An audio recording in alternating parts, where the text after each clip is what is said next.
Hello, hello, hello, hello, hello, hello, hello, hello.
First win for Vinarati. Business as usual for Tigers. 2 losses for Moravians. 2 big wins for Barbarians. They're back. That was yesterday. What are we going to expect today? Great cricket. From the European Cricket Series here in lovely Prague. I'm Danny Czech. Have a good day. Enjoy the cricket.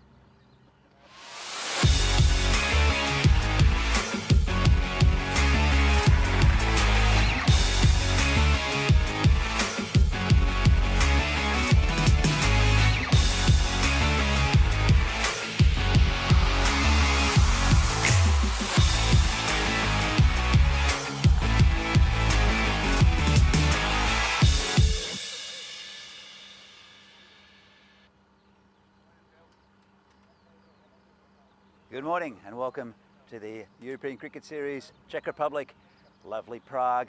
It's day 9, match 33, big game between Moravians and Vinarati, both on 2 points. Both teams that want to win.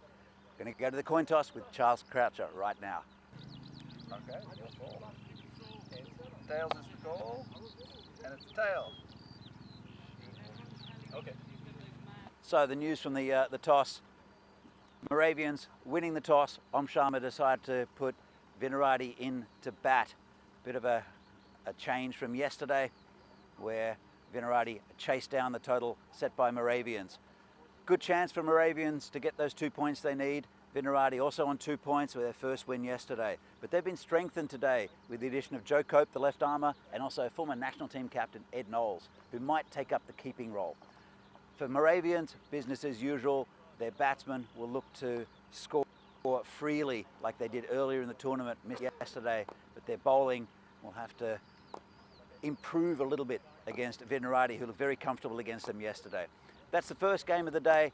We're going to cut back to the commentary box in just a moment to my good friend Vinny Sandhu.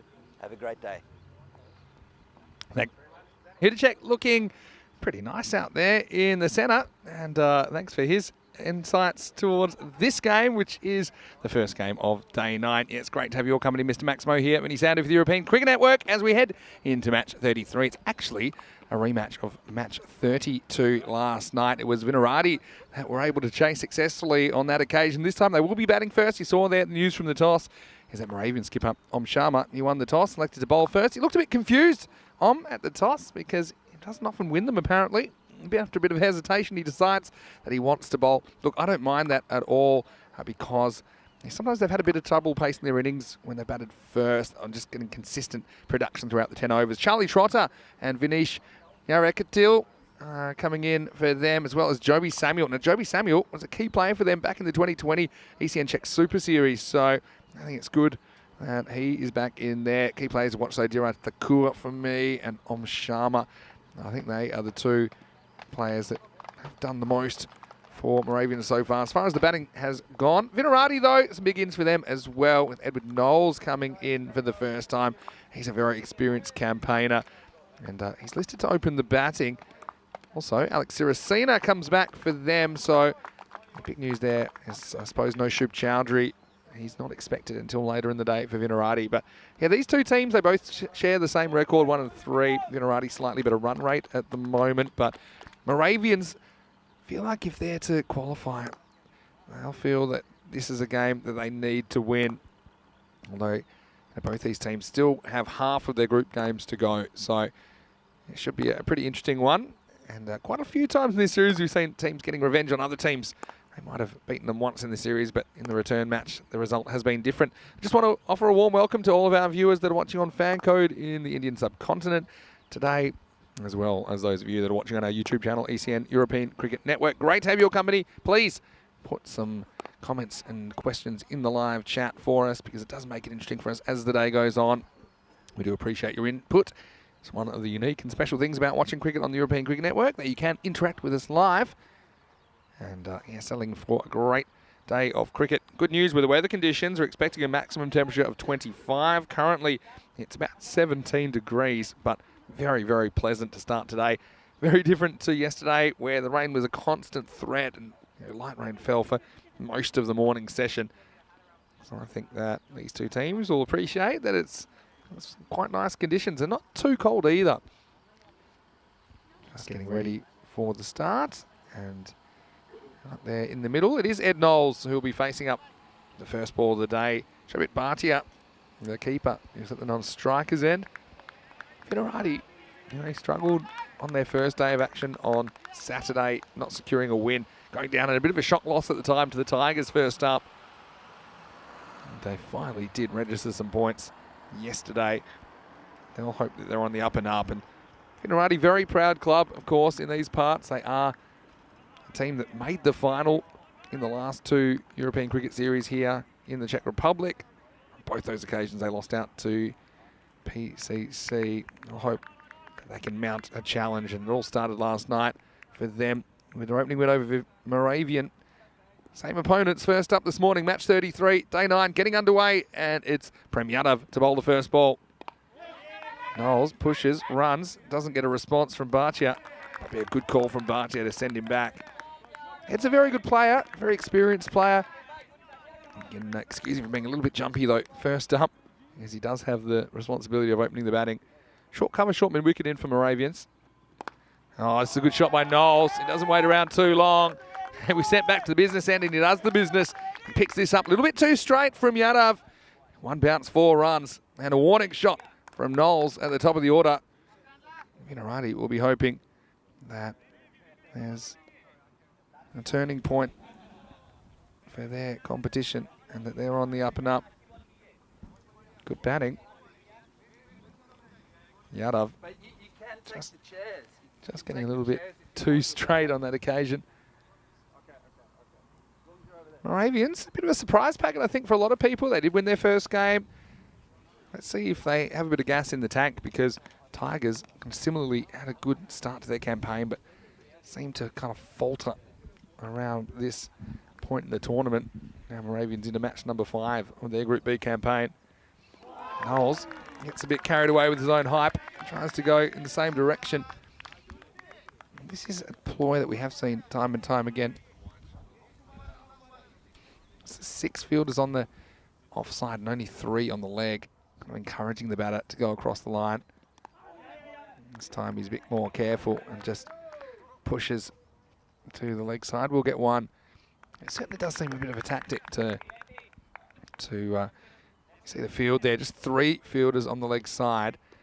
And it might change around a bit now for the left-hander, but 3 fielders on the leg side, 6 on the off to the right-hander.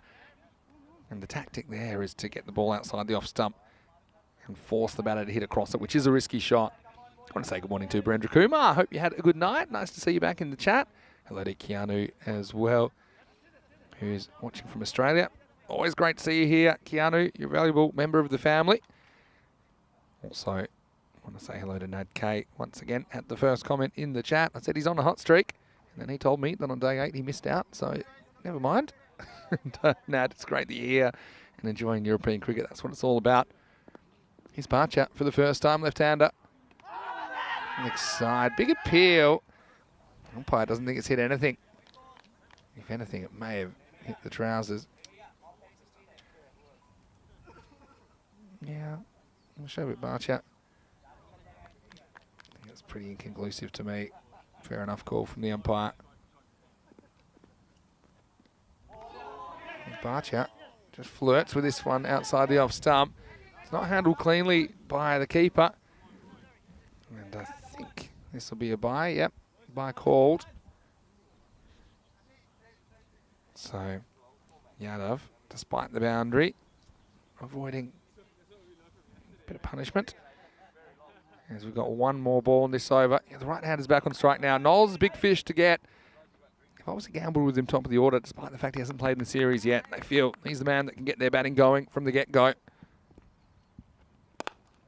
Nice shot, but finds the fielder. They will get 1. It's Kisan Kumble, who does make the stop. It's the end of the first over. 8 for no loss. Vinny Sander here, Mr. Maximo, alongside me in the commentary Ice Cube, which we've opened up today for a bit of ventilation. None other than Danny Hudacek. Well, Danny, I know your guys, Vinorati, they were pretty happy to get some points on the board last night. They'll be hoping to keep the ball rolling here on day 9. Yeah, it was a pretty convincing win last night against Moravians, and they were very happy with their performance. And both with the bat and the ball. A bit unlucky with the Barbarians game, only down to a 3-over game. Bit of a lottery.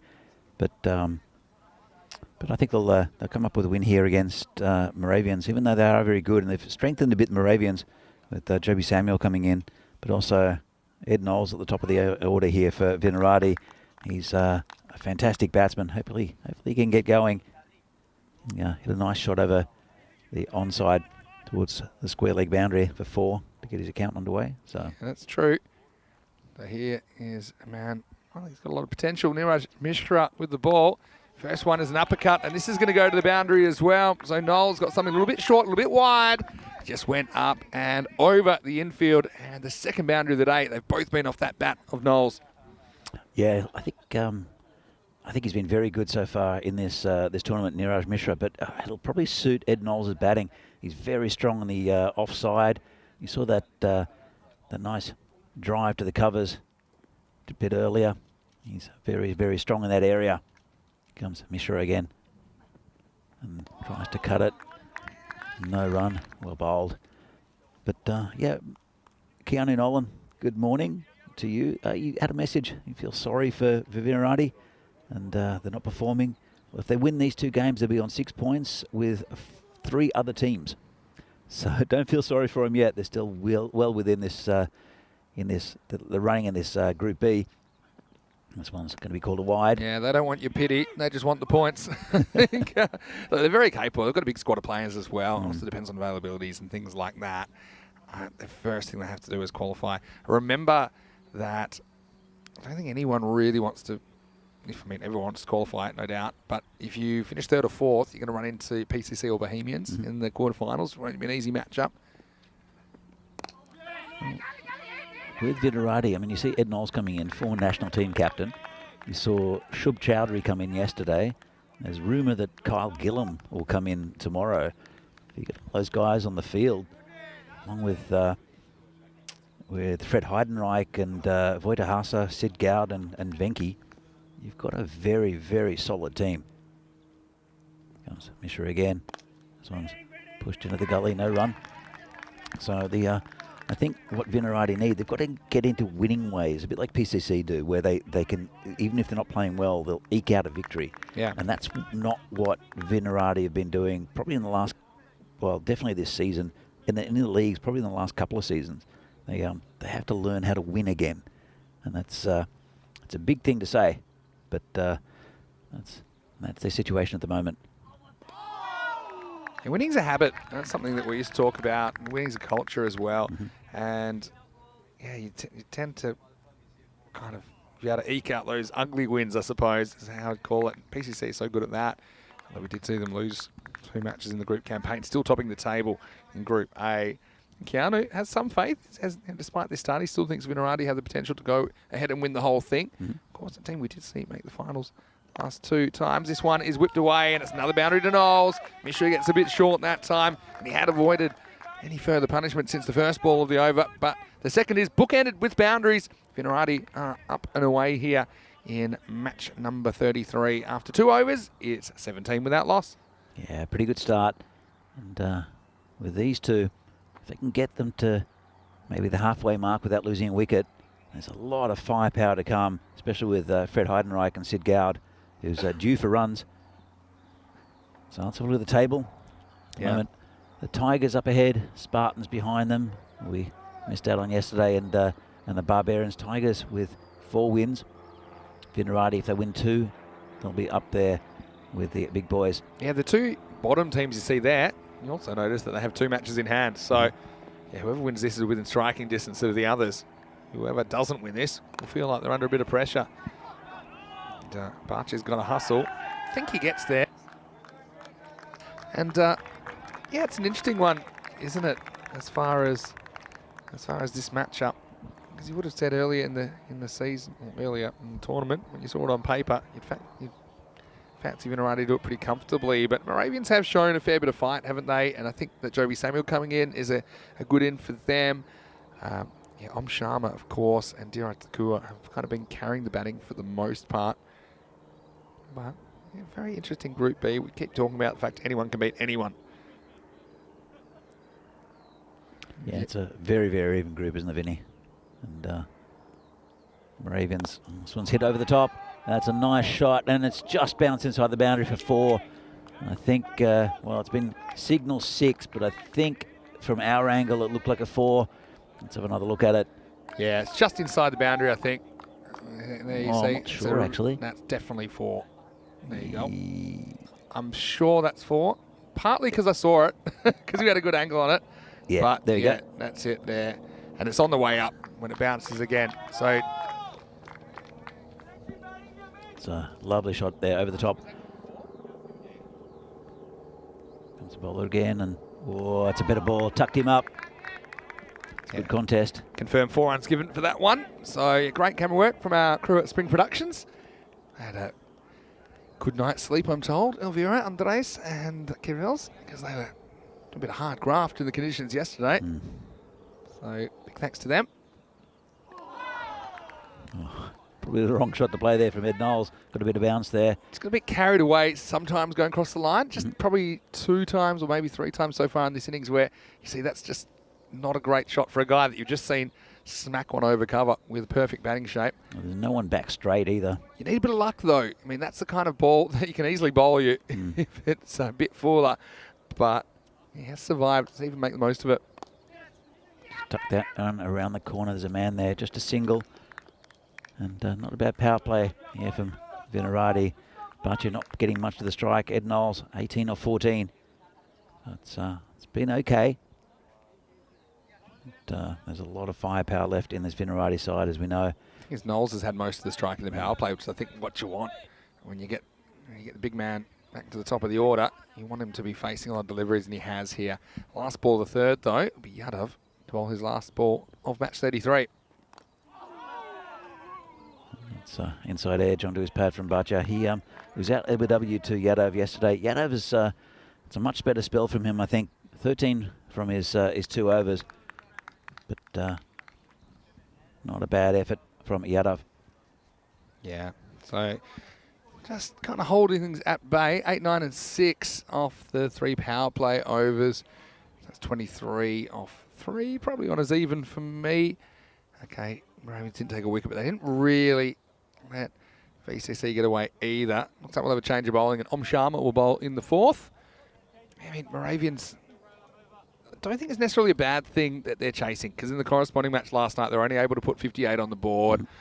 Just struggled to get things going, and at least they'll know exactly what they need to do in this chase. And, you know, Chowdhury in the bowling lineup makes things a little bit easier for them. Still quite a few good bowlers in there. Sid Gard, I think he'll be a bit more comfortable with the conditions today as well. Probably see him off the long run. There's no Arshad Hyatt in the lineup. He's a big wicket taker for Vinarati. Keeps the runs down as well. So only one of the Arshad brothers in today. That's Arshad Ali. So it's going to be called a wide. Joe Foster out there in the middle, doing the umpiring for this over. He's out there with Pradeep Gangappa. Welcoming back Pradeep after his day off yesterday. I hope he got a bit of rest. He would have donned the earmuffs yesterday. It's a little bit chilly and wet. Good day to miss, Pradeep, if you're watching this back. 2 wides to start the 4th over. It's they've kept the field quite up, actually. They've got 2 attacking men at short cover and a short mid-wicket. And I think Ed Knowles is going to target the point area, because that's pretty free. There's a gully. Especially if... There we go. Oh, it's actually a bit straighter than what he'd hoped, and went straight to the cover fielder. There's only one man out there, and he picked him beautifully. Still a really good shot. A very, very well struck shot. He just picked out the fielder. He's I was going to say, got an airport. We've got 3 airports around here, don't we, Danny? It's a nice little plane, actually. It's the lowest I've seen a plane go. Don't know if we... There we go. Probably doesn't give you an idea of how low over the ground it was, but... Yeah, I mean, Barcher, he faced the 3 balls. See if he can get something going here in the 4th. It's going to be called a wide again. This time missing the other way is Sharma. He's having problems with his line at the moment is Om Sharma. He's only been 1 off the bat, but he's bowled 3 wides. Do you like the left-hand, right-hand combination, though? That often does just throw the bowlers for a bit of a loop. Pesky left-handers. Yeah. This one is put away. Rank full toss there from Sharma, and it's a 6. Well, Shobit Bacha He's been a spectator at the other end. He gets a bit of fruit, and he's hammered it. Yeah, well, Barcher gets his eye in remotely from 22 yards away, and that was a Gundy ball, wasn't it? It was a hanging full toss, and Barcher got plenty on it. Maximo time.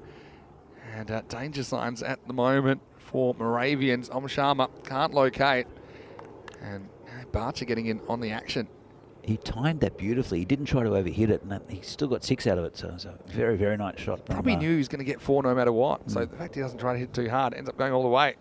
And it's funny, sometimes when you try and hit a 6, that's when you mistime it, because you try and overhit the ball, especially when you're kind of using the pace a bit. And Barcher's the kind of guy that probably helps him if there's a bit of pace on the ball to clear the boundaries. That was a really nice shot, but obviously Sharma wouldn't have been happy with that delivery. It's good these two are getting a little bit of batting time. We haven't seen Ed Knowles yet in the tournament, and Barcher got a very good ball from Yadov yesterday for a duck. So he's getting a bit of time out in the centres. Very good. I think Sid Gowd is an important player for Vinarati, and he'd want to get some runs in one of these games today as well. Might not need to at the moment. Yeah, with Knowles with this field, you've got the mid-off up. So as a right-hander, that just tells me you want to keep your shape and try and hit straight and correctly. Try not to drag across the ball, because you've already seen Knowles can hit over the offside with more traditional cricket shot. Dodgy inside edge, just a single. Doesn't quite get on that occasion. But I always think that that's a bit of an incentive for the right-hander to play a bit more correctly. You already saw him whack one almost all the way to deep cover, but I think the guy with his technique, he doesn't need to slog at all, especially with the boundaries, the dimensions they are at the moment. There's value for those traditional cricket shots with a minimum of risk. Last ball of the 4th over coming up from Sharma. He's hit that through the leg side, and that'll be 4 runs to cow corner. Nice shot from Barcher, bit across the line, but effective. Yeah, really, really good timing. This one is probably a better shot. Riskier maybe, because it was coming across him, and decided to go for that deep wicket region. He got there, and it's the end of the over. The score is 39 without loss after 4. Any sound to hear, Mr. Maximo. Alongside me is Danny Hoodchak, and hope you're having a great day no matter where you're watching from around the world. Always great to have your company. And at the moment, VCC, they were sent in, but looking pretty comfortable. Sun's out, pretty good batting conditions, and Moravians, they're going to have to turn this game soon if they're going to have a chance, I think, of keeping this score down to something reasonable. Absolutely. Not as much swing as we saw yesterday with the humid conditions, and good opening stand so far, 4 overs down, and no wickets for Vinarati. So I think they'll look to pump the second half of this, or a little bit more than the second half of this innings. Yeah, and big welcome to you as well. Thanks for joining us today on ECN. And it's great that the sun is out and it's looking after us. And hopefully we can look after you and provide you some great cricket entertainment. This is just the first of 4 T10 matches today. Here comes Joby Samuel, who is back into the lineup. And immediately he's driven away over cover by Knowles, who'll just get the one. And well backed up there. But yeah, Joby is the guy that it was one of their better players when we did see them a couple of years ago on ECN, Danny. Yeah, look, Joby I've known for years, because I went down to with a development team down to Hungary, and Joby was in the side then. Good, solid player, and a pretty good bowler. Can bat a bit too. But he's strengthened this Moravian side. Oh, didn't show it then there, but it's been hit towards the boundary. It's That's just a plugger. Oh, wow. That one's bent the space-time continuum, hasn't it? Have a look at this. It's going to be a no ball. For height. I don't know if we'll get this. All I want to see is when this bounces. Yeah, it's a no ball for height, because he's quite short, right? And, yeah, the ball just stopped, essentially. Free hit coming up. And we'll get it past the field for 1. I'm glad that Barcher runs then, because he does get back for a couple. I think a lot of people wouldn't have run, but maybe just slightly mishit it. All week, that would have been 4. Yeah. And it would have flown over the boundary, but the ground just a little bit softer because of the rain yesterday. It'll dry up pretty quickly. There's only a slight breeze, but the sun will sap the moisture out of the surface pretty quickly. And, checked his shot there, Ed Knowles. Did well. Good ball. Question from Keanu in the chat. Are all the teams in this group from the top division? And correct me if I'm wrong, but I believe that the Spartans, the Barbarians, Vinarati are.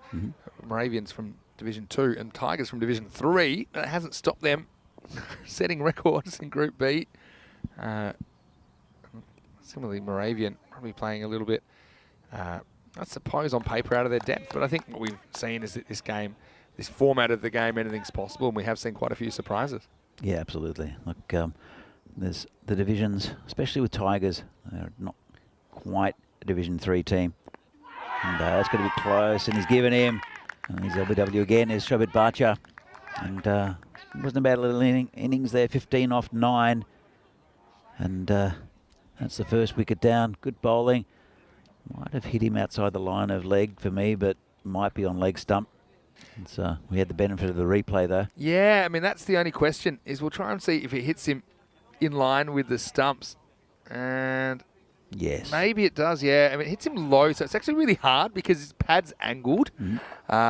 See, there. Hit his foot. Yeah, hit him on the foot. And so, yeah, I think it's a good call. That's a very good call. It's not an easy one, even with the replay to call, but I think that is him right in front of leg stump. The reason that when we saw it the first time, and this is pretty much what the umpire saw, the pad was angled. So you're saying, well, most of that pad, or all the pad really was outside the leg stump, but it hit him on the foot. So I think that's a good call. And Barcher was always playing with fire, wasn't he? He was trying to hit balls on the stumps across the line. And eventually, there's going to be one you misjudge. And so he does become the first wicket of the day, but still a pretty good contribution from him. He ends up scoring 15 off 9 and sets the table for Fred Heidenreich, who comes out at number 3. Yeah, this is dangerous for Moravians. He's probably the most dynamic of the batsmen for Vinarati. And got a few runs against him yesterday. Played a glorious cover drive. Mix up, and they'll get away with it. Now they might as well run. What? Now, yeah, they're saying, look, okay. This is hilarious. Well, it's not that funny if you're hiding, right? And they could have probably run about 7 if they'd run the whole time. Have a look at this. And he ends up, I was wondering what he was doing. He's doing the limbo in the middle of the pitch. Let's just have a look. Turning for the second. They lose eye contact. Heidenreich overcommits. And then the ball's gone all the way almost to the boundary. So he said, well, do you want to run now? He said no. I said no the first time. So that's stubbornness in the first degree. It ended up being a single. The thing is, it was such a strange one. Next one is 1 run. Lucky to survive. This will be an interesting conversation at the end of the over because it's 48 for 1. Let's have a little bit of an evaluation of the events there, but still Vinarati in a pretty strong position after the first half of the first innings of the day. Yeah, look, they've got 2 very dangerous batsmen out there as well. Going at about 9.5 and over. I think they still pick it up as well. Not a bad over there from Samuel. Picked up a wicket. But, as you can see the scorecard, Ed Knowles going just over a run of ball. Good little contribution from Shobit Bacha. Already 6 wides there for Moravians. And for Heidenreich just facing that one ball. That's true. A very eventful single. It was, wasn't it? And Czech cricket. So it's probably Terry saying, looks like Ed thought he impeded the keeper, so felt it was not the right thing to do to run. I'll tell that to Fred, who would have got run out. He would have had his own moral issue with it. He's come down the wicket. That's a beautiful shot. Used his feet really well. Slammed it through that cover area. He's very strong out there. And that's 4 runs for Ed Knowles. Yeah, really good batting. That's again, always, well not always, but quite a lot of the time it's a safe area with the 5 outfielders. You often see the deep mid wicket back, and then there's no deep cover. So if you can go over the infielder's head, it's Charlie Trotter who's in the cover position. Can't do too much about that.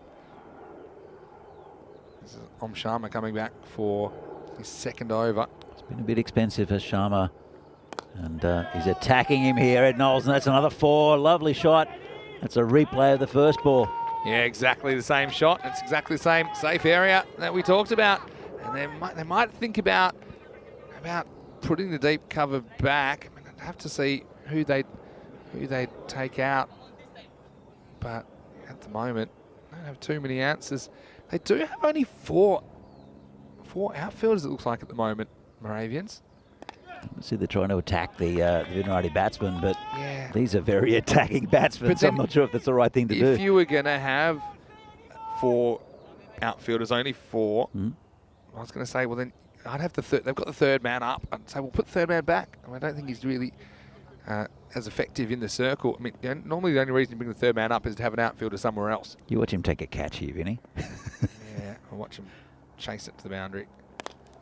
It's been hammered out in that area again. Good effort from the fielder. That's 4 runs. They should put the whole team out there, Vinny. I was going to say, this is... Well, I would definitely be putting the deep cover back now if you want to keep the third man up. But clever batting. They've kept the field that way, and he's shown it hasn't been a fluke. He's gone 1, 2, 3. 3 times he's reached the ropes. As it's been a very, very good exhibition of batting. That was Heidenreich that Heidenreich time doing an Ed Knowles impersonation. And good effort there from Charlie Trotter. Might have been close if he'd hit. Good pick up and throw. Yeah, the first 2 were Knowles. The last one was Heidenreich. After the single, now another single here. Has to hustle. Oh, I think it might have been out if he hit. I think you're right. Good effort there from a fielder. Went for the underarm throw, which was slower, but it still would have been quick enough to get him. Tried to give himself some space. Almost got stumped. And that's good bowling there from Sharma. Just cramped him up a little bit. I have a feeling this might have been out, you know, if it... Oh, no, I think he would have been just okay. Knowles doesn't have to change the script at all because it's going well for him at the moment. 62 for 1. VCC on target for over 100 now. And let us know what you think about this contest. Can Moravians work their way back into it? There's no YouTube channel. He's in European Cricket Network. VCC started favourites and they just kind of maintained that throughout the first 6 overs. Moravians just don't seem to have an answer to Knowles at the moment. But Knowles has created a couple of chances. Not so much catching chances, but he's played a couple of rash shots, but he was lucky not to be bowled earlier. He has survived and he's prospered. Here's Vicky Surendran to bowl the 7th over. Down the leg side, tucked around the corner. Didn't get much of it. It did Heidenreich, just a single. And you could see where he was aiming. He was aiming for the car park. Just couldn't quite time it. You look at the batting they've got to come. I think they'll probably go Goud next. Probably Haasser after that. Maybe they'll switch those 2 around. But yeah, certainly not going to run out of batting soon, VCC. I think Venky's been batting very well as well. That's true. It's a nice ball. Just pushed down to the point area for a single.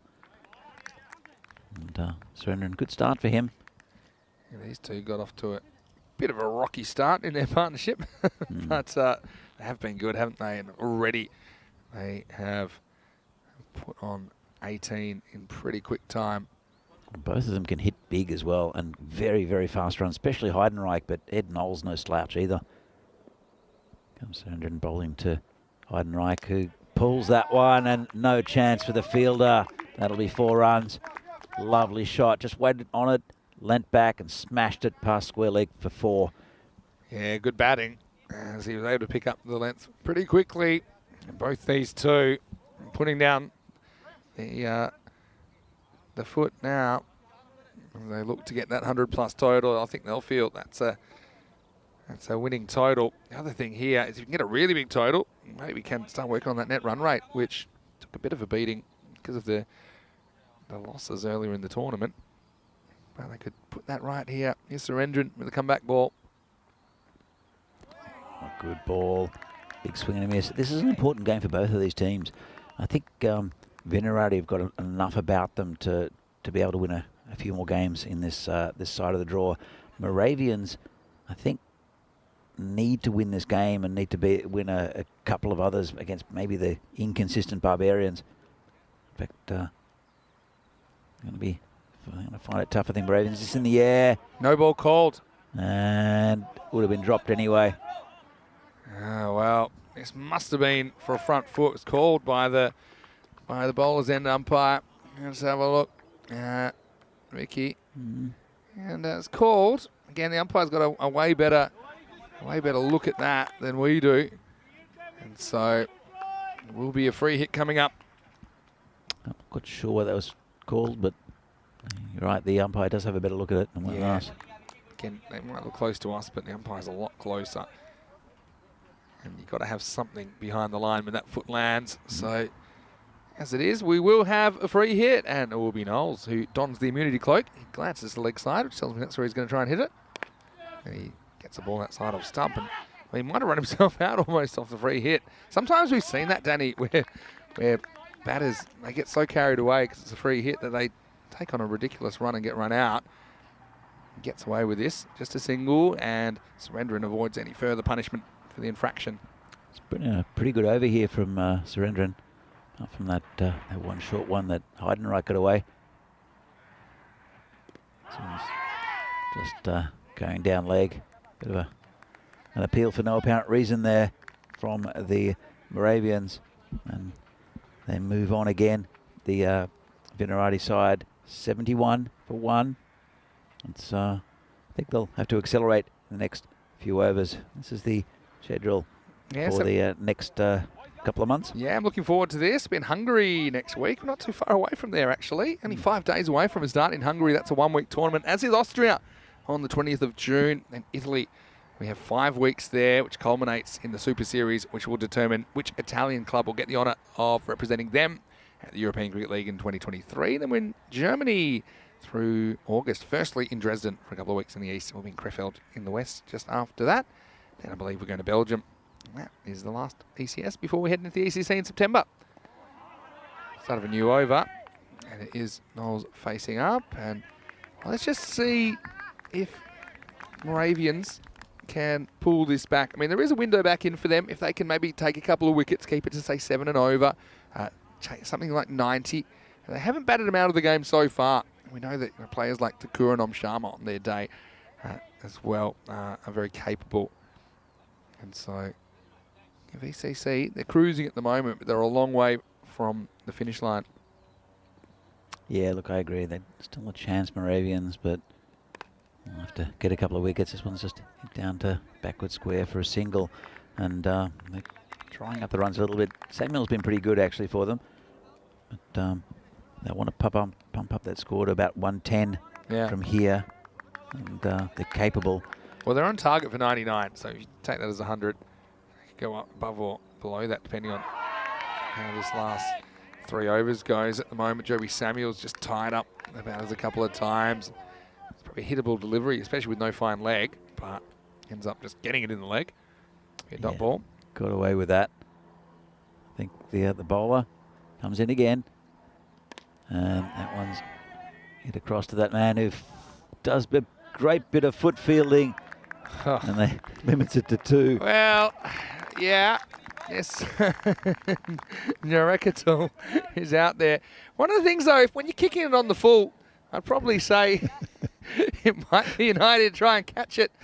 He just shin bones it, and I guess that's a good stop, and no one's stopping this because this is miles over his head. We'll kick this one back into the play because that's launched by Heidenreich, Maximo, and 6 to Minerati. That's a nice shot, and yeah, absolutely hit it a mile. That's what he can do, Fred Heidenreich. Haven't seen him at his clinical best yet, but I think that'll help him a bit. We saw him last year especially smash it to all parts of the ground and pretty early in his innings, so he's held himself back, still going almost to a ball. This one's been hit to cover. Great effort there from Charlie Trotter. He's been good in that position, been attacking the ball. Yeah, it's a pretty good fielder, Charlie. I've got to say, as we get to the end of the 8th over, it's 81 for 1, so yeah, just getting the 10, I believe, off the 8th over. There's a few things I hadn't seen until I watched European cricket and got involved in European cricket, and one of them is the volley when you're fielding, which is kicking the ball on the full, which, I mean, it's almost like you didn't think you'd catch it, so you've committed to the foot, and then the ball carries further to you. But I don't even know how that didn't go for 4. To be fair, Vinny, it did save 2 runs. Yeah. He's feeling it now, I think. Could have saved even more runs if he'd tried to catch it and been successful. Anyway, here we go with the 9th. It all happens in the 9th. And Neeraj Mishra, he bowled the second. He bowled the second last. Here we go. Mistimed that. It'll be caught, I think. And no, it won't. And nothing going right here for Moravians. It's Prem Yadav It's going back. Just didn't get onto that. Did Heidenreich. Yeah, it was a fairly easy catch. I think in these conditions as well, Premyatov just went backwards, but couldn't let it stick. So a life for Heidenreich. Back to Knowles. Swing and a miss. Well bowled. See, that's one where his feet just kind of go away from the stumps, but if he had kind of even stood still or maybe taken a step across, he can easily flick that away to the leg side. He's looking at that area now is Ed Knowles, and he's a good batsman. He doesn't need to be playing those shots. Even good batters get carried away in the last couple of overs, just trying to overdo it. The keeper might have had something's happening here. Maybe it's not the keeper. Keeper's looking at his fingers here. Maybe T10 to Kur. Magic spray. Yeah, well. Oh, no, it's not going on. I think he'll be okay. Yeah, that's even crueler when you show the magic spray and then you don't use it. I assume is you just see the way that T10 to Kur, the keeper, is kind of moving his hands. It's very easy to get one on the end of the fingers when you're keeping. And, especially if you keep for a longer period. Sometimes I used to keep for 100 overs. There will be certain balls in the day when you're catching hundreds of balls in a day that will just hit you in a nasty bit of the hand. And, it's not pleasant. Anyway, he's going to grin and bear it. And he's going to get on with it. So, 10 balls remaining, 82 on the board. Comes Mishra again. Big swing and a miss. And he's used his feet well as Ed Knowles, but very good over so far from Mishra. Kept the runs down. And look in this field, they have pushed the long off back more towards cover now. So I think straight down the ground's a pretty good option. Just if you can get it past the bowler, there's a huge gap at long off. So I don't think he needs to get carried away losing his shape and trying to hit to the leg side. So saying you should aim at the ice cube. He should aim right at us. This has gone up in the air. He'll do well, the fielder. He's not going to get anywhere near it. Bounces in front of him, almost hit him in the face. I thought he was loading up to kick that back on the full. I thought that maybe it was going to be a keeper's catch. Just have a look at the way he doesn't think he's going to get there, I think. Jarekatil again. And in the end, he just goes to trap it. I guess that's a clean stop. I mean, imagine if he just loads up and boots it. Here we go. Next livery. So, outside of stump and pretty good ball. No runs. Been a good over in the context of this game. And it's kept the runs down a little bit for Venerati. We said about 110. I don't think they'll get there now. Yeah, to say that Mishra is a pretty good bowler. Sometimes he's had his struggles with control in this series, but get some good movement away. Gets it through at a good clip as well. I think it's the best of the Moravian bowlers. This one's hit out into the deep, and they'll look for two. They're aware they could have come back. There's a little bit of a fumble. I don't think it's the greatest running between these two. Not much communication. They do have the resources. I know these two don't want to get out because they've put together a good partnership, but the fact that they still have resources to come, and you mentioned those next three. So it's 84 for one here after 9, 1 over remaining. We talked about, don't know who they'll have next, but they could choose any of Goud or Voita Hasa or the captain, Venki Magashayam. They've got lots of batting to come. So I think now the time is right to kind of push for those runs, especially considering these two, they haven't really been smashing it for the last 2 overs. In the last 16 balls, there's only been 1 6. Apart from that, no 4s. And so we go into the last. 100 seeming a fair way off, but maybe a good over can get Vinos there.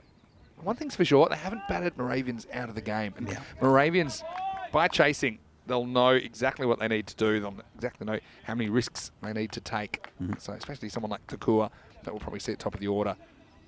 He'll know what he has to do. Moravians, a team that yesterday, don't forget they were 50 without loss after 5 overs and then fell in a heap to be only 72 at the end of that innings. That was against Prague Tigers. They are capable. He's surrendering to bowl the 10th. That's what I think you get with these teams from lower divisions. As Surrenderen comes in, bowling to Heidenreich. It's launched, and that's 6 over cow corner. Good shot there from Fred Heidenreich. Now, as I was saying, that's where I think that these lower division teams suffer a little bit, is that they have good players at the top of the order. They've got good bowling as well. But if they lose a couple of wickets, like a hard outer shell, and when you get into the soft underbelly, It can be pretty easy for the bowling sides, but up top, they're very, very good, our Moravians. Yeah, well said, Danny. It's a good ball, no run. Come back. Good shot selection, I think, just doesn't execute it. Heidenreich. He didn't really move towards the ball though. Yeah. He just tried to give himself some space, but the bowler gave him more space. Yeah, true. 90 on the board. 4 to come. Heidenreich misses again. Good bowling from Surendran. That's a good area, and Fred's trying to hit it over that leg side or trying to get bat onto it, and it's just going in that channel. That's, yeah, very good bowling. It's just not moving towards the ball. One of the skills I look for in a bowler is how well they come back from getting banged in this form of the game. Surendran's been good here. He's got a bit of that. There's Heidenreich, they'll look for 2. They don't think they'll get there. They won't, and bring Ed Knowles back on strike. And I think you mentioned, Vinny, that Moravians, don't think this score has gotten away from them. Yeah, no, I think you're right. I mean, they're going to have to bat well, and they certainly haven't been batted out of contest as yet.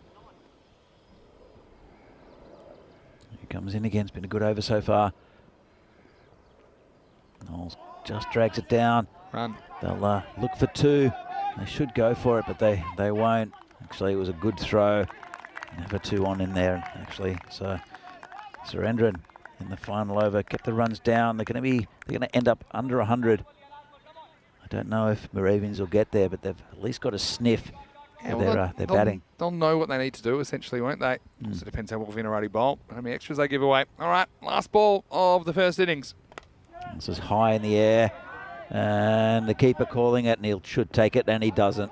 It just drops out in front of him. Not sure if he was put off by the bowler who wanted a piece of it as well. I don't know, because I think the bowler left it to him, and he was just getting ready to give him a high five. In the end, I think the ball high-fived to the crew in the face after one bounce. Have a look at this. And Surendran, I think in the end, yep, he sees the big call. So bowler says, over to you then. And I think it knocks his sunnies off his head. Hit him in the cap. And then looks down and Takua, let's just hope that he sees him a bit better when he's batting.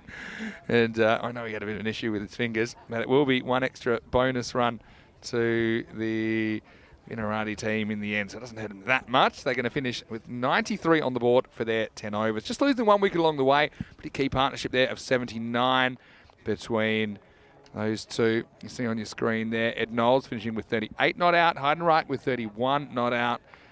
And yeah, it was a pretty decent batting effort. Vinarati occasionally have struggled with the stick.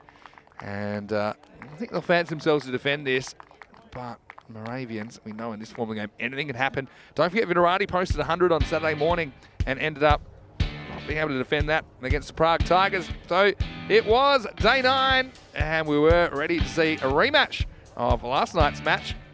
Early on, Knowles, the difference maker at the top of the order as he went about attacking the power play. There were 4 boundaries in it, and they were 23 off no loss, along with Bhatia, who played some good shots of his own, the left-hander, at the top of the order. Got a couple of gifts as well that he was keen to cash in. That one went all the way, the first Maximo of the day.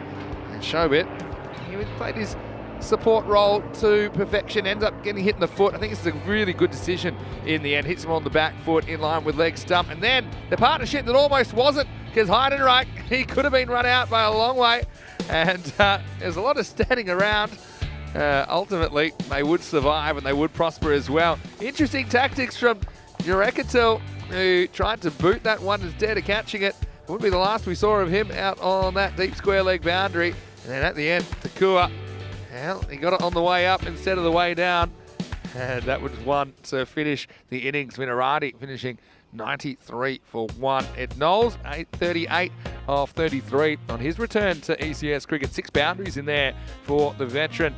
Shobit Bhatia with 15, a 4 and a 6, and I like the way he applied himself in his role. When he got out, it wasn't the worst timing to bring Fred Heidenreich to the crease, who ended up putting together 31 off 20. Had a couple of lucky scrapes along the way, but 2 4s and 2 6s in there. Not a bad innings from Fred. Moravians, I think they'll be a bit disappointed with the fact they couldn't take a couple of chances as they ended up going for 93 in this innings. Joby Samuel was a pretty good addition to their attack. He took 1 for 19 of his 2 overs. Apart from that, the openers did a pretty good job keeping things quiet, with Yanov and Mishra just going for 13 and 12 respectively. So it will be an interesting second half to this game. Moravians, I think, for them to qualify, this is the kind of game that they're going to have to win. And they do have a chance, but they'll have to bat well. Hope you're enjoying the morning so far. Sun's out, which is great news here from the Czech Republic. Hopefully you can join us in just a few minutes when we return for the second half of match 33. It will be Moravians chasing 94 for victory in this match. Vinny Sandu here, Mr. Maximo, along with Danny Hudjek. And we hope that you join us the other side of this break for more FanCode European Cricket Series.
And welcome back to this FanCode European Cricket Series, Czech Republic match 33 here from the lovely Vinoř ground in Prague.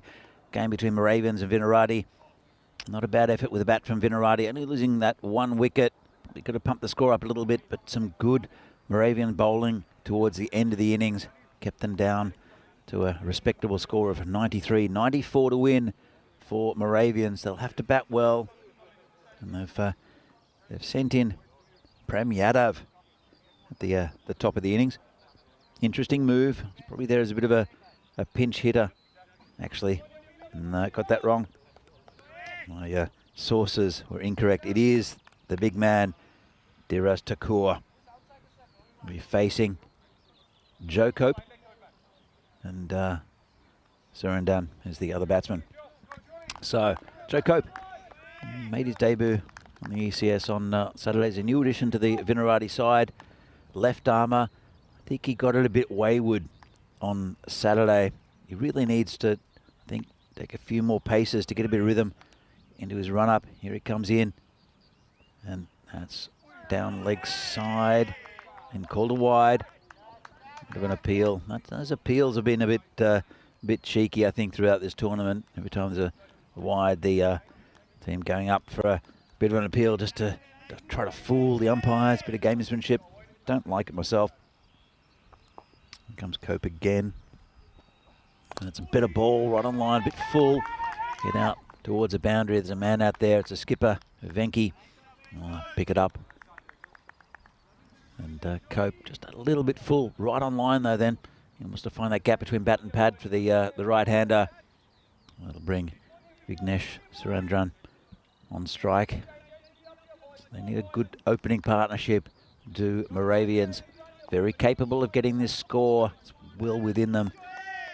But let's see what Vinohrady have got. I think they're a little under strength with the bowling this morning. Vinohrady still got some capable names though. See Margashayam, the skipper, have a bowl. Alex Senna took a bit of stick the other day, but he is very, very good as well. Deceptive bowler is Alex. Comes Joe Cope in again. This one's outside off stump. Called a wide again. He does struggle with his line, does Joe Cope, and often his length. When he gets it right, he's pretty good. This one, a bit of a tight one. He's quite tall as Joe Cope. He's from Nottingham. Only been with Vinohrady for a very short time. Comes in again. That's too full. It's punched out to Siracina there at mid-off, just for a single. Haven't been the 2 full tosses so far in this tournament, low full tosses, and haven't been punished here by the Moravians. The man to do the job probably is Diras Thakur with Om Sharma, who we'll probably see next. That's a great ball. Well, that's much better. When he gets it right, he's difficult, this left armour. And that was spot on. He comes in and just short of a length, and it left the batsman. That was a beauty. Just needs to get it more consistent, does Joe Cope, and it'll be very handy for this Vinohrady side later in this tournament if they make it through to the quarterfinals. This one's been squeezed out towards the skipper. Venki just for a single. Haven't been able to get him away yet of the Moravian batsman. And even though there've been a couple of wides, it's been a pretty good start from Cope. Comes in again. Bowling to Surendran, who tries to use his feet. Hits him in the pad, and no run. It's been pretty tight from Cope. As I said, I'd like to see him come off a few extra paces just to run through the crease, but bowled with pretty good control in general. That's a good ball, squared him up, and good fielding by the bowler. And after the first over, Moravian Cricket Club 5 for no loss. Very important game for these two. Yeah, it sure is. And nice over by Joe Cope. I just don't think we saw the best of him on Saturday. Seems like a kind of guy, he's a rhythm bowler. And a lot of left armers are. He just seemed to be spraying a little bit on on Saturday when we saw him last, but that was a really good over. I love the one that whistled past the outside edge. That was a beauty. Yeah, it was really good. Now 5 for no loss. Moravians, they got to be a bit proactive in this chase, and they don't want to fall behind. I don't think so much the wickets in hand down the stretch. I think you want to stay at that kind of 9 to 10 and over. So they want a good second over here off Sid Gowd. Won't be easy, but it is Takua that's facing up. It's got a leading edge and just away from Voidahasa. They wouldn't want to run in his arm though. It's poor running really. I mean, I don't think Takua watches the ball. He's pretty relieved that he gets away with it. He's thinking about that. Doesn't realise that the ball spins past Hasa, but still it's only the single. I think surrender on strike. Hasa's got a great arm. I think it would have been close to a run out if they'd gone for that second. Here comes Gowd again. It's full toss. Should be called a no ball. Will be. And they'll come through for another one. He's just lost his lost grip in that one, did Sid. Yeah, a bit disappointed with this delivery. See it well above the waist. So it'll be a first warning for Gowd. Means that next ball will be a free hit as well, because they do scramble through for a bye. It will be Takua facing up. Let's see what he can do to the bowling, Sid Gowd. And he has a swing at it and good bowling in the end. Still not taken by Bacha, who's having a torrid time behind the stumps. He's not getting too many consistent bounces. Let's have a look at this on the replay. I think Takua pretty unhappy. He doesn't get the call. It's reading his body language, but I think it was inside. Did leave him in the air. That's why he misses it. So it's been poked to Sirasena just for a single. But Sid Gowd saw get a little bit of movement off the pitch there. He was getting a lot of swing yesterday and finding it difficult to control. Yeah. The ball wasn't really bouncing much from like outside off stump. It was weird for him in particular. Seemed to be keeping low. It's a good ball and quick single. Good effort there and a direct hit. Could be out. Great piece of fielding. It's going to go to the replay, and that was Fred Heidenreich, who's sharp in that part of the field. And excellent throw off balance, hey? Really good throw, and he's already taken a few steps. I think Takua, he thinks he's in trouble. They're going to have a look at it. And often direct hits are out, aren't they? It was such a good throw from Heidenreich. Oh, I think that's gone. We'll have to slow it down for you. But I think Takua, he knows the writing's on the wall here. He's already about halfway off the field. You can see here, Heidenreich just gets rid of it so quickly. And here comes the ball. And he is gone. See, the bail's off there already. So, yeah, he's definitely out. And so, well done by Fred Heidenreich. And that's the difference, I suppose, in this form of the game. The fielding is important. Just look at the way he throws this without really getting his arm in the correct angle. He just improvises the throw. And Takua, disappointment for him as his luck runs out early in this one. He goes for 4, the victim of a brilliant piece of fielding. The score's 10 for 1. Yeah, great piece of fielding there from Heidenreich, and they've got a couple of good fielders in this team. In fact, Ed Knowles is good in the field as well, and they're all patrolling that offside region. Heidenreich there at that shortish cover region, and Voidahasa at point, Ed Knowles in the gully. And so it's going to put a bit of pressure on this Moravian batting. Sharma, it's up to him, I think, now with Dira Shakur, probably one of their 2 better batsman. Still got a bit of batting to come though. Akshay Babu, we're seeing it a few runs, and Surendran's still there.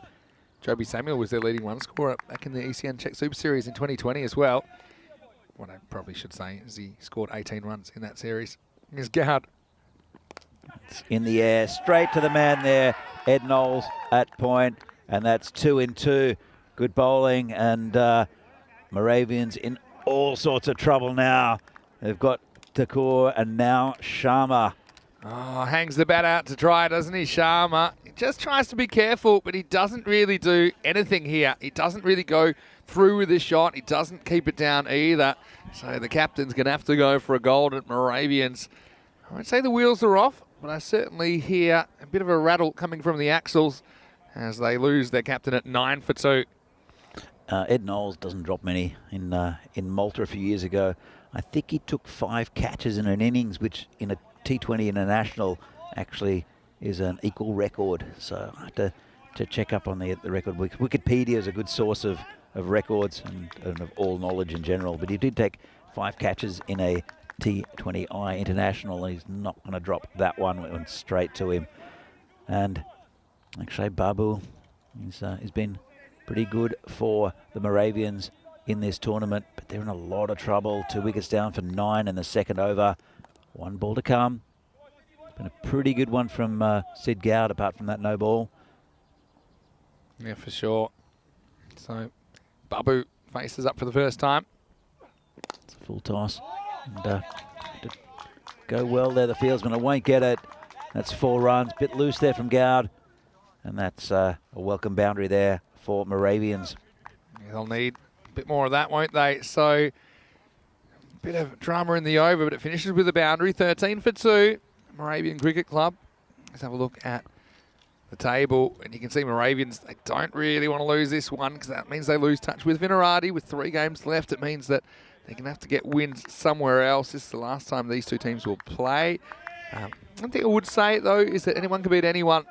But you feel like Moravians, the longer this tournament is going on, are just being a little bit exposed against some of these top teams. They're relying heavily on a couple of players.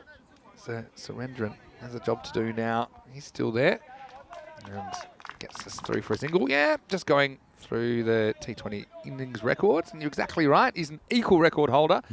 And it was 4 catches, in fact. 4 catches. Czech Republic versus Malta, in Malta, 18th of October 2019. And yeah, quite a few people actually have done 4 in an innings. No one's done 5, though, as a fielder. So I think he did drop one in that innings as well. did he? And to be honest, he took 4 in that game and then didn't catch another one the whole tournament. He dropped a couple of simple ones as well. So,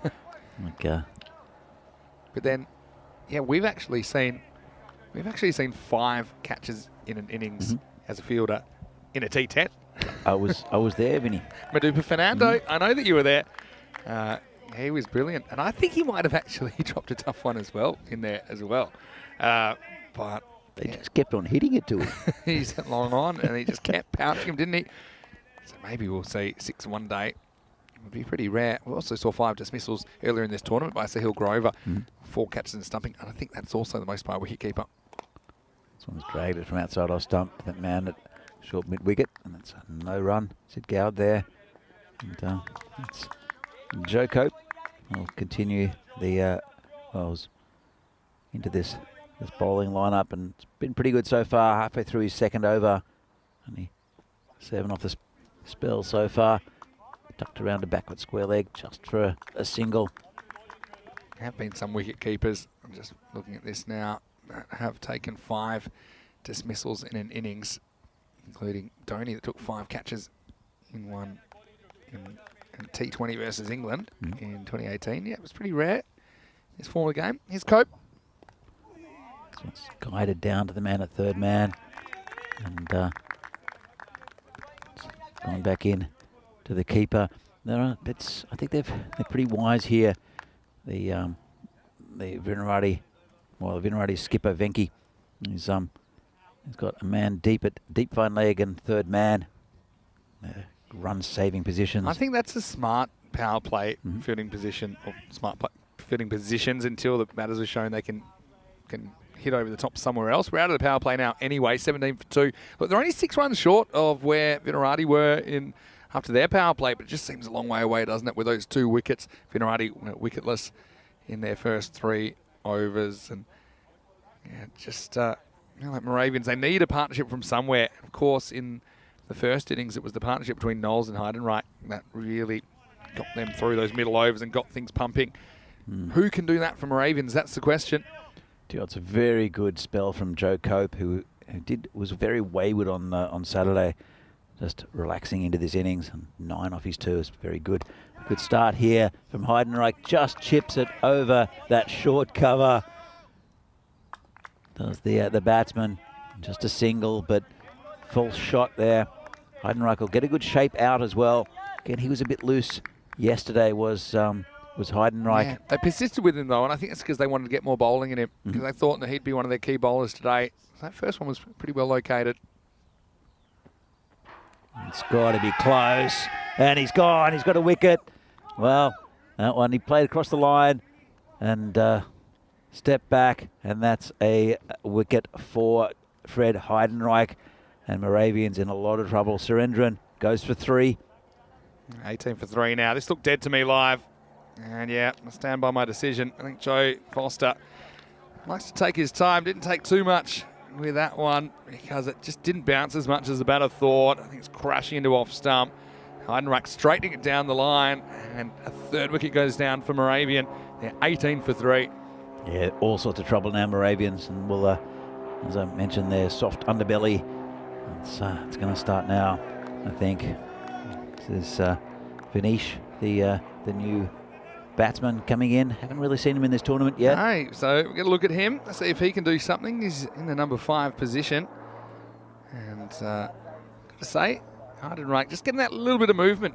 And we're talking about the fact we actually have seen quite a lot of keeper catches in this tournament. And I think part of it's to do with the fact that the bowlers are moving it around. You're going to get more edges when you do that. Heidenreich is definitely getting that shape slightly right to left, wobbling it down the line. Here he is to the new batter, Jurekatil. Oh, that's got to be close as well. He's got 2 in 2.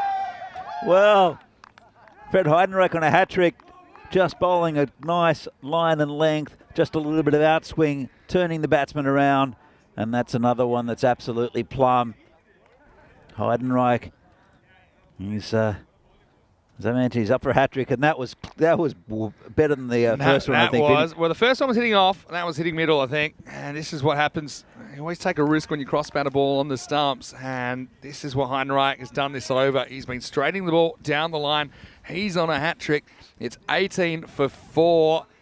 Things not looking particularly good for Moravians. Brajendra Gupta will be the new batter, and he's going to come and face a hat-trick ball from the bowler, Fred Heidenreich.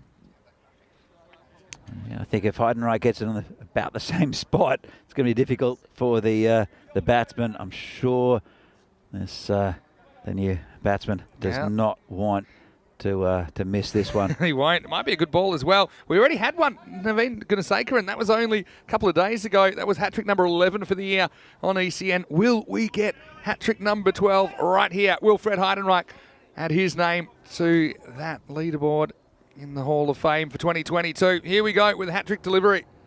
Gupta on strike. And of course it's going to be a wide. That's I actually call that doing a Danny, because in Italy last year that kept happening when you were commentating. This one does threaten to come back. You see, it just doesn't come back enough. So got a bit greedy there, attacking the stumps again. Still, Gupta won't be that much more comfortable against this ball. Slip in place now. And good ball, well played. And it's all gone a bit quiet for Moravians. Lost their 4th wicket, only 19 runs on the board. And into the 4th over. Can't see them coming back from here, especially with their big players. Terry saying could he get a 3rd LBW hitting leg, because he already had one that was hitting off and then middle. He might have been going for it. That was the yeah, just missed it. Still, what a go over this is. 2 for 2 at the moment for Heidenreich. Oh, a little edge down to 3rd man. They just moved the slip out as well. I think it's probably going to go around him. But, imagine that. It's like Moravians. You can see already they're almost just playing to prevent the collapse, or just kind of stop the collapse. But while that's happening, there's not a lot happening on the scoreboard. Vinarati looks like they're finally getting their tournament heading in the right direction. Here's the last ball, the 4th over. Just pushed out to forward point for just for a single, and a great over there from Heidenreich is mostly on line. Got those 2 big wickets, and Moravians after 4 overs, they are 21 for 4.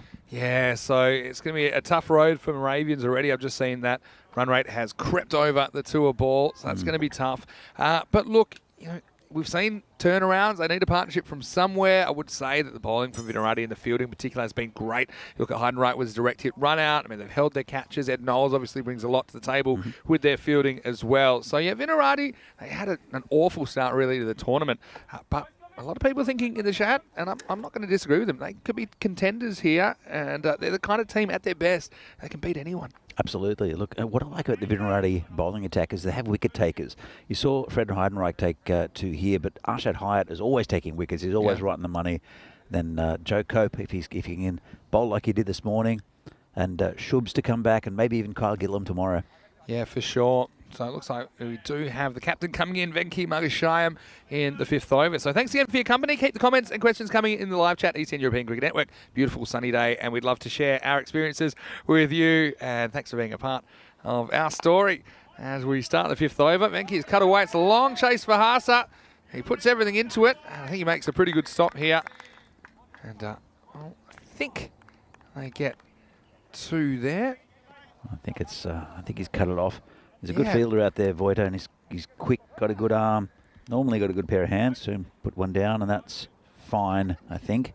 Yeah. Have another look at it. He was rolling around there a little bit. Did well to cut it off. Yeah, did well. Got the body down. This one's hit nicely, and that should be 6. Cope. Oh, great effort from Cope. He saves the 4. I think he thinks he's further back than he is. I think so. Because he's actually, well, he's still, which means he must be inside the boundary. And Cope seemed to be kind of like blasted back some sort of invisible force field and just kind of knocked him off his feet. But that's just a fancy drop catch, I think, in my opinion. What a catch that would have been if he'd held on to it. He must have just slightly misjudged it there, Joe Cope, and he's clutching his shoulder. Hopefully there's nothing too sinister there. Yeah, he's his left shoulder as well, so he's finished his spell. Comes Venki again, tries to drag it from outside off stump.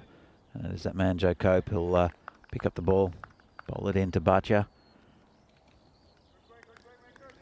It's not a bad start from Venki. Drop catch out there, but I thought it was going to go all the way, and then it just dropped slightly and fooled Joe Cope, who in the end did well to field it. That's a good ball. Oh, the old nude nut. Looks like it'll spin, but it doesn't. And it gets past the outside edge. So it looks like he thinks plays for it to spin here. Just goes straight on. Well taken by Bhatia behind the stumps as well. He does bowl a lot of nude balls, as Venki. Uses his height well though. Oh, this one's dragged across and have to do well there, the fielder. And he stops it. Well done. Again, another 2 runs saved. Good effort there. That's Arshad Ali at there, half of the Arshad brothers. And been pretty athletic in the field. You see, this is one where he doesn't quite know the bounce he's going to get, but he makes sure he gets behind it, gets something on it, and leaves Cope to test out that shoulder. He just bowls it in. It's the end of the 5th over, 28 for 4, so falling off the pace, but it's all about the wickets they've taken, the chances they've created, also the chance in the field that was created. Some tight bowling. Moravians on the ropes here in the first half of the chase. Yeah, they're nowhere near it at the moment. I think that was a big wicket up top with Diras Thakur being run out. A fantastic piece of work from Heidenreich. This man, he'll come in and bowl his 2nd over, and just been poked down to 3rd man. And they look for 2, and they won't get it. Would have struggled. Well done back there by Anil Saini. We haven't really seen much of in this innings. Vinarati only used 3 batsmen. Comes Fred again and plays across the line. And that's what 2 of the other batsmen did. They tried to play across the line, and they're back sitting in the dugout. Yeah, exactly. And this wasn't a mile away either. Look at that. He just flicks the pad of Gupta. Sneaks past the off stump. Fred's found that length, which looks pullable, but it probably isn't. I like the shape he's got on the ball as well. Just that little bit of outswing, and again, and I think he's got him that time. Little edge, and Bhatia makes no mistake behind the stumps. He's kept a bit better today. He's a bit relieved to hang on to it. Easy conditions for the keeper as well today. That's dry as a bone out there. And Fred has been dominating. We can already lock him in for the player of the match, because you think about his run out, 3 wickets now. Also his contribution with the bat. It's just a fairly healthy outside edge that time. He's coming off 31 off 20 with the bat as well in the first innings. Bhatia takes it jumping, and it's Heidenreich who's jumping for joy after that as well, as Moravians fall further down the well. It's 29 for 5. Yeah, it's all falling apart for Moravians, and at least they've still got bit left in this innings to pump up this score, and that net run rate's going to come into effect, I think, as well. If Moravians win a couple of games, they'll still be in this side of the draw, but I fear for them a little bit. Some very good teams will be playing soon, and that one's Oh man! Whee! That was a very good edge there from Prem Yadav, because that was taking middle stump. Thought he's going to be on a hat trick again when I saw this one shaping down the line. But credit to the batter, Prem, who does get some bat on it, and he gets off the mark. Yeah, it was a nicely taken single in the end.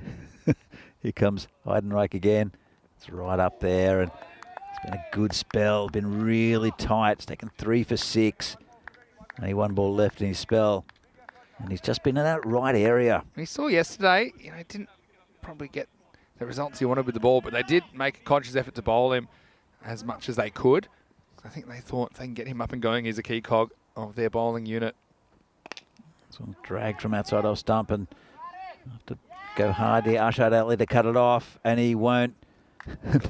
Sid Cowd had about 10 metres to run and decided to let Arshad run about 30 to pick that ball up from over the boundary. You know, they finally get the pull on Heidenreich, and yeah, it was a long chase out there. It's Arshad Ali got his steps in, that's for sure. 6 overs down, 34 for 5.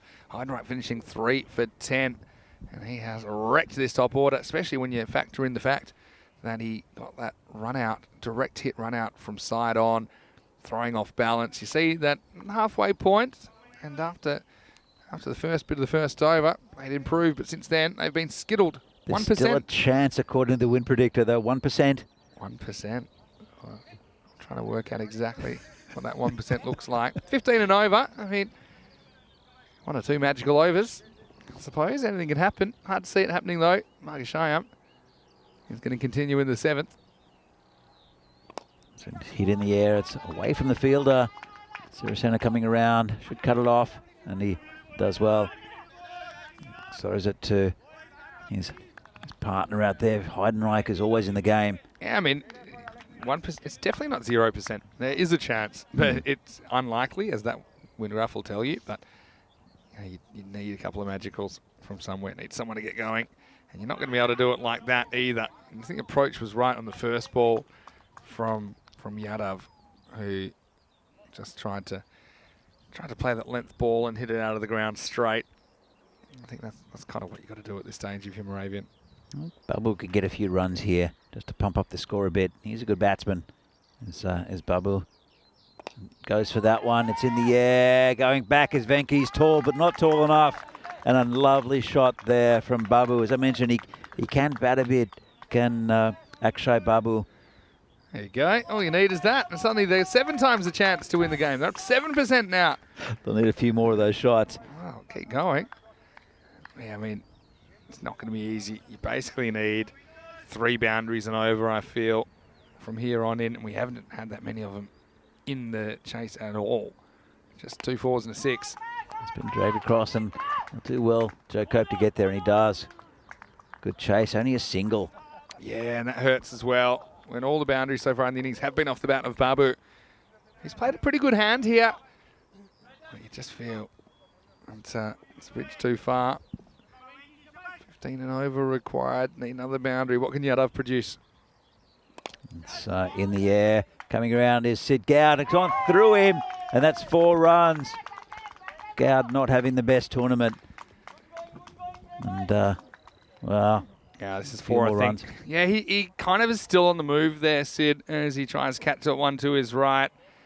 And so Yadav becomes the second Moravian batter to hit a boundary. And yeah, we see that one just bouncing inside. Gowd already kind of pensively thinking about life after letting that one sneak through him. So, same approach required from Moravians. Going to ask a question about Venky's bowling, because I think he's been batting very well, but his bowling's taken a bit of stick. And when you've got a Moravian side who really haven't been hitting the ball very cleanly with all the other bowlers, pretty much, Venky's gone for 21 off his 2. Would you, as a skipper, would you persist with yourself, or would when other bowlers like Shubs Chowdhury and Kyle Gillam come into this side, do you bowl yourself? It's an interesting one, and I think he's a key component of their bowling lineup, only for variety. And I think that you've got to have those spin options, especially against some of the top teams that they might run into when the quarterfinals happen, for example, assuming they qualify. I think you've got to have options. And I even like that last ball drifted away. It wasn't the worst over. It was a couple of good shots taking it down during the over. Let's have a look at the run rates by day, and you see it's up half a point actually in 2022 from 2021, so slightly higher scoring. But you can see here in Group B, and even the last couple of days in Group A as well, kind of average score in the 80s. So I know yesterday we didn't have ideal conditions. The field was a bit slower to 8.2. That was the lowest scoring day of the tournament. But I think that's an interesting graph to show how, even though the boundaries are a bit shorter, hasn't necessarily meant the scores have been higher. He's all right. Well, Gowd is... just feel like he needs to spend a bit of time on the psychologist's couch or something at the moment, just having a think, because I think 99.9 times out of 100 he's fielding this. He's a good player, Sid Gowd, as well. Just not going for him. And this one's been whipped away for 4. Ashad Ali, half of the Ashad brothers, has been given a bowl. And going back to Sid, to Venki. Venki, yeah.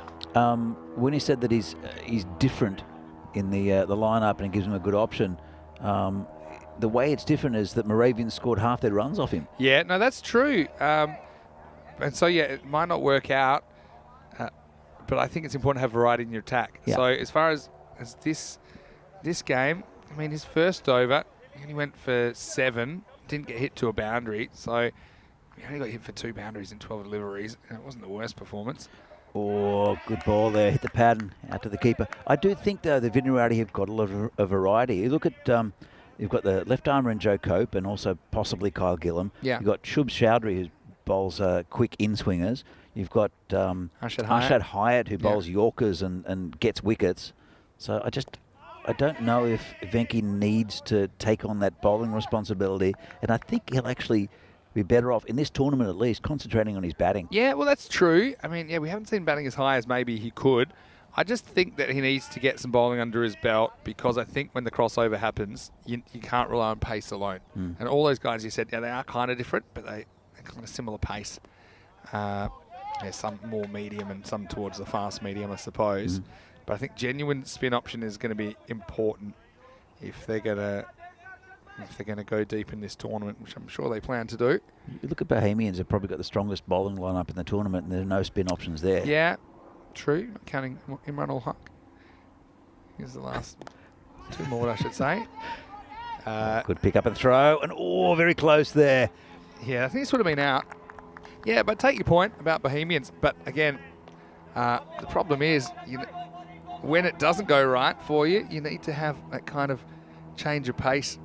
He was ambling there, the batsman. Yeah, got a bit lucky. And good ball there. Into the over. So 57 for 5. Babu putting together a bit of a lone hand for Moravians here in match 33. 2 overs to go. It would seem that this game is a little bit out of reach, to say the least, for Moravians. I'm looking forward to seeing the next game as well. Just in case you missed that, it will be Moravian taking on the Prague Spartans in match number 34. News from the toss is that Moravians, they won the toss. They're going to bowl first, and once again they'll be chasing. And can they keep the Spartans quiet? That'll be the question. They've got Venkataswamy listed at the top of the lineup with Sengupta. So that's a pretty power-packed top couple. You got Raya Prolu at 3, Panel at 4. And certainly some good players in Spartans who've been, for me, the pick of the bunch so far in Group B. Sisaka Reddy has had a pretty good tournament for them as well. And Niraj Chagi, of course, and Parth Baladia in there. A couple of new faces to this tournament. We've got Kasi Balakrishnan coming in, as well as Shanmugam Ravi and Vignesh Kumar coming in for the first time for the Spartans in match 34, which will start in just half an hour right here on the European Cricket Network. Yeah, they'll have to play well, the Moravians, to beat the Spartans. And again, they've chosen to chase, and this chase has not been great, even though Babu has pumped this score up a little bit. It's derailed early by the wickets, though, isn't it? The fact they lost to Kaur and Sharma so early. And Spartans are going to have Niraj Tyagi, who doesn't give much away in the first couple of overs. Be difficult for Moravians. And Sid Sharma. Sorry, Sid Gowd. Sid Sharma was a player that played for Vinarati a little while ago. Got my Sids mixed up. Sid Gowd. Can happen. They love a double name, don't they? Got the two Arshads as well. Only one of them's playing today. Yeah, the Arshads. There was Rakshit, who was a player for Vinarati for quite a few years. They were tight friends. You know, the Mr. and Mrs. Bai, because they were never seen away from each other. And those two, Rakshit and Arshad Hayat. And now whereas Rakshit has disappeared from the scene, he's found a new Mrs. Bai in Arshad Ali. It's nice to hear. All right, Sid, I want to put in a good over here.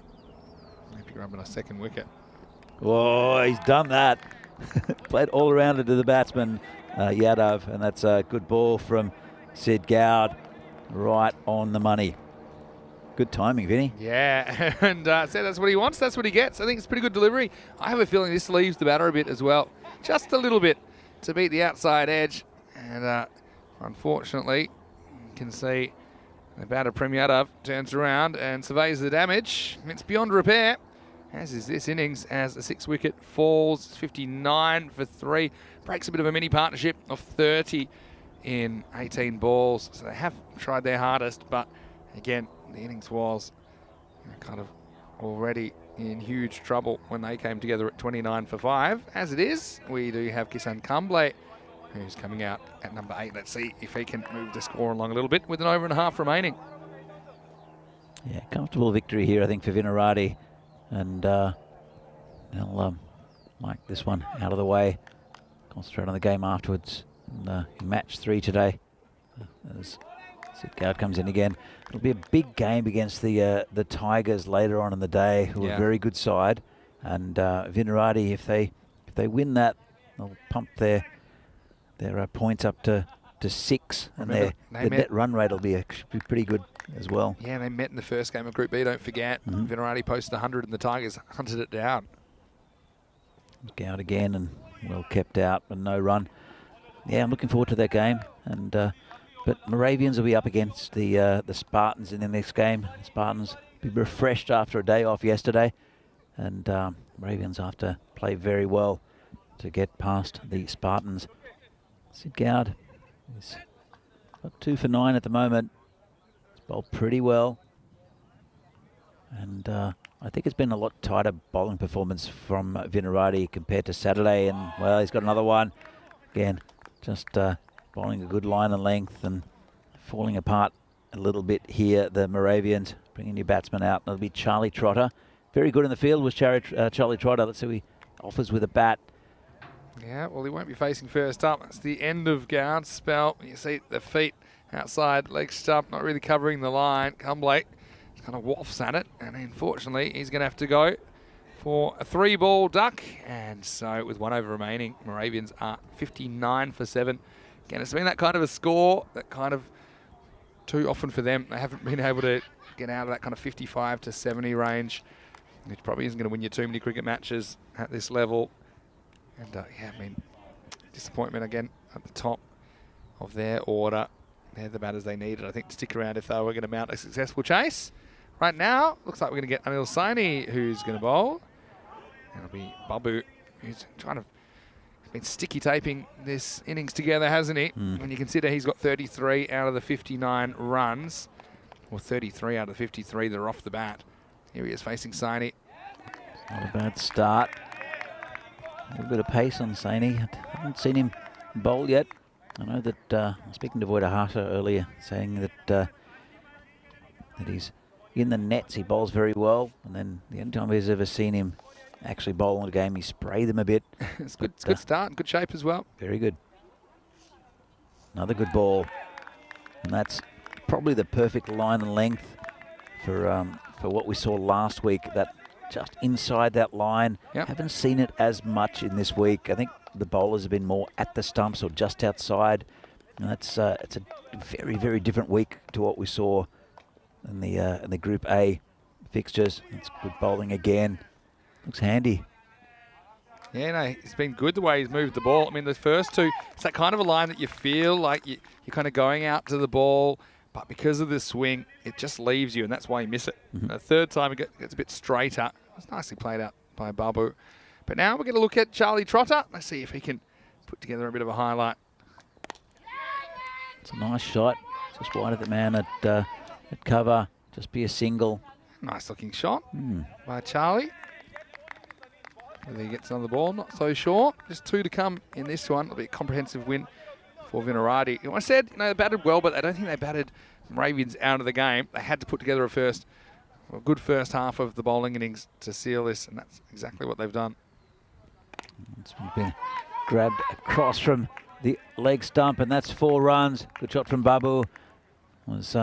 Wasn't a bad ball, maybe a little short, and he just flicked his wrist and got 4 runs towards that cow corner region. That's been the positive of this game for Moravians, I think, is the way that Babu has batted. And now he's 38, not out of 24. And we've talked a lot about Sharma and also the keeper, Dirat Takua. But yeah, he's been brilliant. Last ball of the game. Getting dragged towards that area. Just fielded there at that short mid-wicket, and that'll be a good win for Vinarati. That's the one they needed. They needed to beat Moravians today.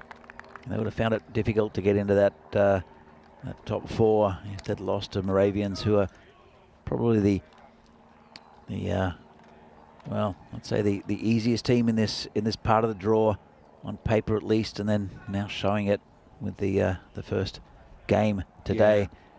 No doubt. I mean, Moravians had a really good start to the tournament. Let's not forget that. But since then, they have struggled, haven't they? That first game, they were able to chase down 94 against the Prague Barbarians. And a lot of it was to do with their top order firing. That's twice they've played Vinarati now in consecutive games. They put together innings of 58 and 66. It's just not quite enough, I think, to put them in the hunt.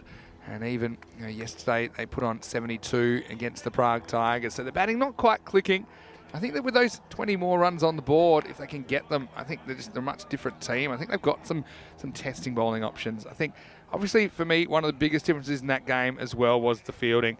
You look at the margin in the end, there's 27 runs between the teams. I look at the way Vinarati were throwing themselves around with the boundary stops, some of the catches they took, obviously the run out from Heidenreich as well. And you just contrast that with some of the fielding we saw in the first innings. And I think Vinarati just a lot more professional in that aspect of the game.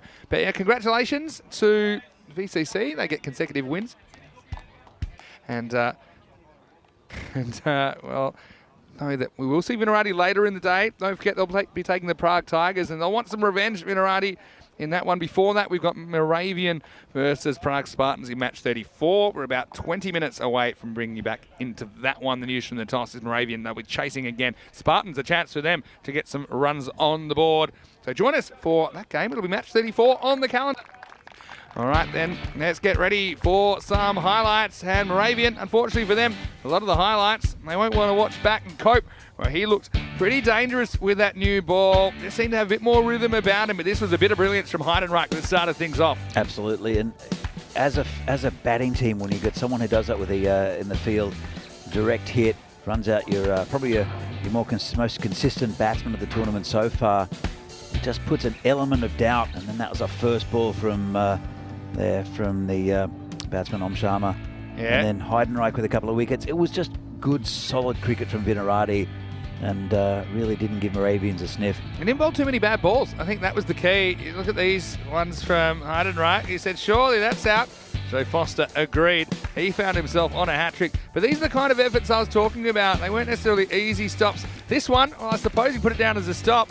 Has brace for impact stuff from Cope.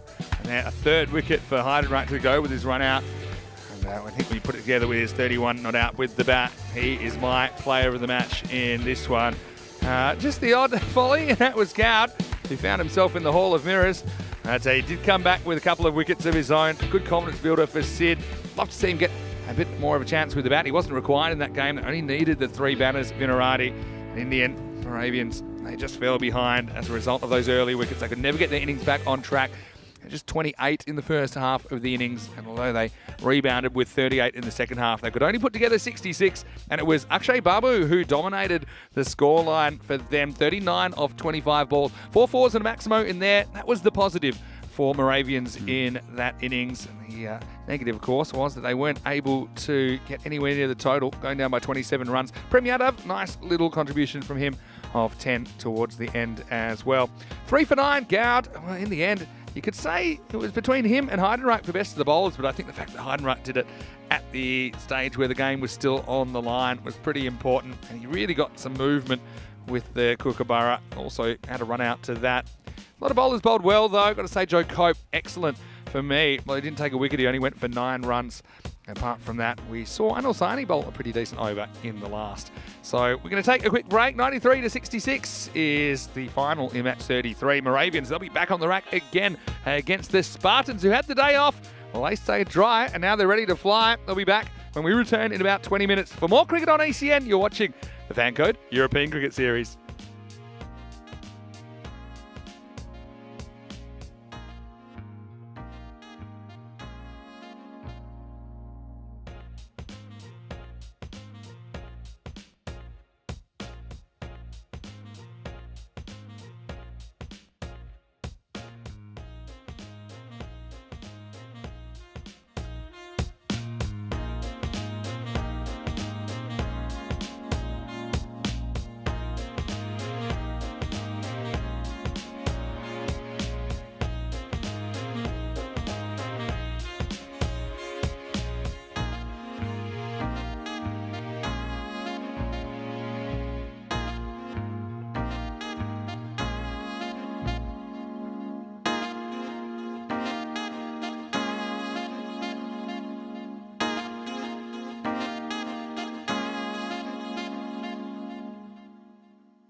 Day 9, match 34, match between Spartans and Moravians. We're going to go to the coin toss right now with Croucher. Your call. Tails is the call. And it's a head. So, Moravians and Om Sharma, their skipper, winning the toss and sending Spartans into bat. They'll have to bowl well to keep this very strong batting lineup contained. Spartans had a day off today, might be a bit rusty, or they could be really refreshed. Let's see how this game's going to unfold. Spartans, they know they want to be at the top of the leaderboard here in Group B. And Moravians, they're going to have a tough time of it, but they're very capable of winning this game. They need points.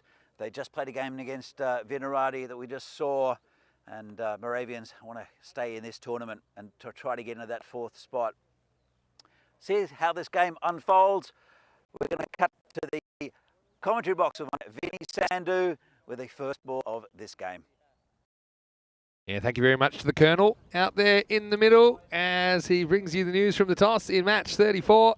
And it is Moravian that have won the toss and elected to bowl. So they found themselves chasing last time. They were chasing the tail. In the end, they fell 27 short of the target set for them by Vinerati in match 33. So they'll be hoping for a better performance this time as we look at the Prague Spartans lineup that they will face. And a pretty strong Spartans lineup who are 3-1. And they will hope that they can keep things moving along. The Spartans, they still have 4 games to play and they're in a great position to top the table. And if they're going to do that, they're going to have to win games like this against Moravian, who could also really use a victory. They actually won in 4 after that loss, I should say, against Vinerati in the last match. So watch out for Karanthi Venkataswamy, the captain of the Spartans. He's a pretty classy player. He's listed at the top of the order. And Sengupta being thrown up there, it looks like, for this match. 90 to 72 is what's been predicted by the bat versus ball wall. And yeah, Spartans, I think if they bat to their potential, they'll be hoping for a few more than 90. As we saw Vinerati put 93 on against Moravian earlier today. And Moravian, yeah, their biggest struggles have been with the bat, you feel, especially when they lose those early wickets. 72 average score. That doesn't take into account the last game where they scored 66. So you can see they've had a lot of scores in that kind of 55 to 70 range, and you're just not going to win a lot of games when you can't put more than that on the board. And pretty nice conditions for this one as well, as we're up to 20 degrees. Expecting a maximum temperature of 25 today, and there's a lot of blue sky. There's a sense that summer's just around the corner if it hasn't arrived already. And yesterday we did have some issues with a lot of rain falling, just light persistent rain during the day, although it was the kind of rain you could play through, but it wasn't particularly comfortable for the players. The Spartans had the day off yesterday. They were sitting pretty, and now they're in a great position, like I said, to continue their push for top honours here in Group B. Hope you're enjoying the coverage, no matter where you're watching from around the world. It's great to have your company. And I know that a lot of people are watching on FanCode in the Indian subcontinent and also on our YouTube channel, ECN European Cricket Network. We're about to get going, and it will be Satya Sengupta to face up to Prem Yadav. Yadav hasn't been the worst performer for Moravian. He always tries his heart out. Typically bowls overs 1 and 3. Also chipped in with a 10 with the bat in the last game. And almost ready to get going, waiting for the clock to tick over, I think, at the moment. So Sengupta is on strike. The other man at the crease for the Spartans is the captain, Karanthi Venkataswamy. He'll be hoping to build a big score as well. So I don't think that Spartans will be too upset with batting first here. I think they'll feel, gives them an opportunity to bat without any chasing pressure and hopefully cash in on a beautiful day in the heart of Europe. So almost ready to go. Checking my watch, looks like we just ticked over to 11 o'clock local. So let's get moving. Prem Yadav to Sengupta and the start of match 34. Sengupta bangs him straight, but straight to Niraj Tyagi. Niraj Mishra, I should say. Got 2 Nirajs in this game. Niraj Mishra, of course, for Moravian. Niraj Tyagi will be opening the bowling, I think, for the Spartans in the second half of this game. Battle of the Nirajas. Yadav now gets a chance to bowl to Venkataswamy. Little late cut and beats the man inside the circle. This will run away for 4. That's a confident start from the captain. And it was good footwork that made this shot possible. Look how he gets deep in his crease, gets that back foot back and across outside the off stump. the key with that shot is you don't have to try and hit it too hard. Uses the pace from Prem Yadav and gets the first boundary of this encounter.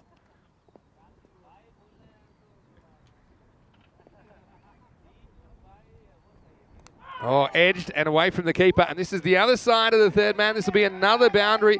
Well, the first one was pure skill. The next one was a bit of luck for the captain. And you see, this is a pretty good delivery. I think it just leaves him. He kind of flirts with it. He wristily tries to go almost to the leg side. He wasn't too far away from the keeper.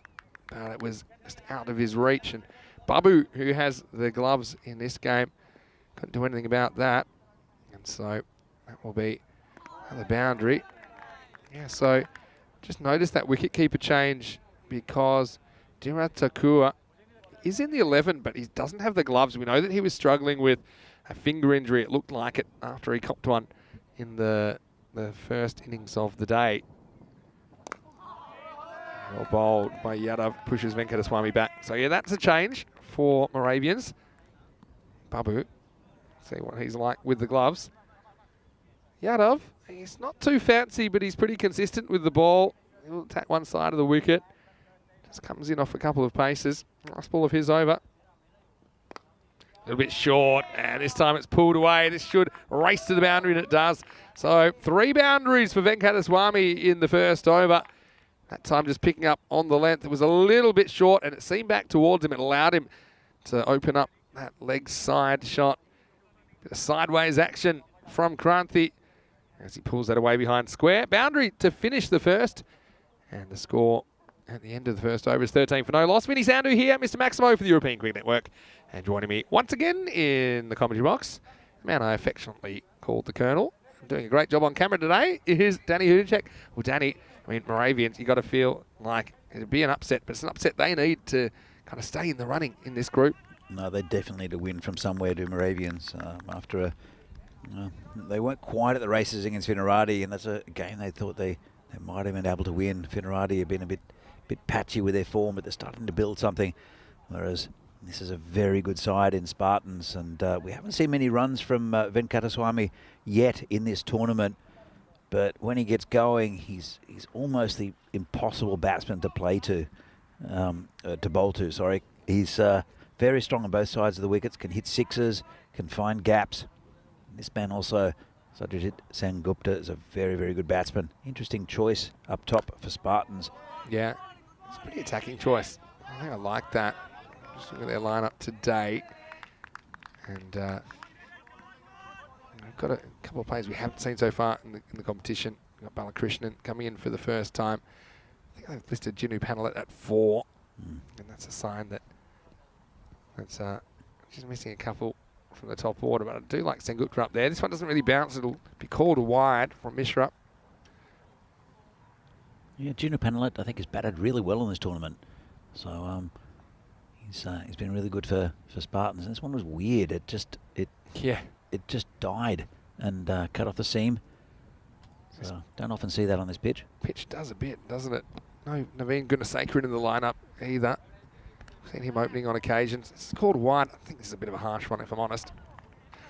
You see that the umpires in this game look like they're wearing the cameras on them. Yeah, this one I think is one that I think does pass inside the tram line when it passes the popping crease, but I suppose it's a matter of judgment. This one's a bit straighter, and it's going to be just knocked out to the fielder. That's Vicky Surendran at deep mid-wicket.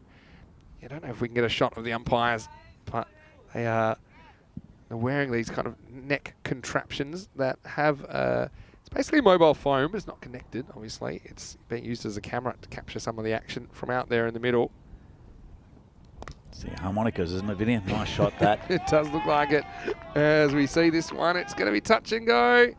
I think in the end, there's no doubt it's going to be 4, and Takua, who finds himself out from behind the stumps, he finds himself on a wild goose chase to the boundary. This is a real teaser. You see that Trotter was there with him. In the end, he escorts the ball across the rope, and the result is another boundary. Continues this good start for the Spartans. Yeah, pretty good effort that in the field, but Spartans, and especially Kranthi here, looking ominous. Clamps down on that one. Just to reply to a question in the chat from Mandrake, do the Vinos have the biggest number of players than anyone else in this group? I would say the Spartans do. Spartans only a fairly new team, been around the leagues for about 4 years or so, and they have 3 teams in the league. Vinos have the 2 teams, the Biancos and the Rossos. So, but they are using the resources pretty well. The Vinos has been pushed down the gully for a single. Yeah, they have exposed a lot of players to this competition so far already. I think we saw no less than 5 changes yesterday in their 3rd match of the competition after a couple of days off. And Prague Spartans also a pretty deep club as well, don't they? They have 2 clubs essentially in the 1st division, 2 teams. This one's hit, and it's hit into the gap. This is going to be 4. It's just good timing. Sengupta hasn't had too much of the strike, but when he has had it, he's looked in good touch, and he opens his boundary account here in match 34. Yeah, he's a good player all round, is Satyajit Sengupta. And that one wasn't too far away from the man at that short mid-wicket, and it wasn't too far away from the man deep. Still threaded them, got the 4 runs. Yeah, it certainly picked a good gap and hit the ball well. 25 for no loss after 2. See Moravian, they're in danger of losing touch, aren't they? Because if they lose this one, and then say Vinarati pick up 2 points against the Tigers, which to me is a coin flip that game. Yeah. Probably Vinarati on previous kind of reputation should be favourites, but the Tigers, depending what kind of side they bring in match 35, they'll fancy their chances. But if Vinarati win that one and Moravians lose this, that means that Moravians would have to win their last 2 games tomorrow. That's not going to be an easy task. They're also going to have to rely on run rate. New over starts, and this is Joby Samuel who's pulled away. I'll just get the one here. Yeah, so just looking at the fixtures, Moravians have got, this is their last match today, of course, but tomorrow they'll take on the Spartans again and the Barbarians. So, I mean, there's no easy matches in this group. I suppose every match is winnable as well, but that would be quite the task. Of course, we see another ball now from Samuel, which is going to go all the way to the boundary. We didn't put too much on that, Sengupta, but he knows it's a fairly fast part of the field. And see that movement again off the pitch coming back into the batter, and he's able to turn on it and gets another boundary for the Spartans. Yeah, just a little inside edge, but it is very fast down the part of the ground. It gets downhill. There's no real breeze here today. It's a little bit of a gentle, nice cooling breeze for the fielders, but won't affect the ball too much. This one's down leg side. It's a bit of a gift. It'll be a wide in the end, but it could have easily been 4 with no fine leg in place. A lot of teams going without a fine leg of any description. Yeah, of course, the Moravians, they'll be hoping to avoid the same fate as the Pulls and Guardians, who were the team eliminated from Group A after the Group A round robin matches were complete. Sengupta on the charge, and he blasts one. And, well, it might be a shout for LBW on the deep mid-wicket. And that one just skims into the kneecap. And unfortunately for the fielder, he's not able to deal with it. That was a powerful stroke from Satcher. 4 more runs to the Spartans. Yeah, it was hit straight at him. That's Surendran out there, and he pitching in line, hitting in line. And result over the rope. Just had the feeling there that Surendran wanted to be anywhere else. That was absolutely collared. And now this one is hit straight back, and this should be 4 more. So, well, Satch is on a rampage at the moment. That one will nudge the sight screen. And Prague Spartans sending a very big message on their return to action here after the day off yesterday. They've come out swinging, and they're hitting plenty of boundaries in this power play. I think what Satch is doing at the moment, he's picking out different targets on the field. It was Narendran on the boundary there, and then he tried to take out the umpire. Who's he going to aim at this time?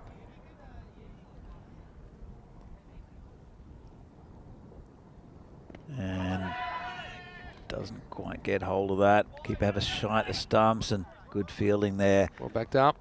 Yeah, so I mean, the thing is, if Satcher does like to kind of walk at the bowler, and he walks pretty early. So I think if I had a slower ball or something like that, that's probably the kind of thing I would try, just to upset his timing a little bit, because he does seem to be hitting him really well when he's playing that shot. Well, this one is going to disappear over the fielder. Maximo Sengupta going large. He's not finishing this power play yet. This time he stays at home, and he gets something just short of a length from Joby Samuel, and he makes it disappear out of the ground. Lovely shot. And two very dangerous batsmen out there. That was Venkateswamy, who is on the verge of the national team. He's hasn't made his debut yet, but he's very, very talented. He's just, I think the consistency for Kranti, as we've seen through this week, is his big downfall. But when he's on, he's very, very on. There's Venkateswamy. Yeah, that actually hits the last 6 there. It was deep in his crease, and he moves to 24. It's the end of the 3rd over in the power play. Very, very productive for the Spartans. They have 3 big overs in there, 13, 12, and 21. The 3rd goes magical. Mishra is going to come on and try and stop the bleeding. At least they do have a bit more protection of the boundaries now with 5 outfielders allowed, but I do feel like the cat's out of the bag at the moment. Let's see if the Spartans can cash in on this good start. It's a pretty good power play for the Spartans. They're a very good side. I want to assert the dominance on this side of the group.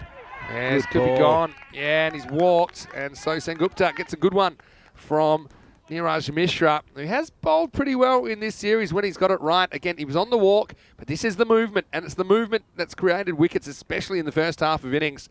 You see this one just shapes away, healthy edge through to the keeper. Babu, who is the caretaker keeper for Moravians. Yeah, he makes no mistake. So it's something that Moravians needed just to break the partnerships. And Gupta goes for 18. It's 46 for 1. That was a beautiful delivery, and he is the pick of the bowlers, I think, for the Moravians. He's bowls with a good shape, a bit of pace behind him as well. As Mishra, and deserves that wicket. Brings out a new batsman. It's Varun Mehta. We haven't seen much of Mehta with the bat yet in this series. I want to get a few on the in the middle, from the middle, pretty soon in his innings, and he's going to be facing a very good bowler in Mishra. I'll be buoyed by that. The Moravians, they'll want to get a few more wickets. They need to get the man at the other end, Grunty, but let's see what Mishra can do to Mehta. Chucked it around the corner. Should just be a single. Just a little bit shorter from Mishra. He's good when he pitches the ball up and gets that swing, gets movement away, and both in the air and off the pitch. That's what happened in the that ball to Sengupta. Yeah, I mean, I often try not to call games too early, despite this looking like a walk in the park for the Spartans. But a lot of things can happen from here. Mishra would love a second wicket.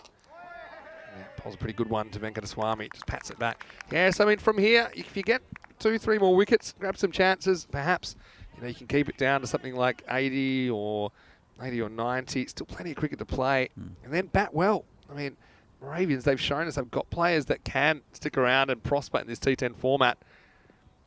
And, I think Babu batted very well in the last game, just didn't have a lot of help.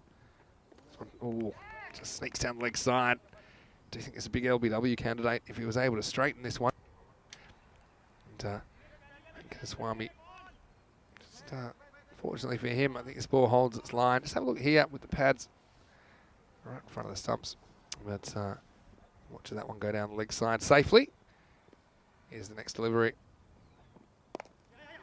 Just cut away, and this should run away for 4 as well. Field a bit quicker today, and that one will get there. So the captain looking good at the moment. That's his 5th boundary. He's also hit a 6. And so the score has passed 50 now, 52 for 1. And he's been very, very good so far, hasn't he? He's looked assured. Good conditions to batting. And the captain looks like he's settling in for a big innings. Yeah, he needed that, I think, Kranti as well. And it's interesting to see who Moravians will turn to with the ball, because Mishra's only got a couple of balls left. This one's nice, nicely turned away. In fact, I think it might be a leg by. Pretty good bowling, nice and tight. Yes, from Mishra. But it'll be a little difficult. I think Joby Samuel is a good bowler, but he went for 20 off his first over. So I don't know who's going to toss the ball to the skipper. Yeah, let's see where he goes. Last ball this over though. First slip in place and beats the edge of Mehta. It does take us to the end of the 4th over. It's 53 for 1, so much better over, I suppose, picking up the first wicket of the innings and also just 7 off it. Hope you're enjoying the action wherever you're watching from around the world. It's always great to have your company. It's Vinny Sandy here, Mr. Maximo. Alongside me is Danny Czech, and we are loving our time here in the heart of Europe. Once again, blue skies, we're enjoying it, and it might be a chance, Danny, to do a lurker call out. Okay, if you are lurking, I only do this once a day. Get in the live chat, ECN European Cricket Network. Let us know where you're watching from. I want to say hello. And we know, Danny, we've got viewers all around the world. Yeah, we had someone from Belize the other day, and lots of fans from Australia and New Zealand, also in America and Canada. So it's we've got a few full-time lurkers as well. Mm-hmm. They out themselves in the chat, but it's always great to get that kind of interaction with them, and obviously to acknowledge you guys and thank you for supporting European cricket. The more you do it, the more cricket we bring you. Make sure you like the video as well if you are watching on YouTube, and also big hello to all of our viewers on FanCode in India, and thanks for your wonderful participation as well. We know that the European Cricket Network is something unprecedented that is happening in the world of world cricket, and it's great to be undertaking this project and hopefully continuing for a long time as we start the 5th over.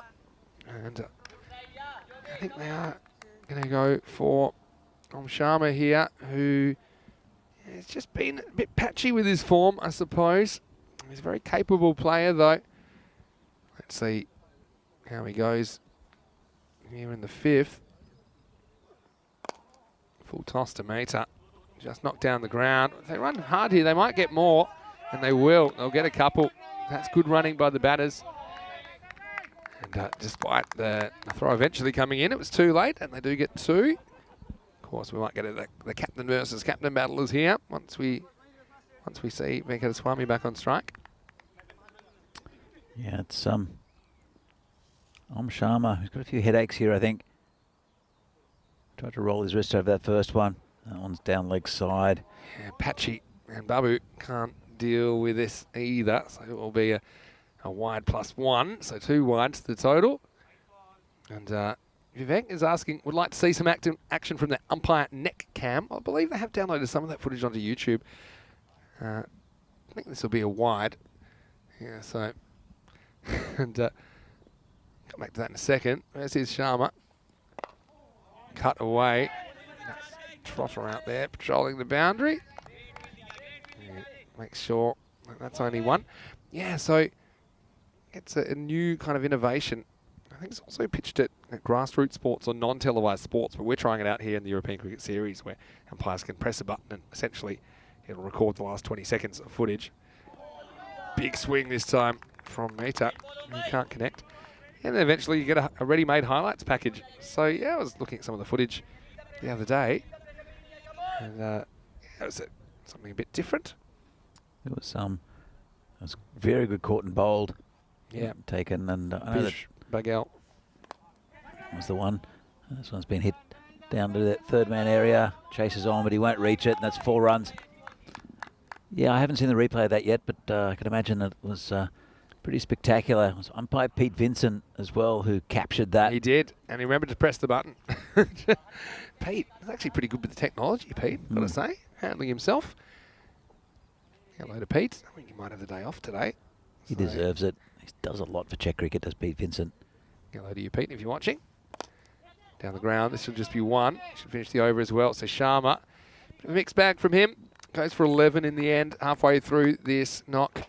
The Spartans are 64 for 1. Okay, I'm going to go to the lurkers now. I want to say hello to Rex, who's watching from India. Hello to you, Rex. Hope you're enjoying it. To Sundori as well. Nice to have your company. Chris Packup lurking as usual in New Zealand, half a world away, but hopefully you're enjoying being up close to the action here. And to Shanto, who had a very nice compliment for me. Thank you, Shanto. I've got to say you're looking very nice as well today, even though I can't see you. To Sam Taptel, he is a full-time lurker. He's watching from Bodrum in Turkey. And hello to you, Sam. And hopefully you're all enjoying the action. If there's any I've missed, I'll keep an eye out. If you are a lurker, or if you just want to say hi, let us know in the live chat. ECN, European Cricket Network. Okay, here's Surendran coming on to bowl the 6th over to Mehta. He's getting a few away here. It was a bit bogged down with the bat earlier in the tournament. Mehta coming in at 3 today. Plays a nice shot, cuts it well, and it will be handled. Nice work out there by Kisan Kamble, just a single. Yeah, a little bit short from the bowler there. Got away with it. Nice cut shot towards the toe of the back. You have to a little bit better against Venkwata Kadaswami's Banco. For 2 at the ball at the moment. Very dangerous batsman is Kranti. Comes a bit close to the body. It's knocked down by Takua. Finds himself in that backward point region, but they do get through for a single. Just got to break partnerships if you're Moravians. It's not going to be easy. But that is, I suppose, what they've only been able to do once so far in this innings. That's why they find themselves staring down the barrel of a big target. Well, they only took 1 in the previous game against Vinarati. So 2 wickets in the day so far for Moravians. That's where they need to improve. That was a good ball. Better ball. Let's say hello to Scouse Rat, who's still lurking full-time in Barbados. Sounds like a nice part of what I assume is the UK. But, I know that. Wouldn't it be Barbados? I think he's Or is it Scarborough? because he's Scouse. Yeah, he's Scouse. Doesn't mean the British do travel. Oh, this has been smashed for 6. Well, speaking of travelling, this has travelled. It was a bit of a half-tracker from Surendran, and Mehta cashed it in. Maximo, Spartans on the prowl. Had the day off, and I think they spent it thinking about how they could pick apart this Moravian bowling attack. At the moment, they're looking really good as the score passes 70. Yeah, well, be more specific than Scouse Rat, because the joke is ambiguous. I think you're in maybe Scarborough or something. I think Scarborough's a good call. Yeah. It's a seaside town up trying to north make it in sound the cooler. northwest. No ball called. Cut away and a long chase. Probably get 2. Depends how long the kick is. Yeah, so we've seen a couple of overstepping infractions today. Let's have a look at this one from Surendran. Yep, that's a really good camera shot there. Lets you know exactly why that one is called. Umpires for this one. You have Pradeep Gangappa back today. He's there with Raghava Makasani. Free hit then. Oh, he's hit it well. This is blasted. Well, that is Mehta hitting from Mehta as he goes crunch maximo time. He passes 20 and free hit getting cashed in. Ding, ding, ding. Varun Mehta looking very, very good. And that was a bit of a hit me ball there from the bowler. That's exactly what he did. So looking ominous here. Ominous? Ominous, that's the word for Moravians. Worked away and let's get one here. Intelligent batting. Mehta finding his groove in the 6th. He moves to 24 and the score is 82 for 1 after 6 overs. Moravians probably just wondering where this wicket is going to come from at the moment, Danny. Yeah, it's not looking good for them, and these two are batting very well. And there's just no penetration with the bowling, as I mentioned before, after the very good bowling up top by Prem Yadav and also Niraj Mishra. Just not got the depth have Moravians. Going back to, well, I'm assuming that Scouse Rat is from Scarborough. Have you ever spent any time in any British seaside resorts? Little bit. Yep, I never stayed that long. I was normally there for work because I'm Sharma. I've spent a bit of time in Southend-on-Sea. Also spent a bit of time down in Plymouth. Never that long. Yeah, their idea of the beach and our idea of the beach is a bit different, but it still is charming in its own way. It is very charming. I was in Brighton, which is not really a resort. It's more a big, it's a city, which is lovely actually. But yeah, it's a little bit different for an Australian when you go to a European beach and there are rocks everywhere. Yeah. And it's Their concept of sand and mine is a bit different, but I guess I was spoiled. Here's the next ball, who is, of course, you don't get too much beach around the Czech Republic, being landlocked. Yeah. There is a sort of a beach on the Vltava. Yeah. It's well, there's a couple really, but there is a little sort of fun place to go. It's called Sluta Lajne, which is the yellow baths, I think it translates to. And there's lots of activities, beach volleyball and things like that. And it's quite popular in summer, as that's called a wide. But there is sort of a beach, and you can go swimming in the river, which is probably not advisable. Go swimming in a river that runs through a city. But it's fun down there. It gives the illusion of the tropics. I've seen some pretty funny things. As we see, a single driven away. Meta hitting the ball really well. It's kind of what he is capable of in this innings. And Munich, I saw somebody surfing. Have you seen that before? Yeah, it's pretty dangerous too. Yeah, surfing the river, I suppose. Like a canal thing. Yeah, like a canal. It is a bit weird. Yeah, and it was freezing as well. I think it was in January or February, maybe February. It was just down the road from their office at the time, the ECL headquarters. And everyone's in their wetsuits, and they'll go and they'll do it for a few seconds. And yeah, the current was huge, which is a particular bit where the water narrows. But they're full on surfing. Yeah. I was expecting to see that in the middle of Munich. Well, this is in the air. It's going to fall safely. And I think Mishra will try and prevent the two, and he will. Launches it to the keeper. Good fielding out there. Talking about German surfers, I've got a bit of trivia for you. Okay. Don't remember his name, but it's been confirmed that there's a German surfer down in Portugal who surfed the world's biggest ever wave. Did not know that. It was in 2020. They've just confirmed the height of the wave was 26 metres. Wow. 26 metres. 26-metre Don't wanna wave. get stuck under that one. White called. So Portugal with the big wave. That's huge. Yeah. Got to say, because I spent all my time playing cricket, I never really learnt how to surf. And it's one of my regrets, I suppose. But I think it's the Indian in me. Sometimes I don't necessarily swim upwards when I'm swimming. This is hit down the ground, and should just be the one. Takes us to the end of the 7th over. And so 7 overs down. The score is 89 for 1. And just a reminder that we have plenty of cricket coming your way this year on the European Cricket Network. And I know that this is something we're all really looking forward to, the European Cricket Championship. It's getting closer and closer. You know, we're pretty much 3 months away now, so it's creeping up on us. Have some new teams there for the first time. You mentioned Portugal then. They're in the same group as the Czech Republic in Group A, so that should be an interesting clash there, no doubt about it. You also mentioned Germany. We'll see them in Group D. They get to renew their rivalry with Italy. They had a really good tussle last year on the opening day of their group. So plenty of new teams as well, 6 in total, as the ECC expands to 21 teams in 2022. Join us for that right here on the European Cricket Network. So yeah, looks like it is Scarborough and Scarbados. Oh, I do like that. A bit like Bris Vegas. Vegas. That's what Brisbane people call it, to make it sound more exciting. But this is pretty exciting as it's rocked back and rocked out of the ground. And once again, we see Venkateswamy. He's struck the ball really well in this innings, and he shows no signs of slowing down. That's his second 6, deep in the crease, gets the length he wants and deposits it out of the ground. Yeah, lovely shot that. Oh, wow, you just showed me the picture. That just looks like he's surfing the sky. Well, this one is a bit of a top edge.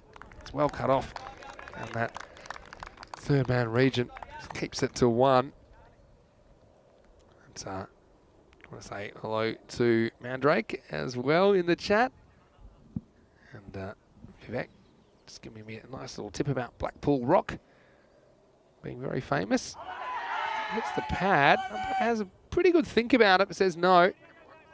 Just took a little half step, showed me he wasn't particularly interested, but he was prepared to give it some thought. He says Yadav does hit him in line. It's not a mile away, probably just sneaking down the leg side. Scouse Threat saying lots of sand and surfing here in Scarborough, Danny. So it's a part of the world. I've spent quite a bit of time in Britain, a bit of time in Scotland, and also in Bristol and London and Brighton and a few other places, Sheffield. So uh-oh, who's going to chase this? Because this may pull up. They're going to hope it goes for 4. Well, it does in the end. And Venkateswamy gets a bit lucky here. It's a thick inside edge down to the unattended fine leg region. He moves to 44. And yeah, the Spartans, they are flying at the moment. In fact, that one takes them past the 3 figures. Yeah, it's a good effort from the Spartans. Moravians can't take a trick today, I think. Comes again. And it's in the air. Player under it should take it and does. Well, it's a nicely taken catch out there by Mishra. And Good innings there from Granty. Just didn't quite get enough of that. Was looking for his 50. Might have got a bit greedy.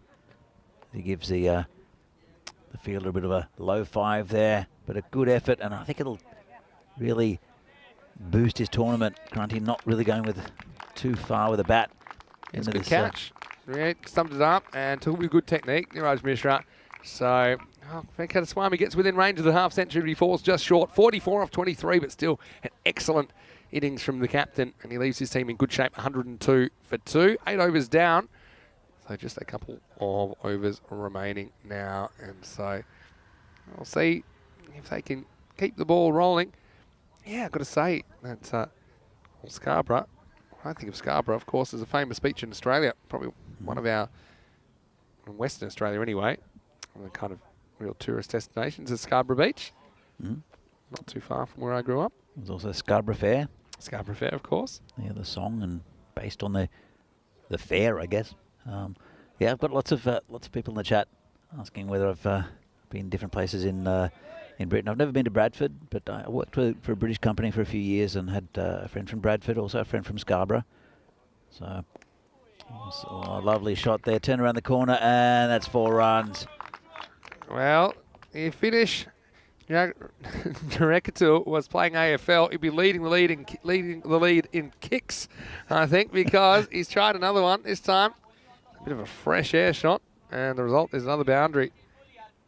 Yeah, it's going a little bit pear-shaped here for Moravians, and just been good batting, really. Not taking too many risks. The Spartans got a good lineup. Some dragged from outside off stump straight, just for a single. So on the Scottish Sea, I've kind of dipped my toes in the Scottish Sea up on the Isle of Mull. Yeah, well, I have Scottish background, right? So yeah, my grandparents used to tell me some stories. As the next one is punched out in front of point. Probably should get 2 here, and they will. They certainly will after the slight fumble from Mishra. So they grew up just north of Glasgow, a place near the Loch Lomond. Just Balloch is the name of the place. And they said, a lot of people used to have a few drinks and jump into the lake. This one a long way outside the off stump now. Nobody's watching, and so it's going to result in what I think will be a leg bite. Don't want to be runs because it was caught. Just wait for the signal here from the umpire. And this one will bend to the laws of physics if it's not leg bites. Yeah, it is. So it will be 1. And so Joby just not noticing the ball got thrown back at him. Come back to that in a second. Back to live action though right now. It's a long way outside the off stump there. Okay, this is another one sliced into the same kind of region. This time Mishra wants to stop at 2, but he won't. It needs to be backed up. Yeah, so a lot of people, despite it being freezing, and they would like to jump in the lake, but yeah, quite a few people actually drowned in there. Doesn't seem like something that I would want to do, despite having a few drinks. Maybe a bit of Scotch courage. I do go for a winter swim in the Voltava here in the middle of Prague, when it's pretty cold, and there's often those cold swims for some reason. I don't see the attraction. Yeah, well, Andrew Ryan, of course, part of our commentary team here at ECN, as we get to the end of the 9th over. Scores 114 for 2. Yeah, Andrew Ryan is a competitive cold water swimmer. Did you know that? No. So he actually takes part in competitions. I think he's been up to Sweden to do it. He's always swimming in Lake Geneva. Doesn't matter how cold it gets, which I think is nuts. But he loves it. And he said, it's a bit of a mental game, which I'm sure. And also how to kind of pace yourself so that you don't wear yourself out. You kind of do have to take it easy and try and keep that heart rate low. So, yeah, Rhino is a man of many trades. Hello to you, Rhino, if you're watching. Anyway, 10th overtime. And they're going back to surrender. And I think this first one's okay. Just sneaks inside the line. I think while Rhino's pacing himself for the swimming, I'd be pacing myself at the bar watching him. That seems more comfortable for me. Be in front of a fire, drinking a little whiskey. I suppose it'd be even more sweet, though, if you'd been freezing for however many minutes or hours in the water. Well, this is gone. Nice catch. And that's Charlie Trotter. He doesn't drop too many.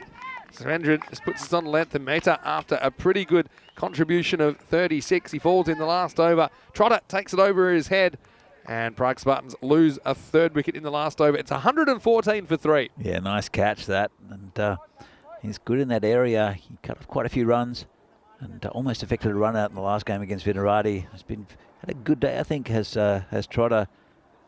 And Spartans, they've got enough runs on the board, I think, to beat this Moravian side. But you never know. When they get going, the Moravians, they can score good runs. Just have to build up partnerships. We'll see that a little bit later.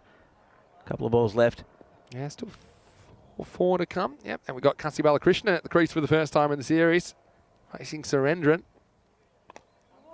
Get something on this, and he might want to get his running shoes on here. Probably should get to... Kind of had to take... Oh, he might be close here, actually. Took a bit of negotiation, actually, to get Chagi to come through for the second run. But I think Balakrishnan, it'll be touch and go here. We don't have a great angle on it. See, Chagi said, "Are you sure?" He said, "Yep, I'm coming." And I think he's probably gone here, just judging on that. Let's have the money shot. And, yeah, for me, that's out. I don't think he's made the line. And so I think he's going to be 1 and out. So he won't get a duck.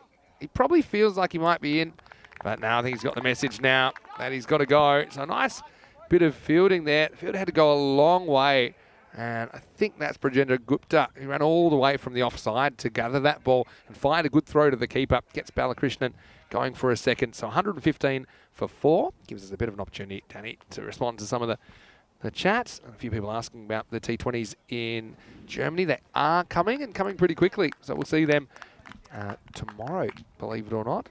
Tomorrow, Friday, Saturday, and the final on Sunday. Charlie Hunt will be in the commentary cube for that one. Hello to Maiden Waters. And interesting Mandrake saying he had to jump into a freezing cold Loch Lomond in Scotland before he canoed it as part of his army training. That sounds pretty extreme. But obviously, that's all part of the idea. Can't say I've ever swum. I've visited it. Didn't feel compelled to jump in. Anyway, new batter is Balladia, who's facing up. 3 to come. Full. Gets past the short mid-wicket. Chagi, can't see him coming back this time. Enough's enough, says Neeraj. I want my turn. So we will get another opportunity with 2 to come. Let's see if he can move this score maybe towards the 120 mark.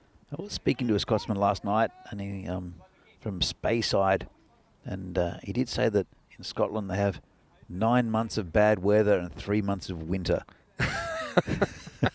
I love that.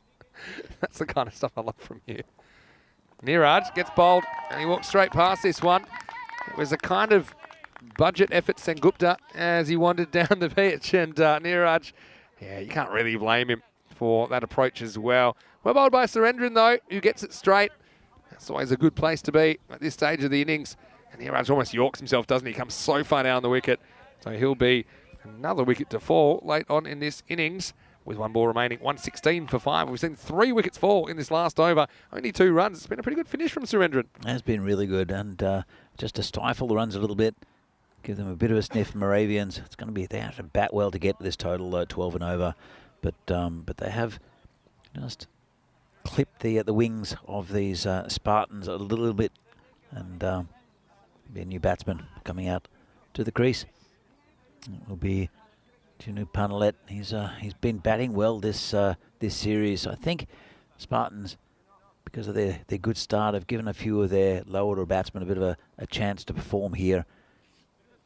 And they get a couple of runs. I don't think really they've responded that well. Yeah, well, they've avoided any punishment here. Moravian last over. Here's the last ball. Panalet finally gets out there. Thought we might have seen a bit earlier.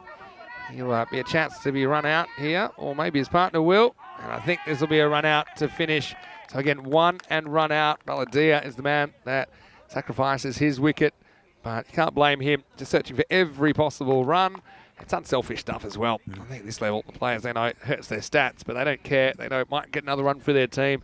And so the Spartans are going to finish 117 for 6 after their 10 overs. There's one here. It just gets him by a step or so. So, yeah, pretty good finish from Surendran, who only concedes 3 in the last over. We see 4 wickets fall in the last over, including 2 run-outs.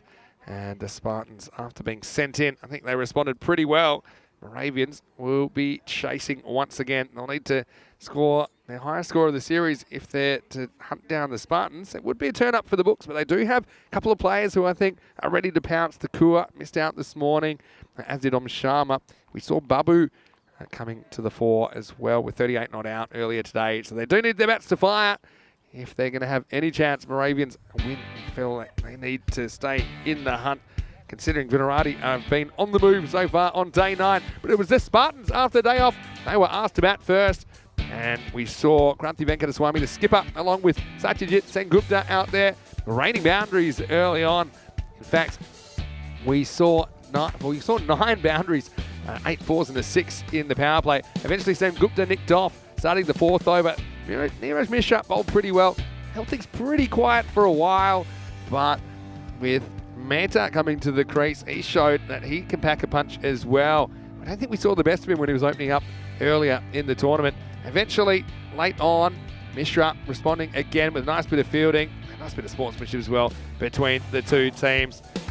Well, late on, they were scrambling for every run possible. Trotter took a nice catch in the 10th. Surendran only conceded 3 in the end. It was raining runouts towards the end as Balakrishnan faced only 1 ball, got a single, and probably 90% of a second. Chagi ran past one, and then off the very last ball, we saw 1 added and another run out. It was Baladia this time who had to go, as Panelit was able to essentially get 1 run off the only ball he would face in the innings.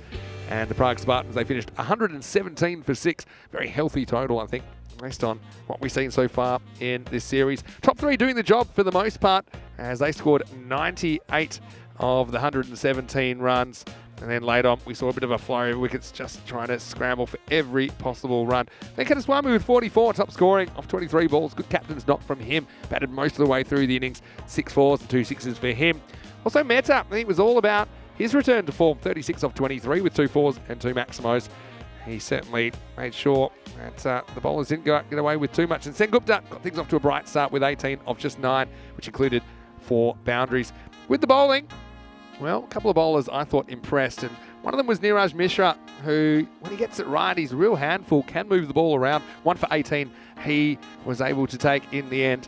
Apart from that, we saw a wicket to Prem Yadav, but I think Surendran, he's the one that deserves the most plaudits for me. He took 2 for 21, including a very good last over that only went for 3. That's after 18 came off his first over. So no doubt about it, the Spartans heavily favoured to defend this total, but anything can happen, we know that. And when we return, we will see Moravian Cricket Club chasing 118 for victory. So we'll see you in just a few minutes. Vinny Sandu here, Mr. Maximo, alongside Danny Hudacek. Hope you're enjoying your day. Sun's out. We're having some fun here in Prague. Back more soon with more FanCode European Cricket Series.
And welcome back to this FanCode European Cricket Series match between the Prague Spartans and the Moravians.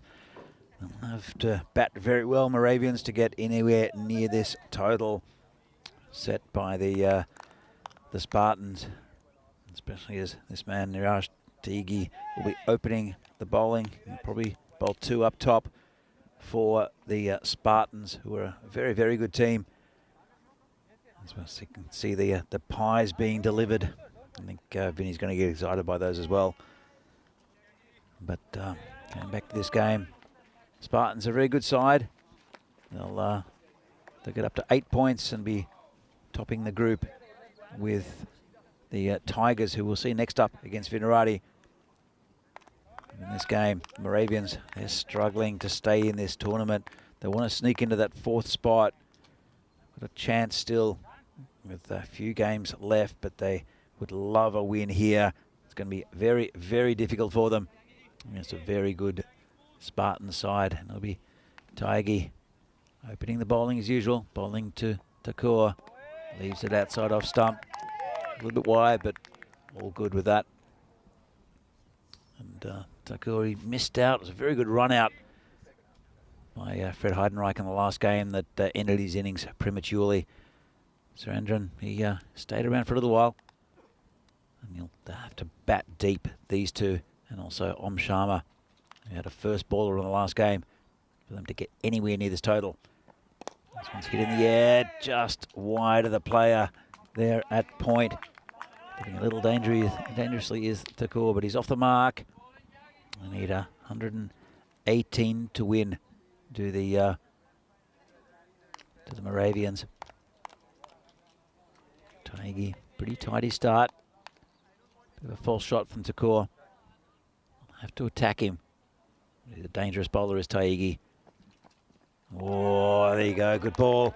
And Taigi can't quite believe that he hasn't got an edge on that. Would have flown though, and there is no one back at third man. Well, there is, but wide. And Voitahasha is just come in and show me something that I desperately want to get into. A big fat pie, but that one's a nice shot off his legs from Surendran, and that's 4 runs. Really nice shot there. Just got a little bit on the leg side, did Taigi, and that's exactly what they need.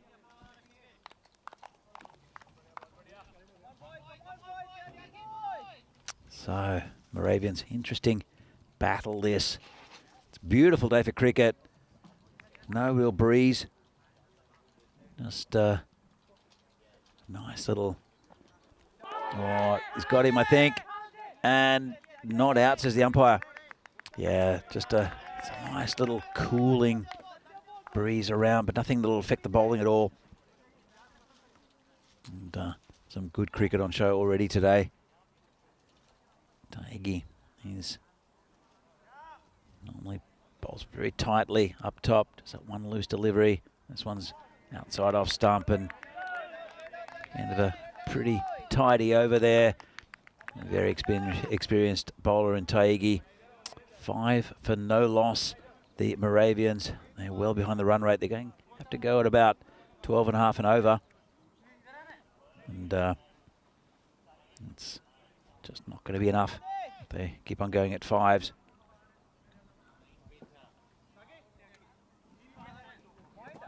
New bowler to enter the fray will be Raya Prolu. Interesting move, I think.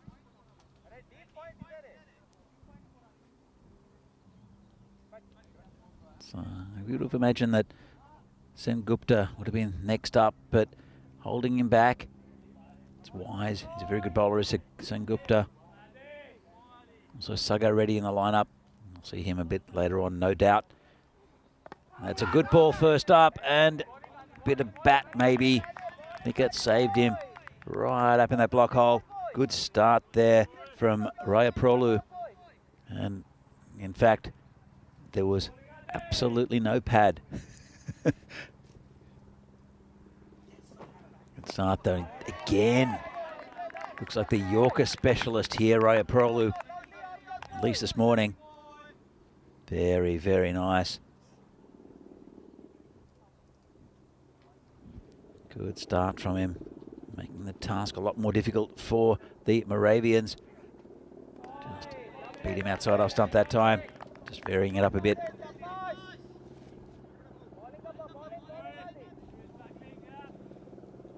And just not panicking at all, the Spartans. I know they've got the runs on the board. Hit straight just to that mid-off area, just a single. And it'll bring the dangerous batsman in Diras Thakur back on strike. Back it's not, it's Surendran, who plays a false shot. It's going to drop in the middle of a few fielders and they'll look for two. They should just get the one though. Living a bit of a dangerous life is Surendran. He's got that boundary. He's played a couple of false shots already.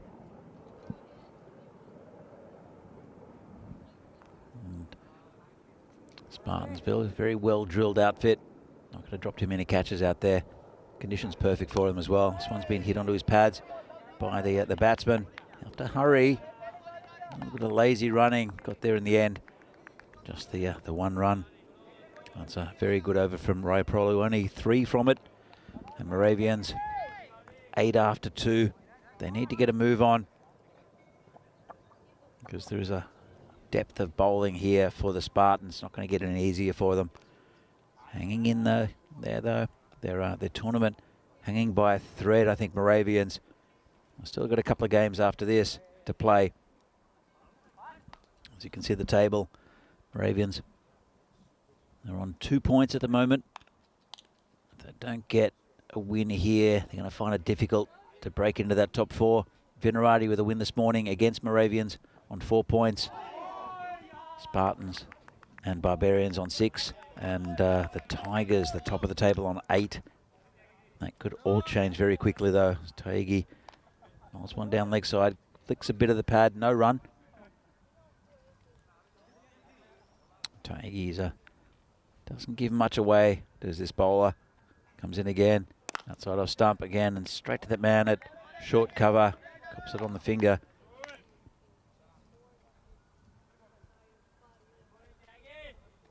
Very workmanlike here from Spartans. They just need to get through this game. They'll have a big game this afternoon against the Tigers, though, in the final game of the day. So it's a bit short. Dab down to point. Just a single. They don't really need wickets at all, Spartans. Just need to keep the run rate under what the Moravians need, which is now creeping up. Well, just going to have that bowled again. Dead ball. The batsman unhappy with something.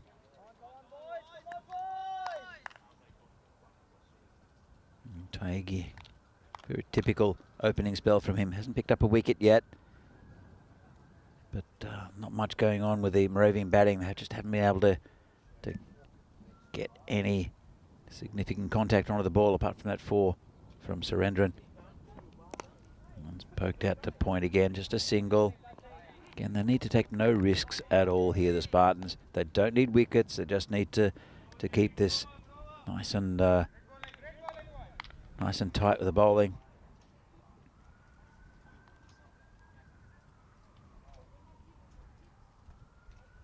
Comes again, walks down the wicket a little bit. The batsman.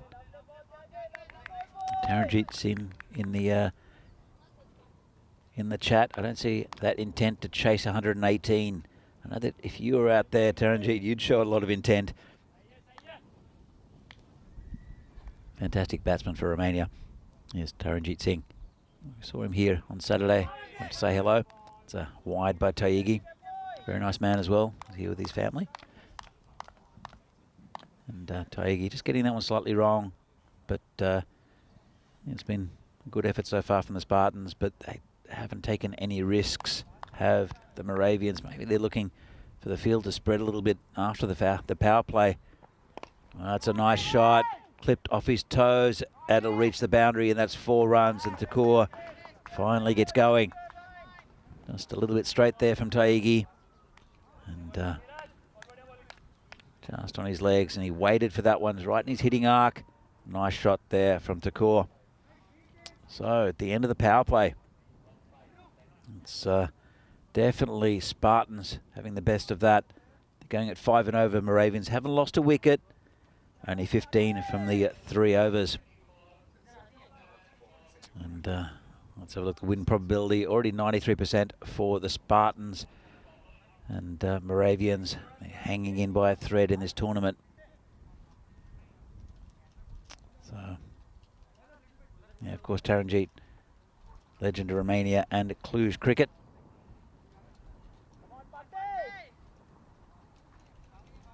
Very, very handy batsman for Cluj and for Romania. I'm sure we'll see plenty of him in the tournament up in Kardama later in the year. This is not a great start. It's called a no ball, actually. It's Path, Balodia, which again we haven't really seen much of with the ball in this tournament. And starts with, well, just hit the edge, I think, of the pitch. Be a free hit, and I think he's taken advantage of that. There is a player out there who makes good ground. That's Gino Panalet out there. Just be the single. If he got it a little bit wider, he would have got 4 runs out of it. And I think a bit lucky there. The bowler comes in again. This one's dabbed down into the onside. Goes to the man at deep cover. And that is Sago Reddy. Just be a single. So very slow start here from Moravians. They need to really start to hit the ball with intent of getting runs. And that one's gone deep towards the boundary, but just a single. A good return. Don't know where these runs are going to come from Moravians. They're very sharp in the field, are the Spartans. Perfect batting conditions for the Moravians. Shouldn't be much swing at all today. It's starting to steam up a little bit. Getting pretty warm here in Prague. This one's hit through the line. There's a man out there. Just cut off that boundary. Just keep on finding fielders to the Moravian batsmen. Didn't quite get all of that. Did Thakur. Baladev now bowling to Surendran. Hits it straight. And again, it'll be cut off. It's in Gupta there. They're very keen, very well drilled, this Spartans team. 2 of them came across there to cut off that ball. Just not happening for the Moravians. That's Path again. Just dab down to the man at short cover. They'll take a single, have to hurry. And that was comfortable in the end. Moravians, of course, they're a 2nd division side. They do have a 3rd division side as well, do Moravians. I don't think they've quite got the depth. Here's what's happening this weekend. Actually starting tomorrow, some international games. T20Is, tri-series between Germany, Austria and Sweden. Should be very competitive, 3 good sides. Starting off with the game between Germany and Austria tomorrow. Finals day on Sunday. So 4 days of international cricket here on the European Cricket Network. And that'll be fascinating to watch. Get to see a lot of these T20I games with the leading up really to the qualifiers, World Cup qualifiers coming up in Europe in the next couple of months. They're going to be very interesting as well. The Czech Republic are very keen to get up there. They'll be playing in Finland. Comes the new bowler coming in. It's been hit nicely. Man's there. Can't stop that. That's 6. Lovely shot there. And it's Ravi, the new bowler, who gets punished. Good shot there. In the first 6 of the innings from Thakur. They'll want a big over here, and it started very well. Shanmugam Ravi has to improve on that one. They've missed a trick here, the Spartans. And that's a better ball, tucking up the batsman. So, man at short mid-wicket. They've kept those 2 players in, short mid-wicket and short cover, both a catching position and a run saving. Comes Ravi again. This one's edgy. It's gone to the man, the third man, who's just patted it down, just a single. Pretty thick edge. And that man is quite fine. He's inside the circle. So he's there again as a catching position, but also run saving. And there is a deep fine leg as well. They've got all bases covered, I think, here, the Spartans in the field. Finding it very difficult to get runs, the Moravians.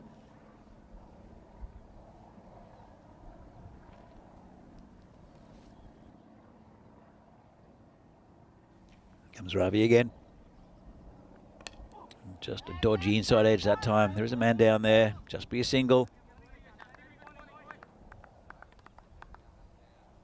After that first ball, he's brought it back quite well, as Shanmugam Ravi. Moving the player around in front of us a bit straighter. Comes in bowling to the core, who hit a 6 off him first ball. Tries again, gets it into the gap. Player have to do well to get there, and he won't get it. That's 4 runs. Nice shot there from Thakur. He's over going for a few more. Still below the run rate needed. They need this every over to get anywhere near this total, but they've still got a few big guns waiting and ready. The bowling here for the Spartans. Thakur now 22 off 19. Hit that one well, and that's 6. Lovely shot, big over here for Moravians. They need a few of these. The win predictor saying 0 for Moravians. I think, though, that Diras Thakur has got another opinion. That's a nice shot. Well, the experiment with Ravi hasn't worked. 18 off the over. The MCC now given 1% according to the win predictor. I've got to say that definitely still favourites here, the Spartans, after 5 overs. 40 for no loss. They rely on their top order, though, do Moravians. And you can see 28 off 20 for Thakur. Surendran 10 off 11. He's hit a couple of boundaries as well, though, so been difficult for him to get the ball away. Akshay Babu batted very well against Vinarati. Om Sharma, he missed out. They're also very good bats for Moravians. But, Surendran will have to get going. Will have to get out. Comes a new bowler. It's Path again. And, well, tries the reverse sweep. And I'm not sure if he'd be better off just treading on his stumps here. The batsman is really not helping the situation. Trying. This one hits pretty well. That's gone out to the fielder out there. Just a single, though. And it brings Thakur back on strike. Well, that's the other solution, is to get Thakur on strike. Who can hit the ball very cleanly. And Boladia just putting that in the slot. Couldn't quite put it away there, the batsman. This one's in the air. 2 players coming around and dropped by Sache. Did well to get there. That's it right at the end of the fingers. And that'll be stinging. Good effort. There's 2 players there coming across. Good communication between them. Would have been a very, very nice catch if he'd taken it. He did all the hard work, just couldn't hold on. It's Path again. And again, the reverse sweep. This time he gets it beautifully. That's a lovely shot, and that's 4 runs. Well, he obviously is backing himself to play that. There is a gap there through that region. And hits it perfectly. 4 runs, great shot. Starting to take it to them. These Moravian batsmen have to do a lot more of that, though. Comes in again. This one's hit over the top. And not quite over the top. It's a good catch taken there by Sagar Reddy. That's the end of an innings there that almost got going from the batsman, Surendran. And Moravians lose their first wicket and bring Om Sharma to the crease. Quite a tall man is Sagar Reddy. Used all his height there. Thought he'd got over him, but that's a wicket down. And 1 down for 46. Only 1 ball left of the 6th over. The Moravians, they're trying hard. Don't think they'll get this total, but they still have a chance. Sharma, he's been good for Moravians in this tournament. The skipper will be joining Diras Takor, the wicketkeeper for the majority of the tournament. Takor, I think he might have taken a bit of a knock on his hand against Vinarati, not keeping this game. It'll be Sharma to face, as per usual. If the batsman gets a catch, doesn't matter if the batsman cross. It'll be the new batsman at the striker's end. Comes Path and just played down the wicket by Sharma. Very watchful. Can't afford to absorb too many of these deliveries though. And that's the end of the over. 46 for 1 off 6, 4 overs left. Need to go at 18 and over now. Moravians, you saw that in the over before from Ravi, but they need that every single over from here on. And it's not going to get any easier. It's going to be their big man, Satyajit Sengupta, probably the best of the bowlers for the Spartans. National team player, national team opening bowler actually, who will come in, be bowling to the Gore. Will want to get a few runs. They've got pretty good field set here. Defensive slightly. They've taken that man out of short mid-wicket. Just to back up the big fast bowler. Comes bowling to the Gore. And good start there from Satya.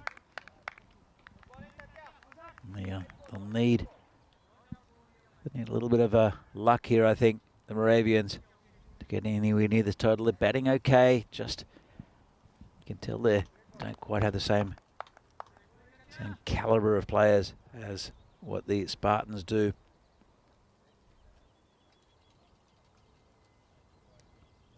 Such is going to come in, bowl again to the Core. This one's lifted off the stumps, out into the deep, just be a single. I think they're well spread, the Spartans fielders. Got, unless it's hit very well, it's going to be difficult to get past them in the field. Not too many gaps. The only gap I can really see is between the man at square leg and the deep fine leg. But if Sengupta keeps it on off stump, be all right. That one just a little bit leggy. Tried to give himself a bit of space. The batsman Sharma missed it. Been a good spell so far. Good start to the spell from Sengupta.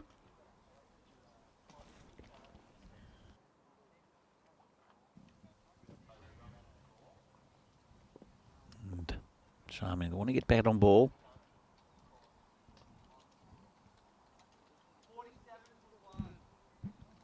Just a bit of a pause here. Yes.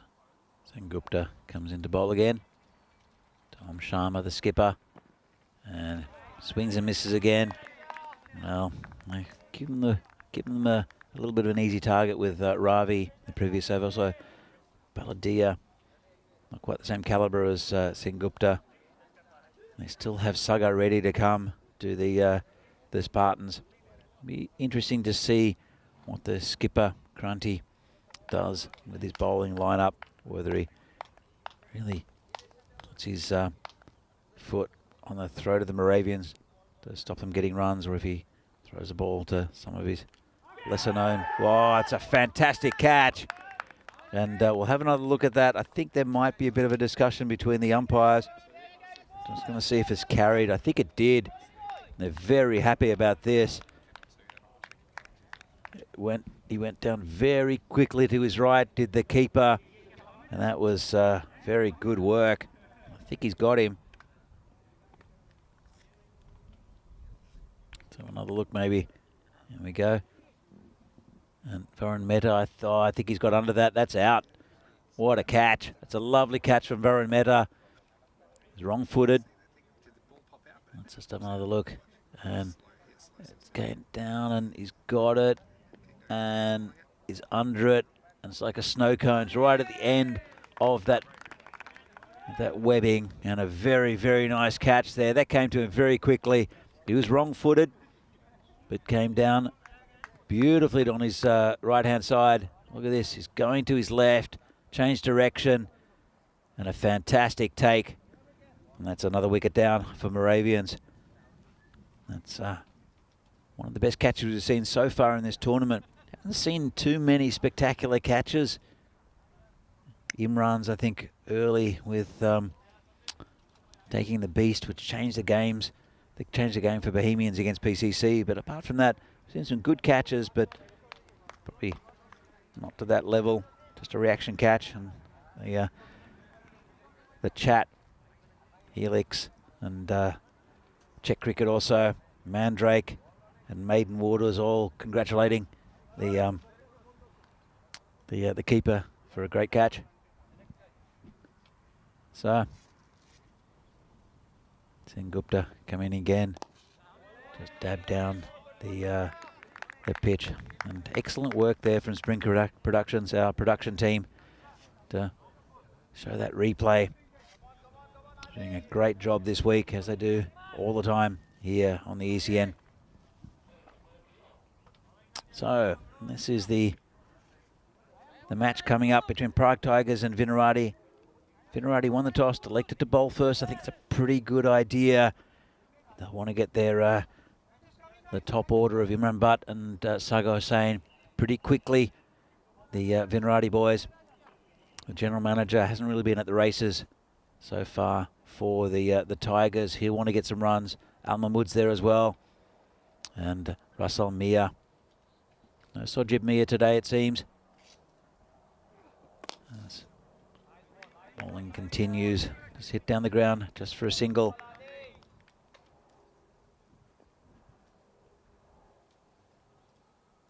Sting's been taken out of this run chase a little bit by the very good over there from Sengupta, taking 1 for 1. Roprolo has been inexpensive as well. 4 off his 1.2 overs so far. And it's Babu who's out there replacing Om Sharma. He was good this morning, was Babu. This one's at the pad, but it's going down leg. Should be just a leg by, I think. Might have got a bit of bat. No, the umpire signals a leg by. And it'll bring the core back on strike.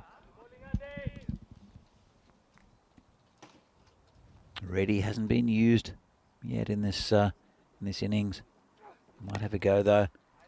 It's been very good for the Spartans. This one just hit down to deep square leg for a single. And that brings up the 50 for the Moravians. But unfortunately, they've taken about 7.5 overs to get there. Comes the bowler again. Full toss, not put away. Some work to do for the fielders, but they'll cut it off. They'll come back for 2. Have to hurry. Makes it pretty comfortably in the end, does the big man Thakur. Babu gets off the mark. Rob Perlew has been bowling pretty well in this innings. Comes in again, bowling to Babu, who lines up a big shot, ends up getting an inside edge, just down to that man who's a very short, fine leg now, just for a single. So again, glorious weather here in Prague, and as Rob Perlew finishes his spell, no wicket for 8, really dried up the runs nicely for the Spartans. So we see the bowling here for the Spartans. Taegi, his normal economical self. No wickets though. Roprolu opening bowling as well with Taegi. 8 off his 2. Path going for 13. The only expensive over there from Ravi going for 18, which was just about what they needed at the time. Moravians, they'll need quite a few more now. And they really can't win this game. And there's a new bowler. It's gone down leg. It's Vignesh Kumar will be bowling for Spartans. I think they'll just giving a few others a bit of a go here. This one's going to be a wide again. If he bowls enough of those, they're in with a shot here, Moravians. Win predictor, 7% for Moravians, 93% for Spartans. I don't know about that. I think it's creeping towards 100% for the Spartans. And that's just down the leg side. It's in the air. Just between two fielders. Got quite a bit of height, but no distance to the batsman. And bring Thakur back on strike, who's batted pretty well, 32 off 25.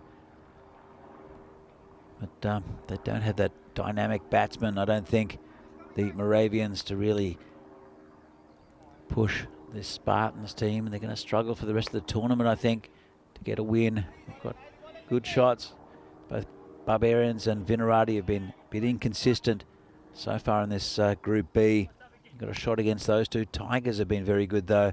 And Spartans looking very, very good as well. Hit to the covers just for a single.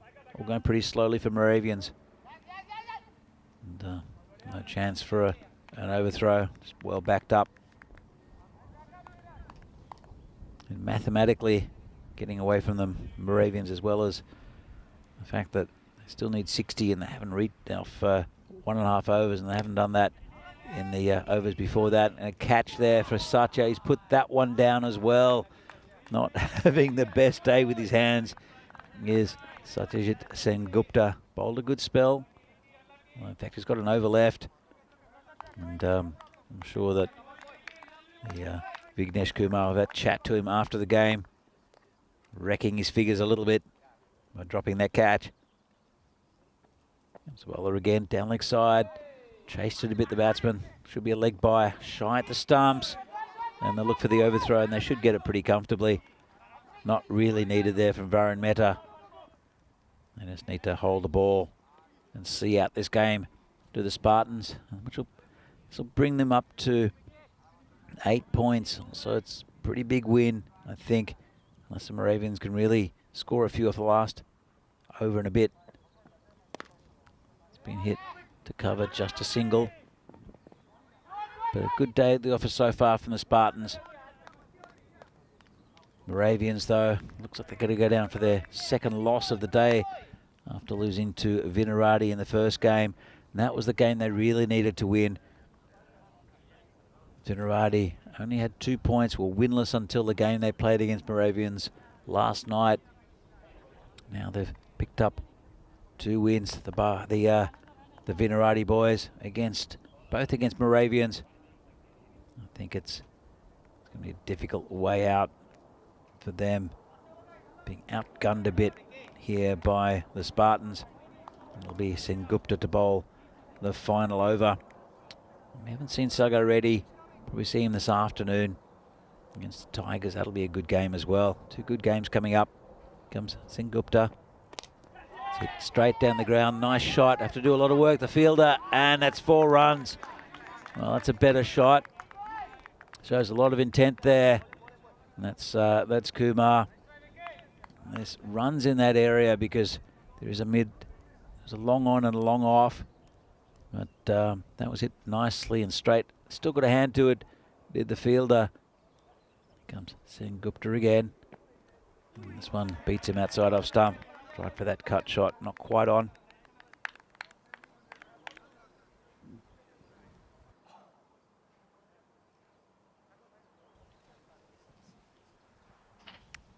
Conditions warming up a little bit here in Prague. Probably going to get up to about 25 degrees today.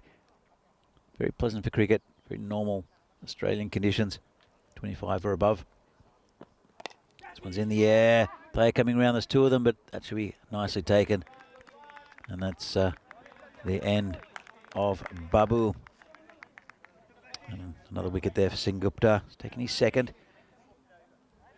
Bowled very well as well. So looking forward to the next game. Vinarati, they won the toss. They elected to field against a very good Tigers side. Vinarati, they'll try to make it 2 for 2. I know they've got Shubh Chowdhury coming in which will pump up their bowling attack. Ed Knowles is out of that team though.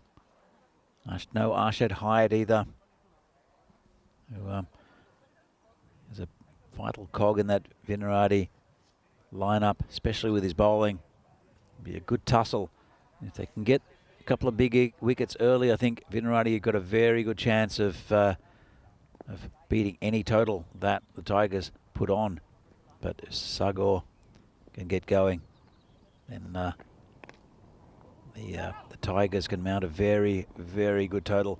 They couldn't defend 100 against the Tigers, Vinarati, in the on the first day. They were very disappointed to walk away from that day without a win. Anyway, that game coming up. There's only a couple of balls left. Maybe a good win here for Spartans. Not really pressed by the Moravians with the bat or with the ball.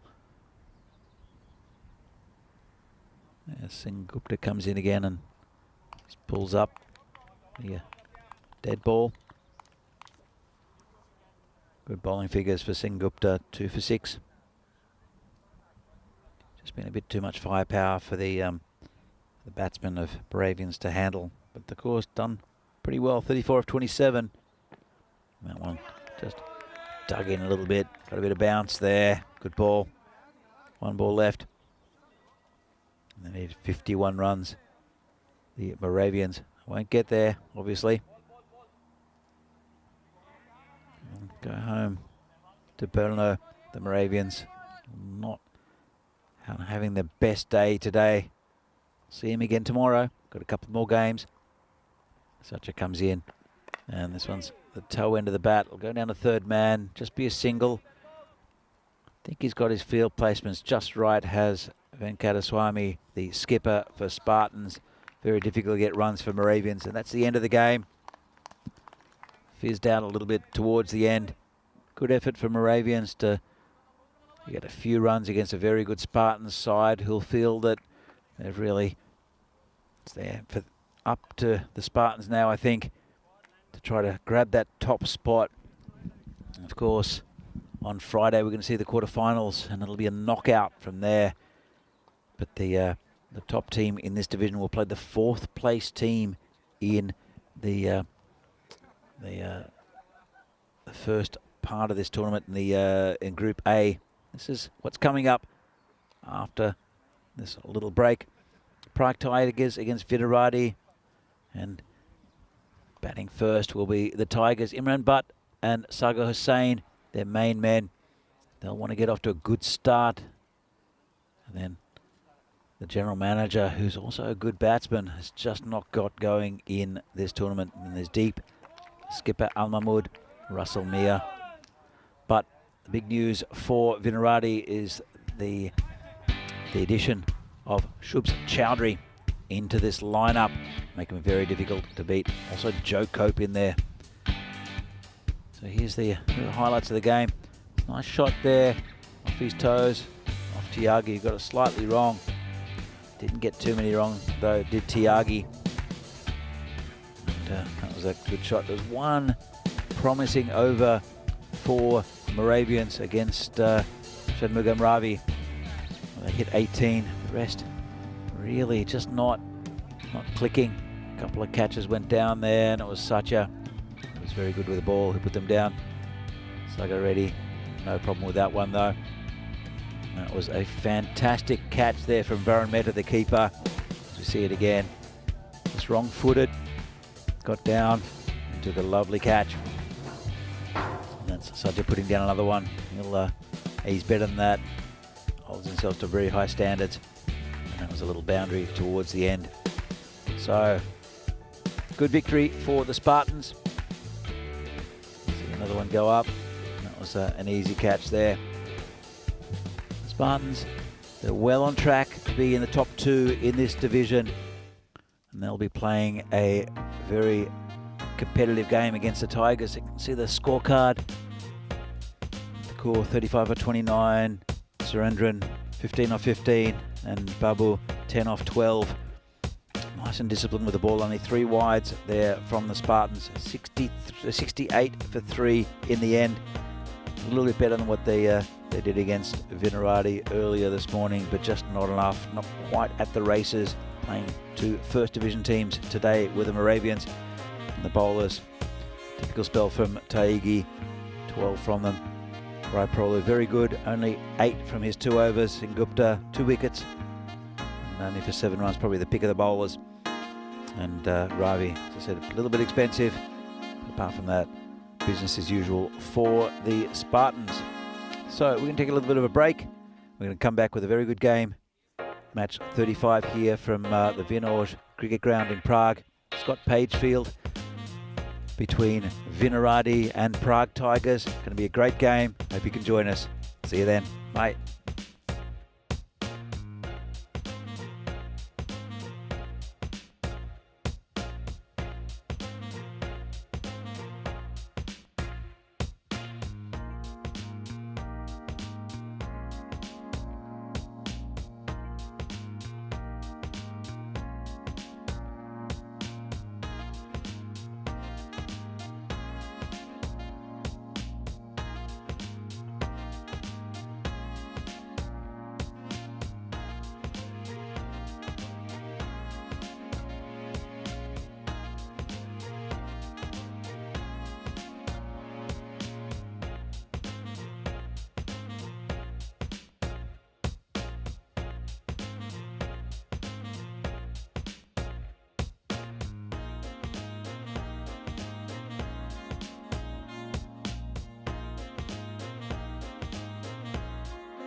Welcome back to lovely Prague for this European Cricket Series match between the Prague Tigers and Vinarati.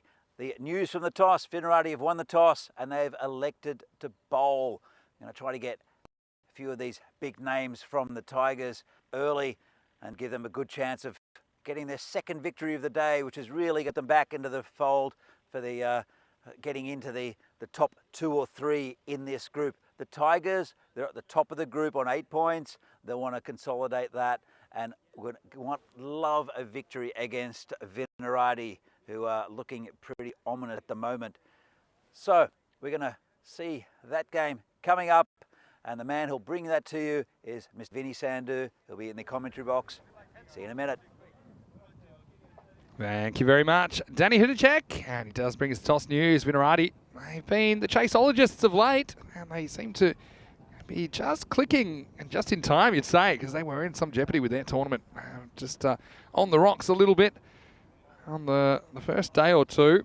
They did find their mojo last night when they knocked over Moravians. They did it again this morning, but they're yet to beat a team that isn't called Moravians. And they get a chance for some revenge here. Prague Tigers, their opposition in match 35. These two teams, they met on Saturday morning in the very first Group B match. On that occasion, it was Vinarati that put 100 on the board, but then it was chased down. The Tigers were on the prowl on debut. Had a lot of energy about them. There was Imran Butt and Sahadat Hussain in particular that were instrumental in that successful chase. Let's see what the bat versus ball wall is predicting, and it's telling us Vinarati by a handful. You see Vinarati, their timeline showing the 3 losses, but then the 2 wins, their last 2 matches. Tigers, I'll be hoping to get another win to their name.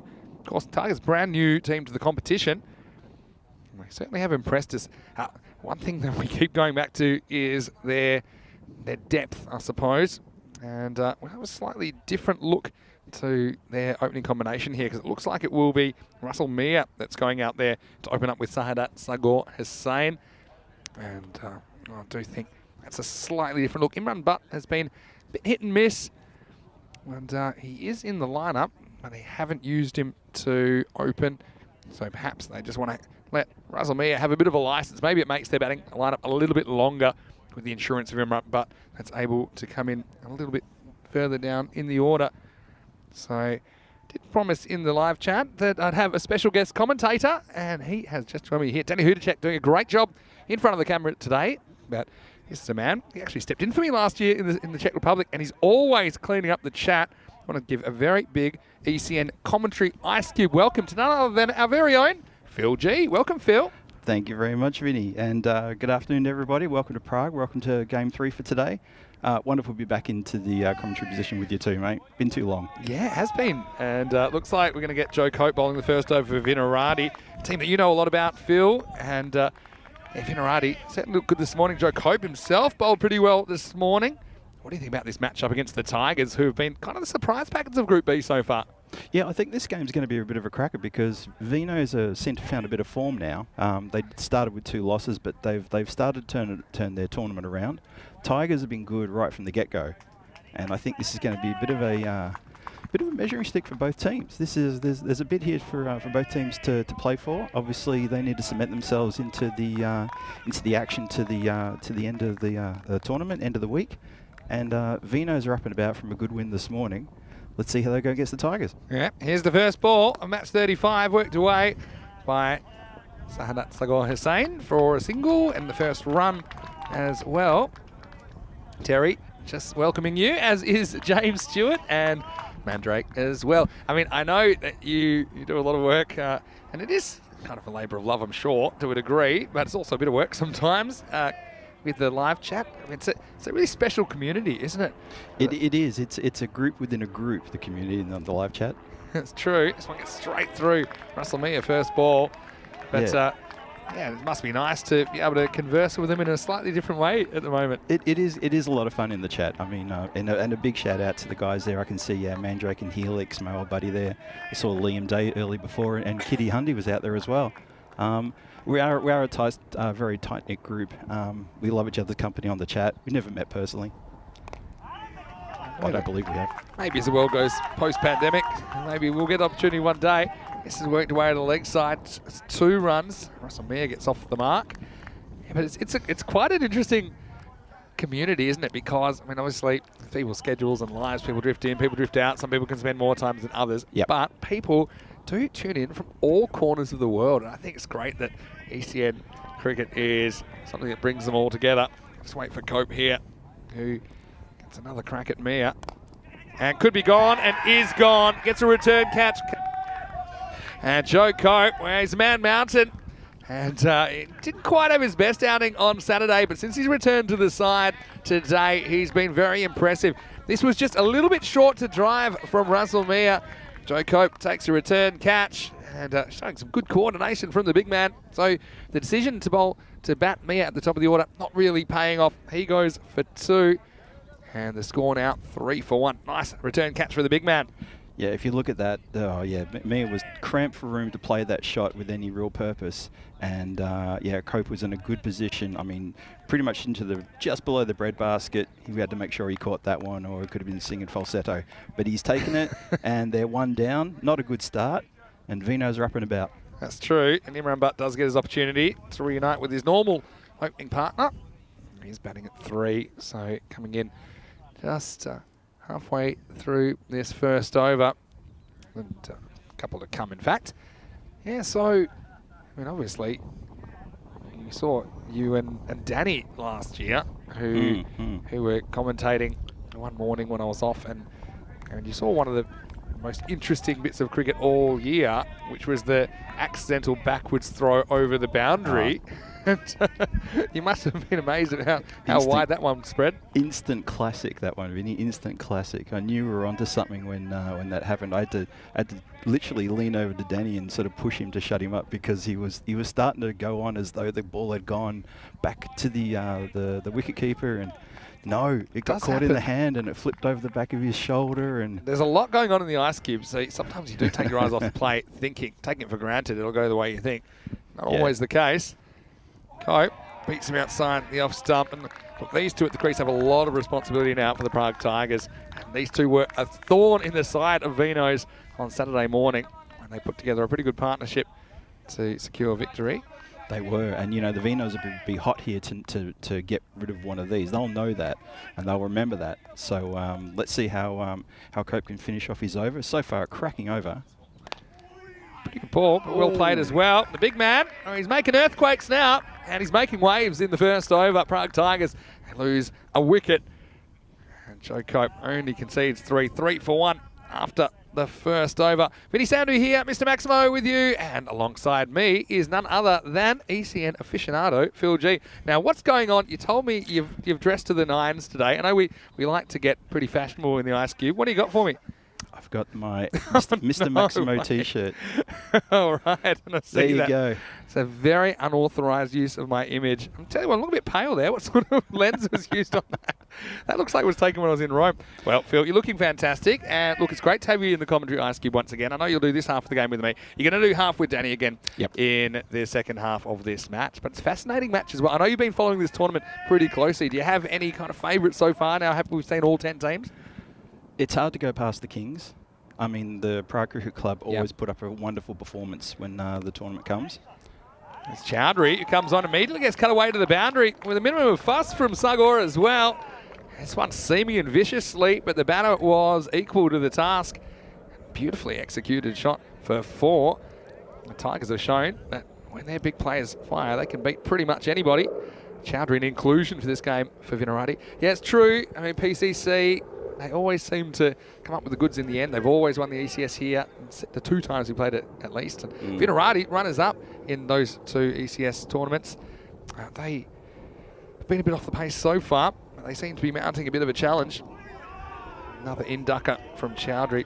It was wide open though, really. You saw PCC also losing to Bohemians in the group stage, getting rolled by United for 49. So, I mean, that's one thing that's really exciting about this tournament. Well, that's the other thing too. I mean, we saw a bit of a change in personnel with a few clubs over Christmas and New Year, and because of that, we see the Bohemians got a few new names, such as Subwan Divisi and Ritik Tomar, 2 of my favourite players. Grover as well. For Sahil Grover. Beats him outside the off stump. This one just going fairly straight. And, you know, I've also got to give a shout out to the Prague Barbarians. I played all my games in Prague with the Barbarians. I have a soft spot for them. I've got a bit of an affinity for them. I was lucky enough to captain them for a year as well. And, you know, I met a lot of friends in the Barbarians as well. So I've always got a bit of a thing for them. When I see them playing, I cheer them on. Yeah, fair enough too. Here's Chowdhury. A bit short, pulled away. Doesn't really time it. Marcus Shime's going to throw, and he's going to run him out. And that's a bit of lazy cricket. Hussein's going to have to go. And he was walking. He'll tell his story walking. An excellent piece of fielding. Vinos have been turning it on. Another direct hit creates a wicket, and a key man goes for just 5. Great run out from the skipper, 7 for 2. Oh, Venky, you little ripper. What a throw. And you're right, direct hit usually yields a wicket. Let's have a look at this on the replay. He's on the back foot, right? So it's a bit further to run. And by the time he realises he's got to go, it's just a bit too late. Yeah, he knew he was going for all money there. He didn't even try to ground the bat. Walked over the line. You see, he is trying to accelerate, and he knows he's in trouble. Yeah. In fact, you know, maybe it was a bit unkind. I thought he was cruising, but I think it was more the fact that he was pushed right back with the shot. Beats him by a couple of steps. And the Vinos, they had revenge on their mind, I think. And that was a big wicket for them. As now the score 7 for 2. It brings Jainto deep to the crease. And he hit his first runs in ECS cricket a couple of days ago. And they were winning runs. Just quick shout out to Mandrake in the chat. He's asking me where's the cheesecake recipe. Okay, yeah, I want to talk about the fact that you keep bringing sweet treats, because I loved your blueberry cheesecake. You also brought some brownies today. Here's Chowdhury, who gets driven. Imran Butt gets a lot more responsibility now. Yeah, what do you got for us? Maybe we'll show that in a couple of overs, but I already have one of those brownies, and I've got a feeling it won't be my last brownie that I have today. Delicious stuff. Yeah, got a few left over, and I know for a fact that my wife's listening at the moment. Hello, Renata. Hope you're enjoying the chat with myself and Vinny. There's a couple of brownies left over. I'm not sure if they'll be coming home, though. Sorry, babe. I'll have to make some more on the weekend for you. Great start here from Vinarati. Yeah, and that bit of fielding has the ability just to spark you. And Vino's a lot of noise coming from their side when that ball hit the stumps. Last ball of the over, in swinger, and deep. I'll just work this away down to backward square for his first run. It's also the end of the second, and the score is 9 for 2. Now we do note that PCC top group A, Bohemian second, United third, and Brno fourth. They will play the top 4 from Group B, and as we look at the table, you'll see that Moravians got a real task to qualify now. After starting with a pretty impressive win, they've just fallen off the pace, and they find themselves just 1-5 after 6 matches. And as for Vinos, they've just started picking up a bit of pace. You can see that they're 2-3 now. If they could win this one, they'll go to 3-3 and go above the Barbarians, and then they'll be hunting a team like the Tigers, I think, who, you know, they are will be just 2 points above them. They'll feel they're within reach still. Maybe a top 2 finish, Vinos, despite that terrible start. Very even group. A lot of people enjoying Group B. Here's Cope, who's coming back in the third over. Gets this one completely wrong. And I think this is a wide. I don't think it bounces off the surface. Cope, for a guy that's got it right for the first over. This one's just a little outside, and Barcher, he's only got little arms. He wasn't going to stop that. The third man coming to play there. I often say if you're going to bowl a wide, get your money's worth. That's exactly what Cope's done there. Change of strike, and it's Butt on strike. Drives down the ground. Tell me, Phil, because you've been following ECN, I assume, since probably 2020, probably about 2 years now, maybe a bit. Yeah, probably about 2 years. Yeah, I'd say so. You must have noticed things have changed a lot in the time that we've been showing the cricket. Oh yeah, incredibly so, and you know, all for the good, without trying to, you know, sort of talk up what we've got here already. ECN has been changing in leaps and bounds, and I think that's what was expected, because you started off with a very sort of open canvas when it came to European cricket, and it does seem to get better year on year. The coverage, the graphics, the quality of the action, everything, the whole package deal that we see on, whether you're watching on YouTube, watching on FanCode, whether you're watching on TV, it's a lovely product. I mean, I really love watching the cricket.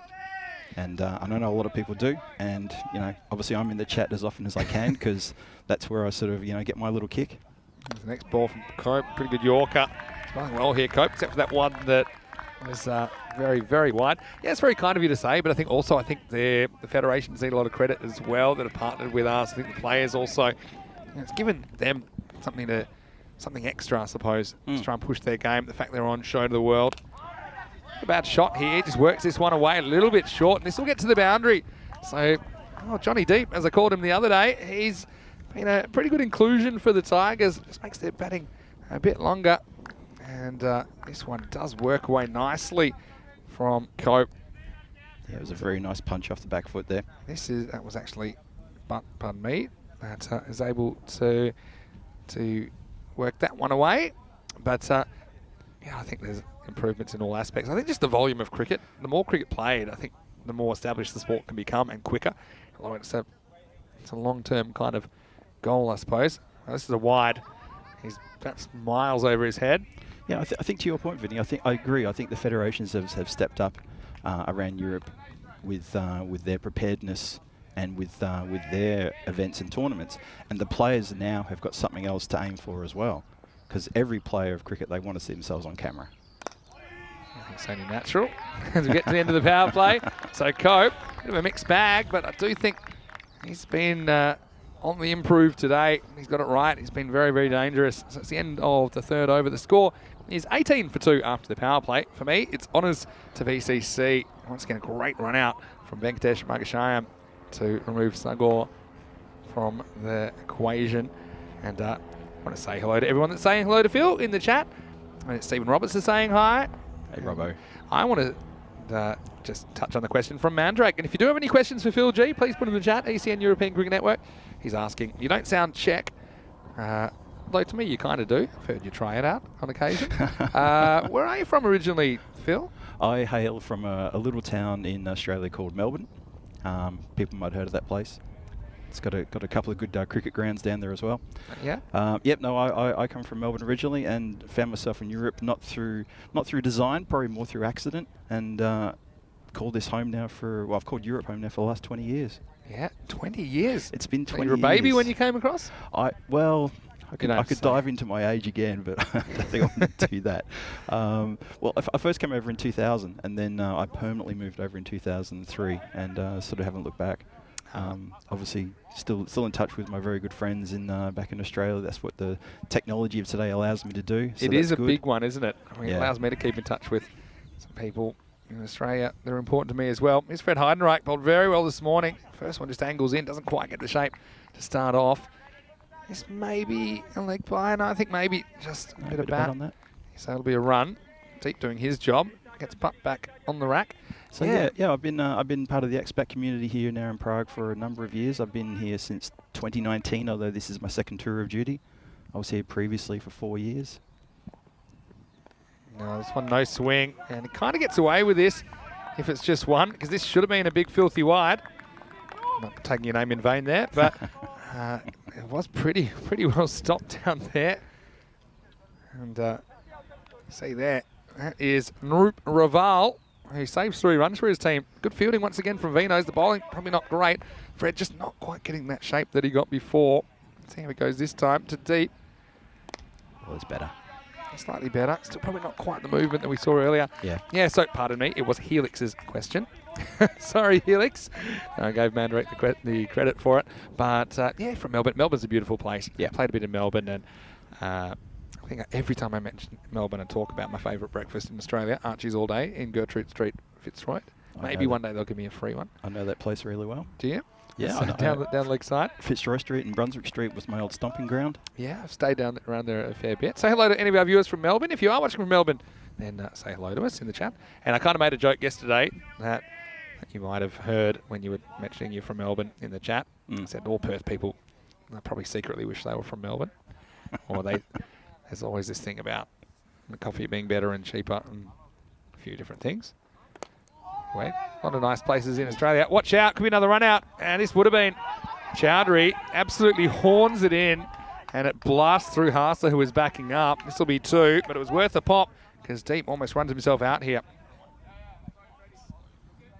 Yeah, a bit of a chance there, but couldn't quite tell if he'd got his ground. We're going to have a look at the replay I think again. he would have been gone. Think he'd been gone? He only had one stump to aim at. That's the thing. Oh, he was gone for all money. Yeah, it was. Not an easy one for Heinrich to try and take either. Oh, close, you know. Probably not out. It's an interesting one because it's kind of angled down. This one threatens to come back. I think this is closer than you think at first glance because he's not very tall, Deep. Let's have a look at this. Maybe pitching just outside the leg stump. For me, that It's shaped a bit. yeah, it does shape. I think where it bounces probably is the concern for the umpire. That is one that did tend to straighten. This time it's just dabbed away. So keeping things pretty quiet at the moment. It's the end of the fourth over. And the score is 25-2. Once again, it's Vinny Sandu here, Mr. Maximo with Phil G. And thanks to everyone for your questions so far for Phil. And nice to see you've covered up my face with the vest, but that's okay. One of me is enough at a time. And Phil, it's always great when we come back to the Czech Republic. One thing I'm noticing every time the cricket seems a bit more competitive. I think the fact that we've seen teams from different divisions competing with each other so well, it's a really good sign for Czech cricket. It's a very good sign for Czech cricket. We're getting more teams every year, which is wonderful for the competition. It's wonderful for the players as well. Obviously, they get a lot more activity on the ground. And the ground itself is looking a picture as it always does. It's a beautiful place. And there's going to be more work down there for Nroop. And does well to keep that to a single. In fact, that is the end of the fourth over now. So it was just one more ball that we didn't realise. So it will be 27-2 after 4. And yeah, once again, we encourage everyone to get involved in the live chat. I mean, I get a lot of feedback. I get a lot of messages from people. A lot of them say they can listen, but they can't watch because maybe they're at work. A lot of people can watch but can't listen. But I think there's lots of ways to consume it. I think there's nothing in the world like ECN. I can't remember any kind of live support project offering, I think, something like 2,500 hours of cricket entertainment last year. It's a lot. And I know you probably watched about 2,400 of those, and we do appreciate that. But I think that's one of the beauties of it is that you can, it's kind of a low commitment format. But, you know, when you want to get involved, it's always hopefully a welcoming atmosphere for everyone to get involved, and that's the spirit of it. It is, and that's what we try to foster in the chat as well. And you're saying that as one of the moderators has been here for quite a while. And I'm sure the other mods will probably agree with me. That's what we're trying to do. We're trying to create that community spirit, exactly what's going on at the ground, exactly what's going on ECN's social media links. You know, that's what it's all about. There's nothing here that excludes anybody. It's all inclusive, and that's what makes it so good and so accessible. Yeah, it's a bottom-up approach to developing the game, but something we take very seriously. Here's Sid Goud, who gets just worked away. And it's a slight Tortuga for Chowdhury, and puts his hand up straight away. Two hands on. It's like a whole game, as Simon says, but I think the body language is, I'm sorry. But Goud, he probably can't say too much about it because he missed a similar one earlier today. And Shub, well, it's kind of a red-faced moment for him, but unfortunately, it'll be 4. The Tigers move past 30. Helix has a question in the chat. Phil, how many teams in each division? I think, look, is it true? I know Division 1 has 7 teams, and below that, not so sure, but I'm sure Czech cricket, this is the great thing about the chat. If you don't know, you can just ask the chat, and I'm sure that Czech cricket will pipe in with exactly how many. I reckon he will too. And I know that the teams have been on the up and up. Putt's going to come back, and I know that Cope had a slight shoulder concern earlier when he landed on it, so he doesn't really zing this one back in. Yeah, Helix, I think the answer is 6 in 2nd Division and 3rd Division, but I'll defer to Terry if he's on under the Czech cricket moniker to tell us what the answer is, but that's my feeling. Big shout out to Terry as well, Terry O'Connor, who's leaving his post very shortly. On the pad full. Umpire has a very, very good look and then says no. I think this is close. Just saw that Joe Foster, I mean, it's one that you think is going to go down leg side, but it does kind of threaten to straighten. I think it's probably more likely to miss than not. I think it's a good decision in the end, but certainly a really good shout. Very good shout. Yep. Yeah, Terry is packing his bags soonish, but he's obviously got a lot to do with what's been happening in Czech cricket for a couple of years now. Oh well, another chance, and this time I get the bails off, but I think he's home.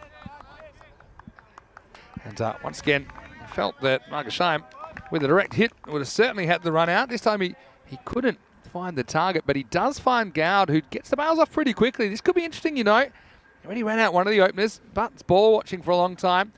And then I think he's just home. I think he's good. if he's home, he's not home by much. But I feel here, just the distance he had to get back to the stumps to meet, he's just home. But yeah, certainly not much in that. Yeah, the bat's grounded before the Gowd gets to the ball to the stumps. Nice work by Well Gowd run. to clean up that throw. Yeah, very good work. Czech Cricket's come back, and he said 7 teams in each division. So there you go. And Thanks, Terry. we know that Prague Tigers have 2 teams in the 3rd division, and they're flying at the moment. I think there's daylight between their 2 teams and the rest. Obviously pushing for higher honours. And last ball the over coming up. Swing and a miss, as it won't be a wide. It's just a fake look at the scorers from Foster as we get to the end of the 5th and at the halfway point. 35 for 2. Pretty good over from Sid Gowd. Went for 8, but remember there was that fumbled 4 on the deep mid-wicket boundary. So he's bowled pretty well today. And so Prague Tigers, we know they rely pretty heavily on their openers. Still one of them there, or one of their normal openers in Imran Butt.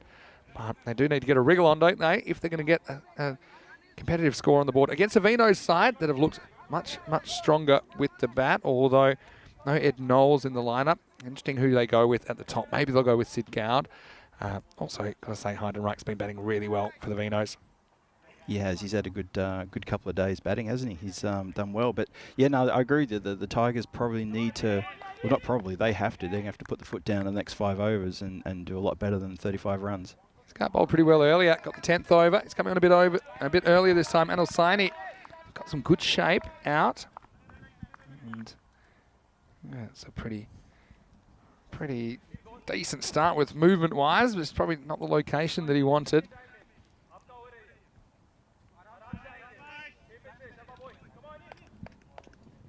Wait for this next delivery from Saini. This one, when he pushes it down the leg, it doesn't move, so that'll be another wide, just an overcorrection. How about you, Phil, then? When's the last time you played some cricket? I know you're always watching it. Are you kind of officially retired, or occasionally do you get lured out? I consider myself officially retired from cricket, although every time I go near someone who plays for Vinarati, I tend to get the invite. Is that right? For reasons I don't know, because I'm definitely not match fit. Definitely Vino's asking you, not the other team? Well, maybe they're dressing up as Vinos in a grand plan to soften the side up or something like that. Were you more of a batter or a bowler? What was your main skill of choice? Back in the Barbar days, I was opening bat because nobody wanted to do it, and first change bowler. Saini coming off hat-trick of wides. This is a really good one, though. Well, it looked like he couldn't hit a barn door the first 3 balls. This one crashes in to the off stump, and it's the big wicket of Imran Butt who plays across that. But once again, Saini getting that movement, and it's 4th time lucky for Anil. And now it's 4 wickets down for the Tigers as well. They're on the ropes. It's 38 for 4.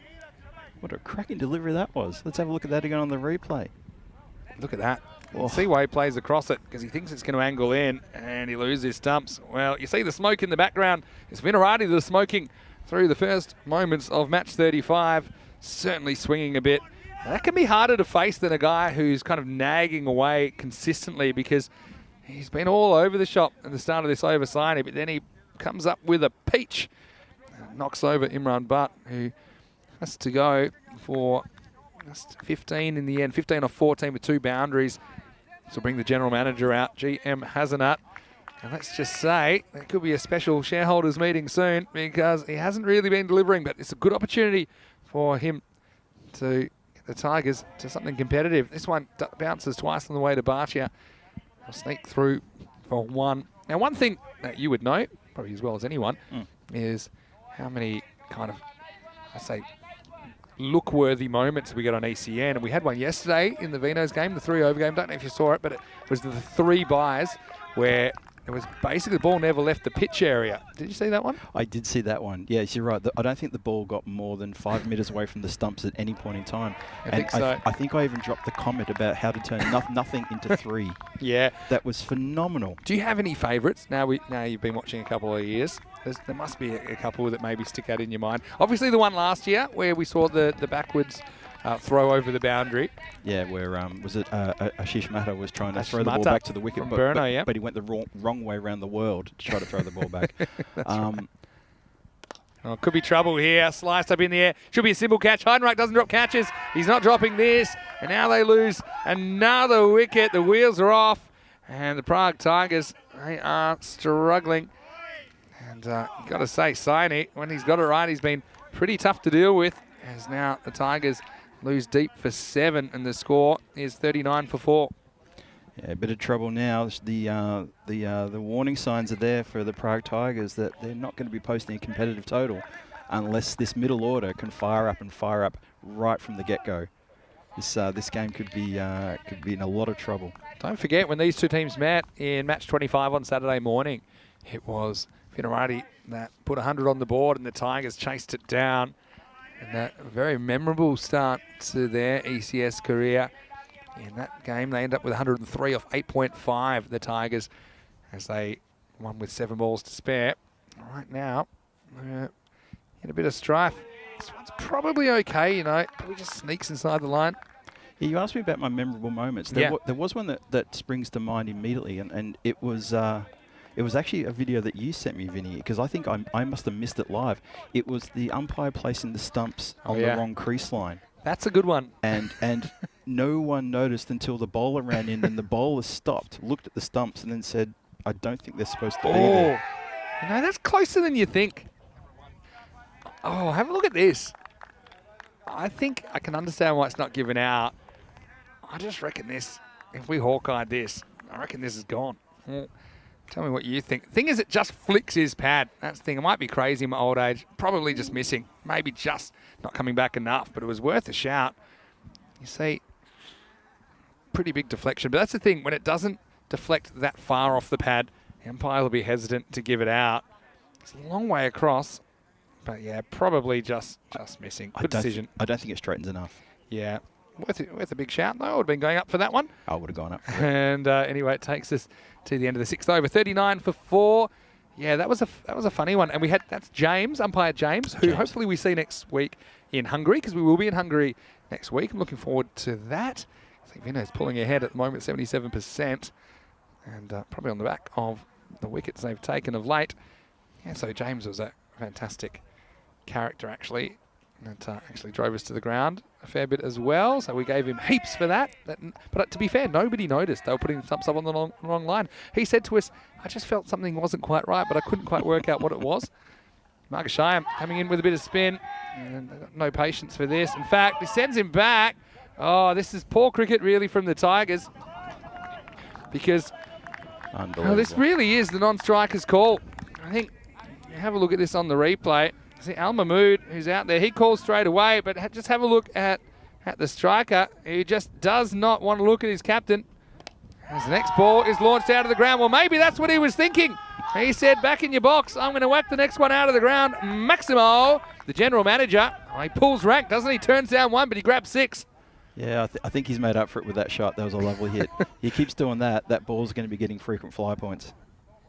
And Helix is asking, is umpire Merv making a comeback? Well, we saw umpire Merv, one of our Mervs, in the Netherlands recently. Now this one is hit pretty well as well. This could be more runs. Wow, you know, that could be 6 more. We'll have a look at it, but Maximo, for now, the GM goes bang, bang. And he has this to say about it. This one, in the end, that might, well, let's have a look. It might have hit the rope, you know. It looks like it's heading for the rope. 6 was the call on the field. Yeah, it hits the rope. Yep. So that'll be 6. So, yeah, well spotted by the umpires. And Marcus Shyam talked about, I think, the importance of him, the fact he brings a slower option to this bowling attack. But he has been taken down a couple of times today. It's good batting from Hasanat. Where's this come from? Yeah, I'm not sure Venky's getting the grip on the ball that he'd like to get for an off spinner. He's going to try again, I think. Does exactly that. Misses. Just a bit of a one-trick pony. Hasanat was a pretty good trick at the moment. Yeah, so we'll have to see if we have our umpire Merv from Hungary back next week. I know that all the teams in Hungary, they're raring to it. That was one of the best series last year, Phil. We had certainly 4 very, very evenly matched teams out of the 5. Okay, this time he hasn't quite got it. It's a catching opportunity, and it's taken. And once again, Vinos, they've been so good at taking their opportunities, and this is no mistake. Hasanat goes 6, 6 and out. Marcus Shyam, the full toss does the trick. 3rd time lucky for him. And yeah, well done to the captain for sticking with it, although maybe he's a bit lucky. This is the sort of ball that might have disappeared. Instead, it comes down safely into the hands of the outfielder, and now 5 wickets down for the Tigers. It's 51 for 5. Yeah, well judged catch, that one. It was up in the air for a long time. There is a little bit of a breeze just kicking up at the moment, so he probably just had to set himself. But I think that was Sani with the catch, and well taken indeed. The Vinos now have got still got the Prague Tigers not looking good. 51 for 5, coming towards the end of the 7th. Sani's been good. He's just done whatever's been asked of him so far. Yeah. And bowled a pretty good over as well. Lancashire, last ball of the 7th coming up. Collect away, and well, it's a nice little through ball from Alex Saracena. But it will just be the single. It's the end of 7. Ooh, still going. Hold on. Hang This on, is why I don't take one. Hold that thought. Firstly, that's kicked away. So a rare run leaked from Vinarati in the field today. So in the end, it came through. Barcia, I think it just must have hit the edge of the pitch and deflected a bit. And Alert running to get back for a second in the end. So 53 for 5. As just a reminder that this tournament is broken up into little stages, and at the moment we're into Group B. We know the 4 teams that have qualified. I mentioned them a little bit earlier. Probably United, I think they're a team that continues to surprise. And Group A, second division team, finishing ahead of Burno, also had a really good win over PCC along the way. Group B will be cut from 5 to 4 after tomorrow's matches, after match 40, heading into quarterfinals Friday and then finals day. Quarterfinals is always a really exciting day in an ECS, Phil. I know you've watched a lot of them. Unfortunately, last year we lost it to rain. Yeah, and hopefully we can play the full complement, because really anything can happen once you get to the knockout stages. Here's Saini, who's going to start the 8th over. And this one could be another wicket, or will it be Heinrich? He's searching. And he won't be able to get it. Now throws from an off-balance position. Gets 2. That's something that was a bit upsetting that we missed out on quarterfinals Friday. Teams like United, okay, sure. They were playing PCC, for example, because United finished 4th, PCC finished 1st. That would have been a really good one, but they never got that opportunity. And just the fact they beat them this year shows them that anything's possible. So, yeah, maybe we'll have an upset or 2 on QFF this week. Swing and a miss. Once again, Saini getting that good movement. How do you think Group B is going to pan out? Yeah, I think the Spartans are looking good as well. And they've got some players come back. Yeah. Borderline call. Umpire loosened the arms and then decided to be kind to the bowler. Yeah, anything can happen. Vino's on the charge. I mean, you think throw Ed Knowles in there as well. He had another dimension to their batting. Okay, this one, surely someone's catching this. Well, Saracena, he's going to absolutely wipe himself out. Well, repair your divots, Alex. And the right approach. Now, this has gone through, and I think this will be 6. How has this happened? It's a non-Maximo 6. It started with a desperate dive from Saracena, and then the throw came in. There was nobody home. So, well, this is madness, really. Oh, it all went pear-shaped. That's unfortunate for the Vinos, the overthrow, and unfortunately Shob had gone out for the catch, then realised halfway to it that he was never going to get there. So is that what happened? Because I was trying to work out what happened. Then Shob tries to disappear, and Cope kind of throws blindly, and there's nobody at home. And then the big Al Mahmood's pretty happy about it for a non-striker. So, wow. Never seen a non-striker celebrate a 6 like that before. This is a different kind of 6. And now the next ball whistles past the outside edge. I'll tell you who's not thrilled about that is Anil Saini, who's kind of had to cop it. And it's the one that could have easily gone to hand. Instead, it goes for 6. Well, I'll have to check. Oh, boy. But Al Mahmood will be pretty happy. In fact, it was Mahmood that struck the 6. I'll strike again now. He leans on this. That's exactly the kind of ECN special that we love to see, these moments.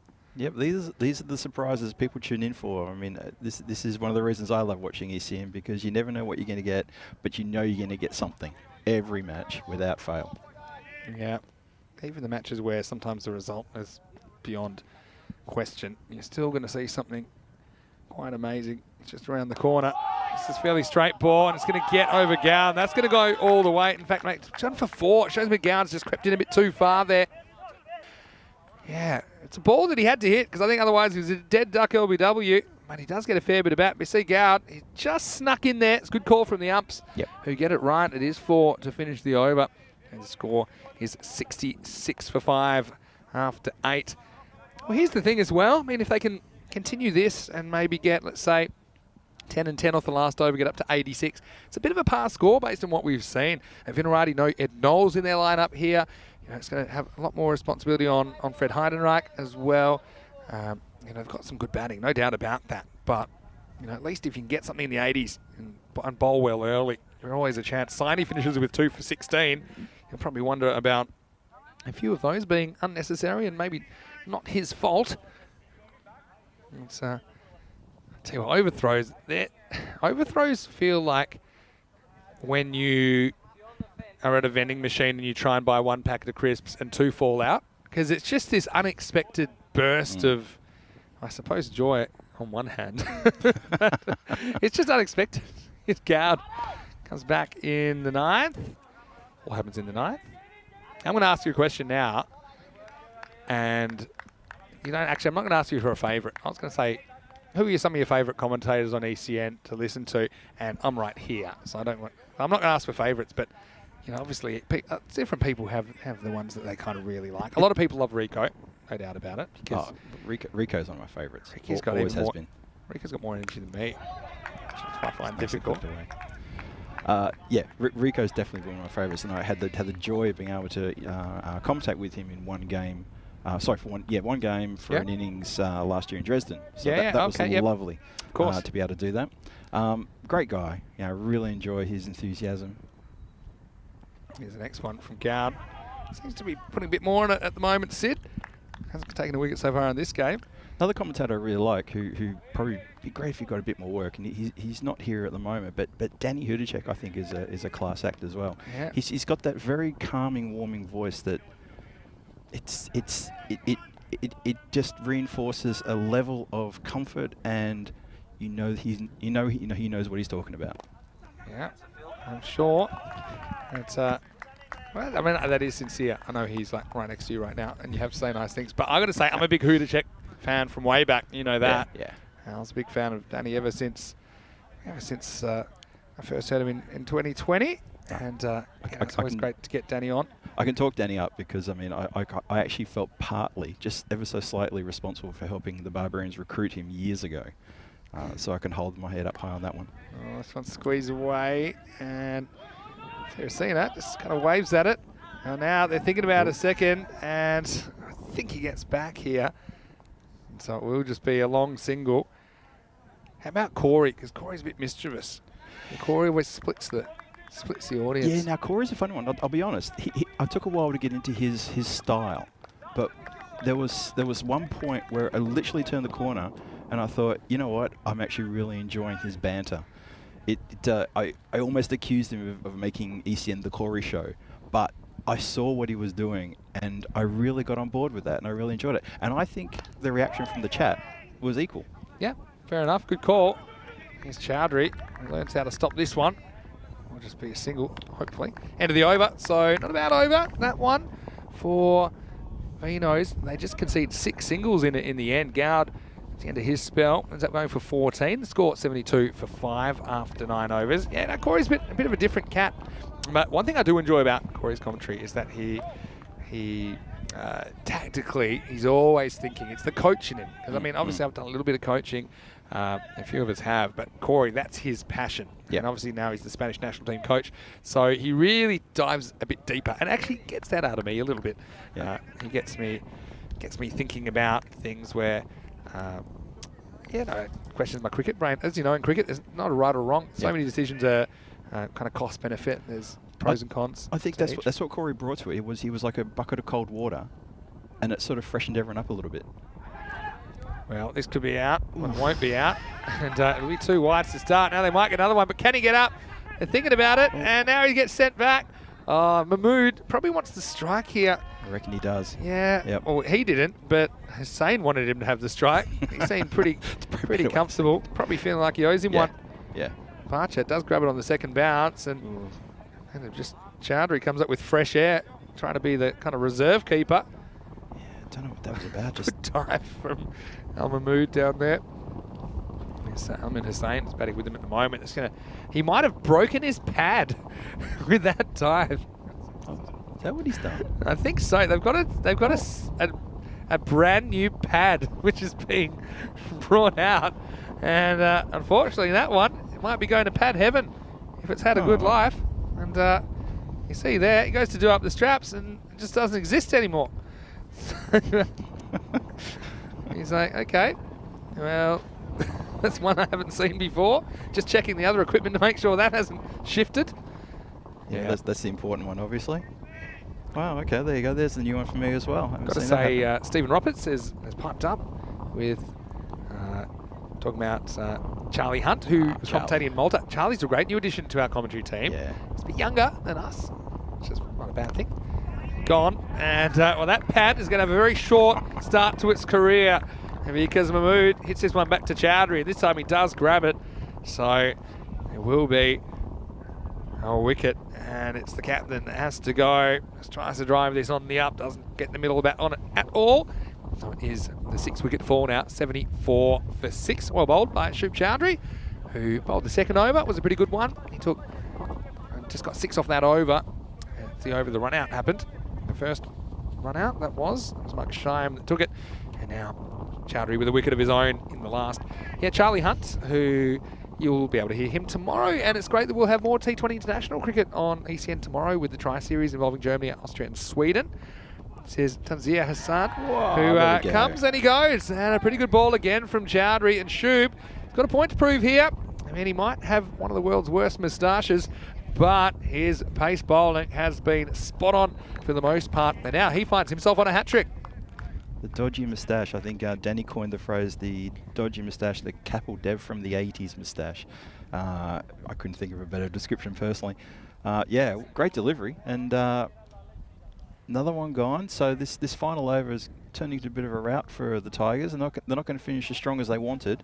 They're going to struggle to push 80. And there's our hat-trick Hall of Fame for the year. This is our kind of, you know how you normally have the big wooden board, you etch your name on it. This is our equivalent here on ECN this year, 2022 Hall of Fame for hat tricks. Navin Gunasekaran already has one here in the Czech Republic. That was back in match 27 just 2 days ago. And we went on a bit of a hat trick drought. You might remember, Phil, at the start of the year, we just went on a hat trick drought. We had them dropped. We had all sorts of things. And it was actually, I think, week 4 of the ECL before we had one, about a month into the season. Anyway, right now, it's hat trick ball time for Chowdhury. And instead, he bowls a no ball and pings him on the arm. And so, well, must have just overstepped there. And so, free hit coming up. This game can change so quickly. Maybe that was glove. Maybe it was just above the glove. Yeah, just overstepping there, Shoop. Called by the ump. You've been mentioning Maya, who's also done a stint with me in the commentary box for an over. Maya's was lovely to have in the box. Free hit time, sound the horn.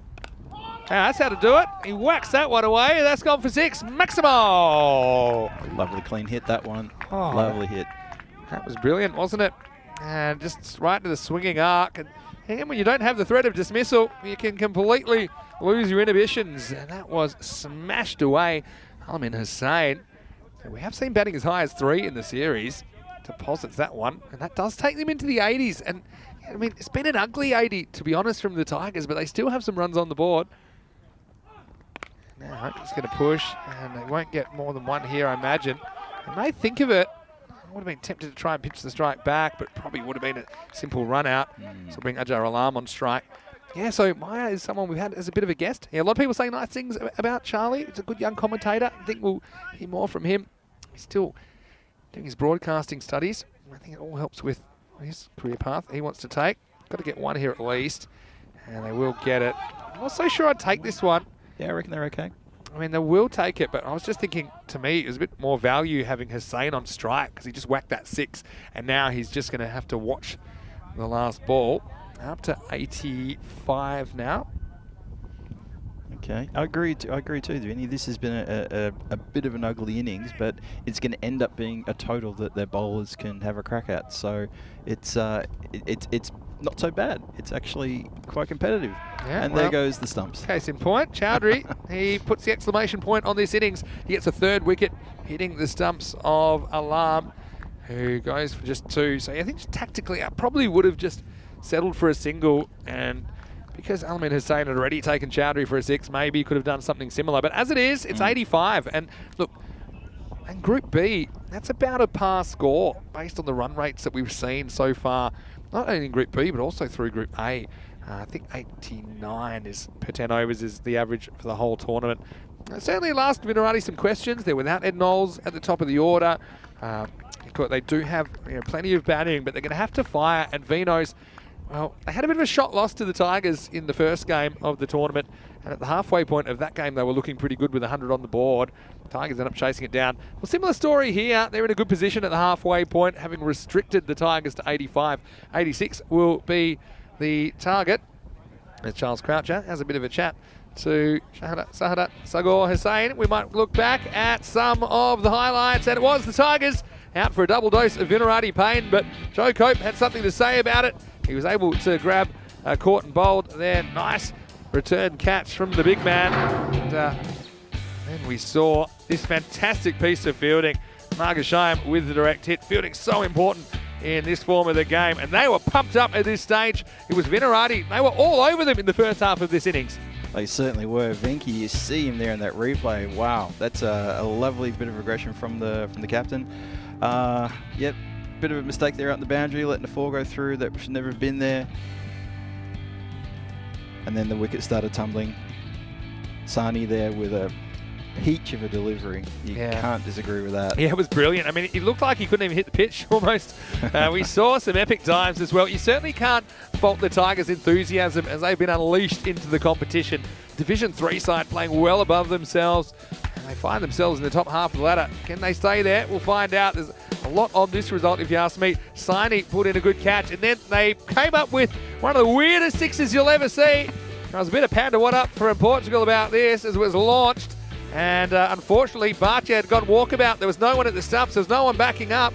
And ultimately, Mahmood would fall late on as he went for 12 off 11. And he was followed pretty quickly by Tanzia Hassan. The wickets tumbled in the last over with 3 of them, although there was a Maximo in the 10th, which dragged the Tigers into the 80s, finishing 85 for 8 off their 10 overs. As we have a look at the scorecards, and you can see that not so much in the top for the Tigers. So maybe a good sign that their middle order was able to get some production. No one really getting going in a big way. In fact, 16 was the top score. But if there's a positive there for the Tigers, is that the middle order got them out of trouble, because we know they've struggled a little bit before when it's come to that. It was Alamin Hussain with 16 not out off 7, who was there right at the end, and he was batting all the way down at 7 as well. We've seen him bat high before. Apart from that, 15 for Imran Butt, 12s for the general manager, Chiam Hazanat and Al Mahmood, including an unusual 6. As far as the bowling figures were concerned, Chowdhury, well, he impressed me, and he ended up with 3 wickets, 3 for 18 off his spell. I've got to say, Joe Cope, he's impressed me a lot today. He's improved, and he seemed to have a lot more control, 1 for 12 of his 2 overs up front. Apart from that, Heidenreich just got only the 1 over in the end, going for 8. 2 wickets for Sini, who after a bit of a shaky start seemed to be able to get things back on track. Well, once again, it's been great to be here with you, Phil, and we're going to head into the halftime break. I'm actually going to sit out because I think you and Danny are going to be reunited for the second half of this game. So it's been a pleasure once again to be able to commentate with you, Phil. Fantastic. And I love your shirt as well. So in a way, I'll still be in the commentary box at the same time. So it's Vinny Sandhu here. We're going to take a quick break. I'm along with Phil G. Back very, very shortly. The target will be 86 for Vinos if they're going to make it an undefeated day here on day 9. Hope you're having a great day wherever you're watching in the world. Keep the live chat comments coming. I might even throw in a few of my others. And we'll be back soon with more ECS Cricket. You're watching the FanCode European Cricket Series.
And welcome back in this FanCode European Cricket Series match from Prague between Vinarati and Prague Tigers. And Vinarati with a good start to that innings. The Tigers coming back very, very well. It's going to be a really interesting chase here from Vinarati. I'm not sure how it's going to go. The Tigers have been so good this series, and they struggled a bit. Their top few normally they're so reliant on, especially Sagar Hussain, and he got run out early there by the skipper Venki. And 86 the target.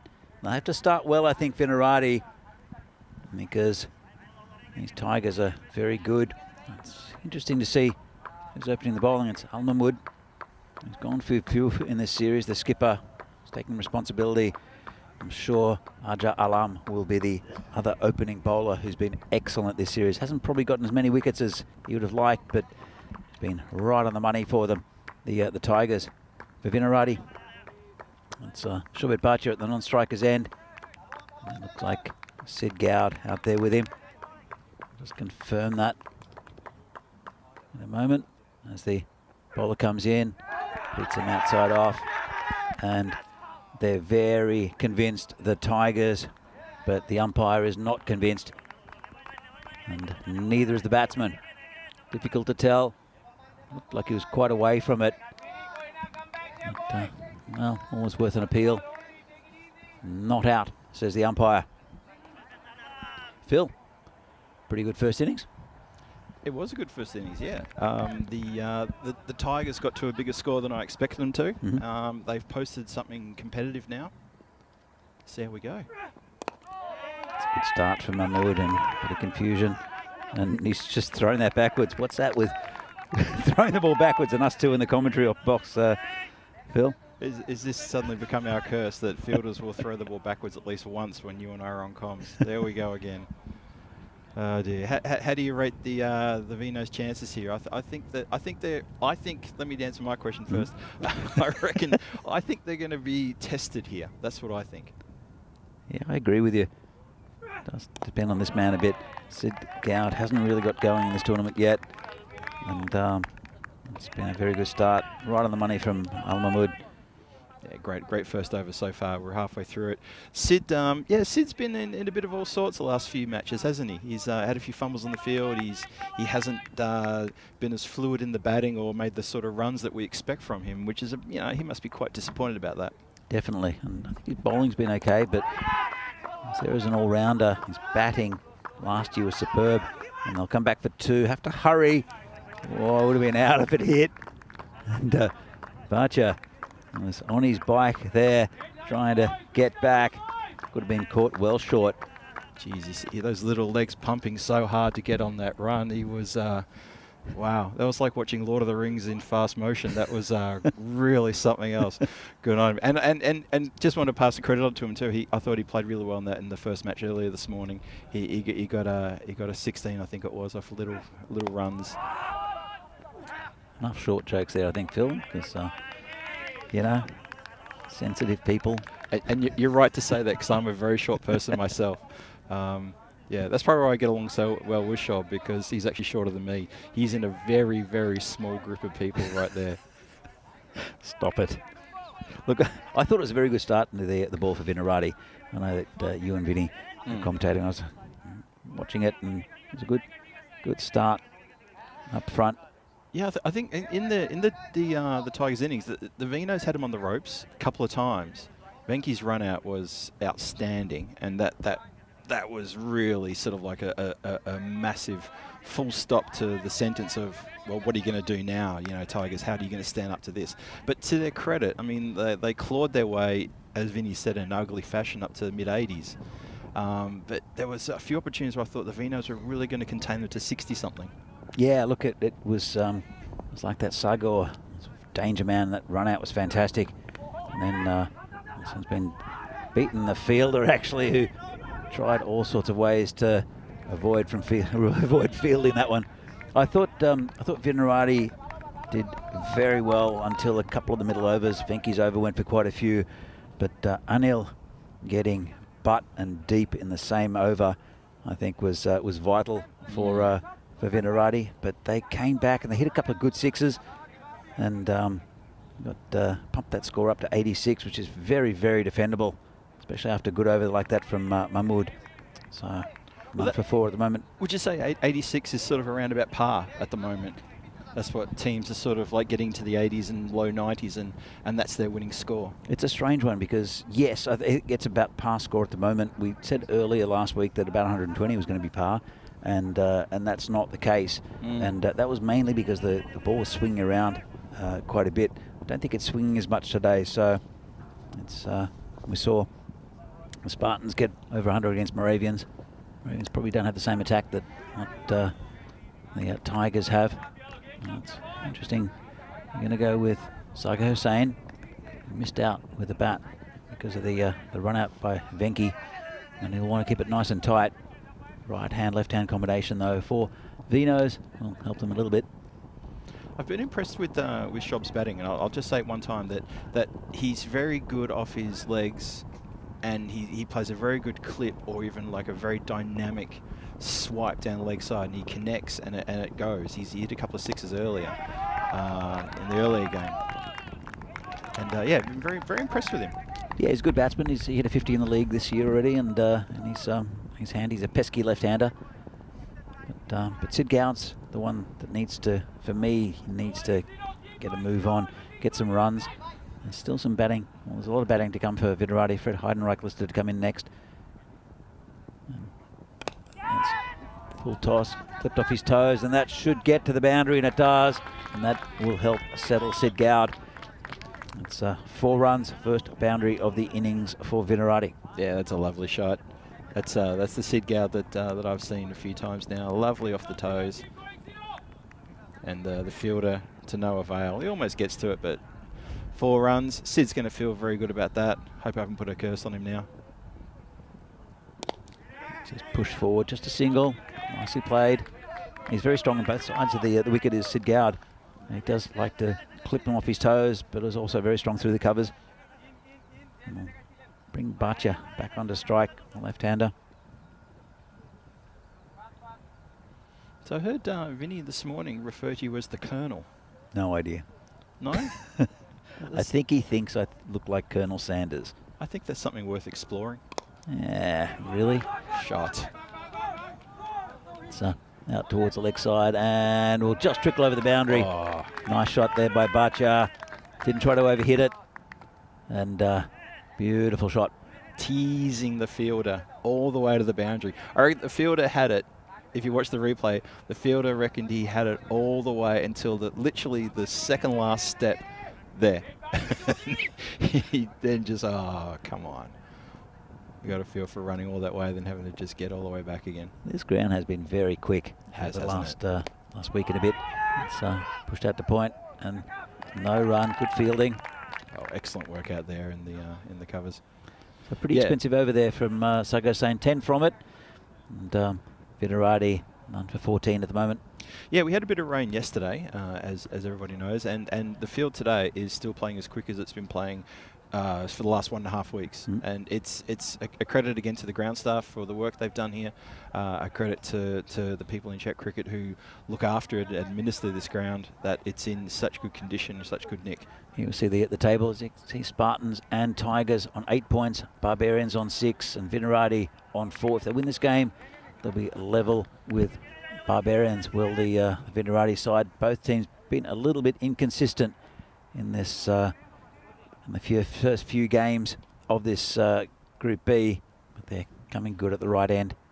Ravens down the end, down at the bottom of the table at the moment with just 1 win. That's going to be buys. Been impressed with the Tigers. This tournament's my first look at the Tigers, and been really impressed with them. I mean, these guys are Division 3, I understand? Yeah, it's a bit of, I mean, they've got some good players. I think they've got 2 Division 3 teams right. that haven't, neither team has lost a game yet, and they're a well-structured team, mainly from Bangladeshi origins, these 2 teams. And but they're definitely Div 2 teams or higher when they can get settled, get a few more top line players in, but they have got some very, very good players. The skipper's one of them here, Mahmood. So Saga Hussain, and you'll see Alam in the bowling very soon, who's been excellent so far this week, holding him back a little bit, which is a good idea. Ajay Alam, we've seen him normally opening the bowling, but the skipper Al Mahmood is just going to wait a little bit, see if he can put a pressure on the middle order, or see if he can get a breakthrough if he needs to. These opens still in for Vinarati. A few balls left of the power play. Just clipped around the corner. Simple as that. 4 runs. Lovely shot from Sid Gowd. No one down there. Stepped across. Just a little leg glance. That's, well, lucky he got a bit of bat on that. It would have been LBW. But did very, very well there. Sid Gowd for 4 runs. Yeah, he's timed that really well. And again, it's a bit of proof there that you don't have to, try to whack the cover off the leather ball all the time. That was a little bit of finesse, maybe a dash of luck that he got the clip as fine as he did. But he'll take that every day. This one has been hit to the covers, hit pretty firmly from Gowd at the end of the bat. Let's get a single. They're up for this, the Tigers. It's a good contest at the moment. How are you tipping, Phil? In this one, I'm actually tipping the Tigers. I struggle though, because Vino's got the talent in the batting department to take this. However, I've been so impressed with the Tigers, and they had such a good start to the tournament. I really think that the Tigers will be onto something here. If they can beat Vinarati here, I feel it would almost break Vinarati. I don't know about breaking them. I reckon it will. I reckon in terms of not the whole tournament, but it'll give them such a down to then go into the next day that it's hard to come back from that. You know what I mean? It's this is a critical game for Vinarati. They need to make sure that they get on the same points as the Barbarians. They get away from the bottom place. If from Moravian CC pull out a win, pressures on Vinarati, that sort of thing. I just think there's a bit to play for here in the minds of the players. I think with Vinarati winning those 2 games against Moravians, it's difficult to see Moravians getting another win, whereas Vinarati can beat any of the teams in this division on their day. They've had a lot of fluctuations with their lineup so far this week. This is a full toss, should be called a no ball, will be, and it's going to go towards the boundary. Well, that'll help the total, and it'll be Bhatia to face the free hit. Just got it wrong there, Al Mahmood. It was the final ball of the power play. Let's have a look. If you bowl a full toss to Shobet Bhatia, you're more than likely going to get called a no ball. That's what happened. Just slipped a bit from Al Mahmood, who's coming around the wicket. I think I'm going to stick with Vinarati here. It's been a pretty good opening stand. There'll be just over 20 for the power play. Still haven't lost a wicket, which is big for me. And it's hit in the air, and just be another run there for Bhatia. Didn't quite get hold of it, and that'll be the end of the power play. 23 for no loss for Vinarati, going at pretty much the required run rate. They only need about 8.5 and over, and they're right on. But it's not that I'm a member of the Vinarati club that I'm tipping Vinarati. I just think it's been a good start. The man who might change that is Ajay Alam, who's been really good for the Tigers. Yeah. And we're not going to see him yet. We're going to see Saga Hussain continue. Still holding him back. Okay. I saw Lily Panda in the chat earlier calling out the possibility of a golden ball in this match. Could be. Vinny will be spewing. Oh, if Vinny's not on comms for a golden ball, I guarantee he'll come charging in here and knock me off the comms quick smart, just to make sure you apologise. I wonder if he's within earshot. Nah, he's over there. He can't hear me. So if a golden ball materialises here, that would be magic. And funny things do happen when you and I are commentating these ECS's events here, Danny. So you never know what can happen. Let's see what the Colonel can bring for a golden ball. Hey, what is the secret herbs and spices to make a golden ball, Danny? I don't know. Oh, it's going to be close, and he's got him. Well, A bit disappointed. Barcha coming around the wicket is Al Mahmood. Actually, it's Saga Hussain. And let's have another look at this. Difficult to get an LBW, but I think it's a pretty good call. It's sort of straightened with the angle. It's always a little bit strange for the right arm bowler coming around the wicket. It is, but yeah. you could see the stumps. I think it was hitting. It was definitely pitching in line. I think it's a good decision from the umpire, but really tricky to get an LBW from around the wicket as a right-hander. Yeah, the umpire gave it a good look, but eventually agreed with the fielding team that was indeed LBW. I agree with you, Danny. It's a when you look at the angles, it is a tough one to give. But obviously, the umpire felt that fulfilled everything. And from here, looking at that replay, I think that was going to cannon into the stumps. I don't think that was a problem. But was it pitching outside? No, pitching in line. The other thing that's going for him is that he's not coming wide of the crease. He was right close to the stumps. He was basically bowling stump to stump. It's just that the width of his body was just a little bit. That was the width that was created. So. Well, I suspect that is one of the ingredients required for a golden ball.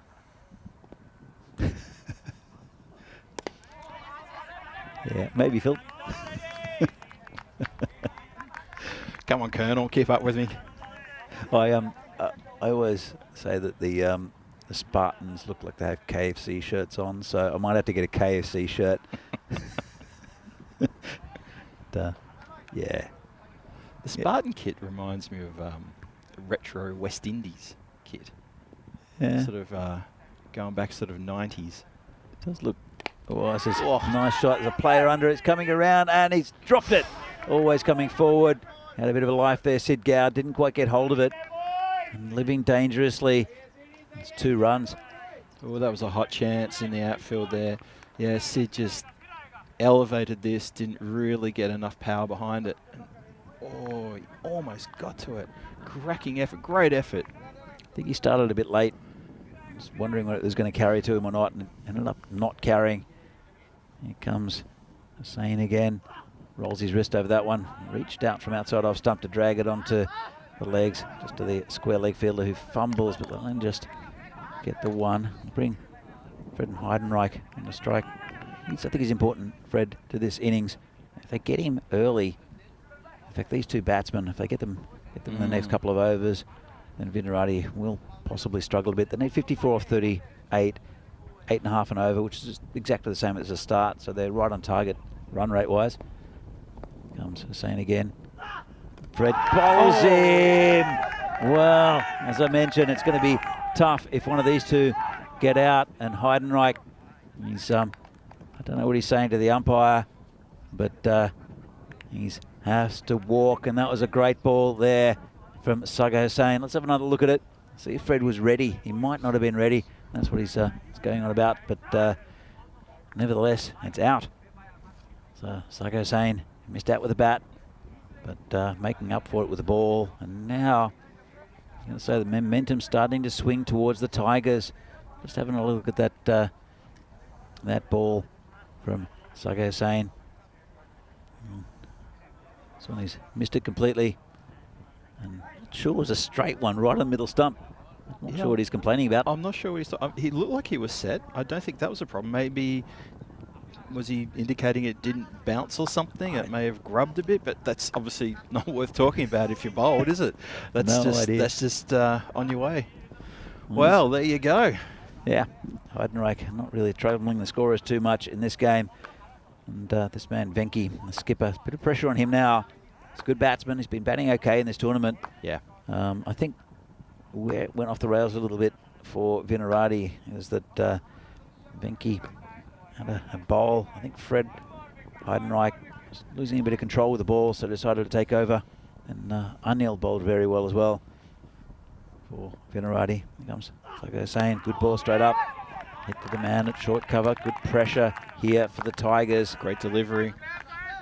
There's no way that the Tigers are our 3rd division team. You'll see them next year pop up a division, and I think they'll be very, very competitive in the 2nd division. As you've seen, there'll be teams like United and also the Guardians in that division. So, Phil, what do you make of it so far? Well, we've got 32 on the board. We've got 2 wickets down.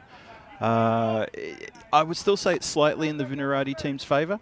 However, having Fred back in the shed now is a massive blow for the Vinerati team. But, you know, Venky's in there. As you said, quite rightly, he's made some runs. You've still got a few other guys in the shed, like Voiter, who likes to have a good hit as well. So it's going to be, again, I still call this a bit of a test for both teams. But not if you're going to bowl like that. Yeah, called it wide. Quite rightly so. Yeah. Yeah, how do you see it, Danny? It's pretty even at the moment. After 4 overs, I'd have to say that was a big wicket. But these two, Sidgard and Venky, they build up a partnership. I think we'll take it away from the Tigers. But if the Tigers get another wicket, it'll just spur them on a bit. And there's a long tail today for Vinerati, I think. The bowler again. Good ball right in the block hole. And nicely kept out. They'll look for 2. They should get it. Venky's coming back and makes it comfortably in the end. Yeah, a bit of confusion in the field there. The fielder sort of came around, but I think the fielder behind the ball was in a better position to field it and get it in quicker than the fielder running backwards. And maybe that's what allowed Venky to get back calmly for the that second run. Russell Mia is the new bowler. Coming again. And this is outside off stump. Missed it. Called a wide. A pretty tight one, I think. But still no Aja Alam for the Tigers. Interesting from the skipper, Al Mahmood. I think it's a pretty good move. Keeping your best bowler back a bit. He's not really a wicket-taking bowler. What he does is he keeps it in very good areas, tucks the batsman up. So maybe he's not too concerned about the run rate at the moment. If this had blown out, I think we would have seen Alam earlier. Maybe. He's got a couple of wickets, as you mentioned, just pushed out to long off for a single. And well, Phil, I'm sure that Vinny's asked you this question, but how have you enjoyed the tournament so far? Oh, I've really enjoyed this tournament. I've spent a few days up here last week. I was here on the weekend, and obviously a couple of days this week. Well, here today, and clearly I'll come up tomorrow as well. It's been really good. I just tapped away for a single there. I've really enjoyed Group B. I think that this is such a great group because it's so even, and it's very hard to call.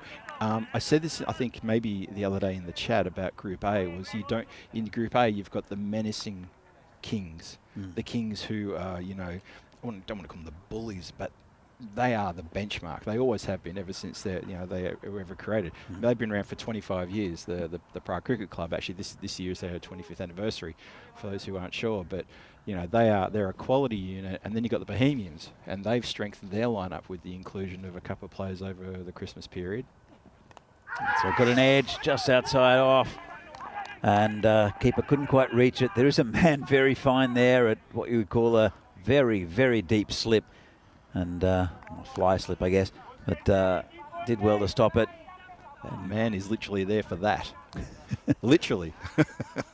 So yeah, I've enjoyed Group A. Turned out the way I thought it would have. You know, enjoyed watching United play again as well. And Group B, as I said, I really enjoying Group B. I think this is a very even group, and I don't know where it's going to go. I love watching the Moravian guys play as well. I love their spirit. They're a great bunch of guys. Yeah, absolutely, and they've improved. Oh, he gets an inside edge this time, and that man down there doing well, cutting off more runs. And just a little bit unlucky there, the bowler. Another look at this. And outside off stump drags it past the keeper. Keeper's probably wondering what he's doing wrong. He's thinking, if I go that way, it's getting past me every time. So not much luck here for Russell Mia. Look at that. The wind predictor doesn't know which way to turn either. Clipped off his toes there by Sid Gowd. They'll look for 2. I don't think they'll get it. They won't. Wouldn't have made it if they'd tried. Yeah, look, I like Group A as well, in a sense that there are some very good quality players and big hitters. But you're right, it was kind of like the evil empire in PCC, who just they know how to win games. They're very, very strong. You can see the scorecard at the moment. Sid Goud at the moment, 21 off 17. And Venki, the skipper, there, 2 off 3. They're halfway through the innings. And the score 41 for 2. Still very well balanced. Yeah, you can understand why the win predictor is still calling it a 50-50 match. I feel that Prague Tigers are going to want to get a wicket, get rid of one of these guys this over, to try to swing things ever so slightly in their favour. Yeah, these two, they both can bat. They both can get good runs and pretty quickly. Sid Goud been a little bit out of touch so far in this tournament, but he's starting to play himself into a little bit of form. This one, as I said, that he's mishit one just over the bowler and just be a single. There's no timing at all on that. But they've still got a bit of bowling to the Tigers. That's been a feature for them. They're very top heavy with the batting, relying on a few batsmen, but their bowlers have been pretty good this tournament. And you're right, Group B, it's a bit of rubbish. They're going to be called a wide, but their bowlers have been really good in this tournament, I think. And it is, this Group B is really fascinating. And I think Moravia is dropping off the pace a little bit, and I think they will end up in that 5th spot. But for the other places, I have no idea. It could be anyone. I know there's 8 points up for Spartans, and probably Spartans, I'd say, would be the best bet for this Group B. They're just a very solid unit and have got good depth in batting and bowling.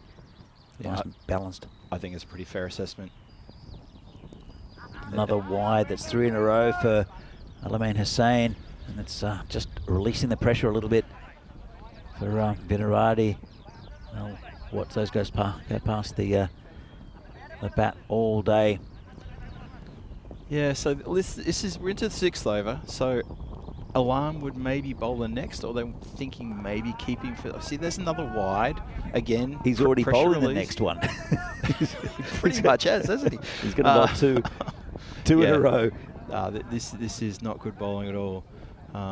As I said at the start of this over, this is the over where they need to collect one of these guys' scalps and start getting into the underbelly of the Vino batting lineup. But instead, we've leaked wides.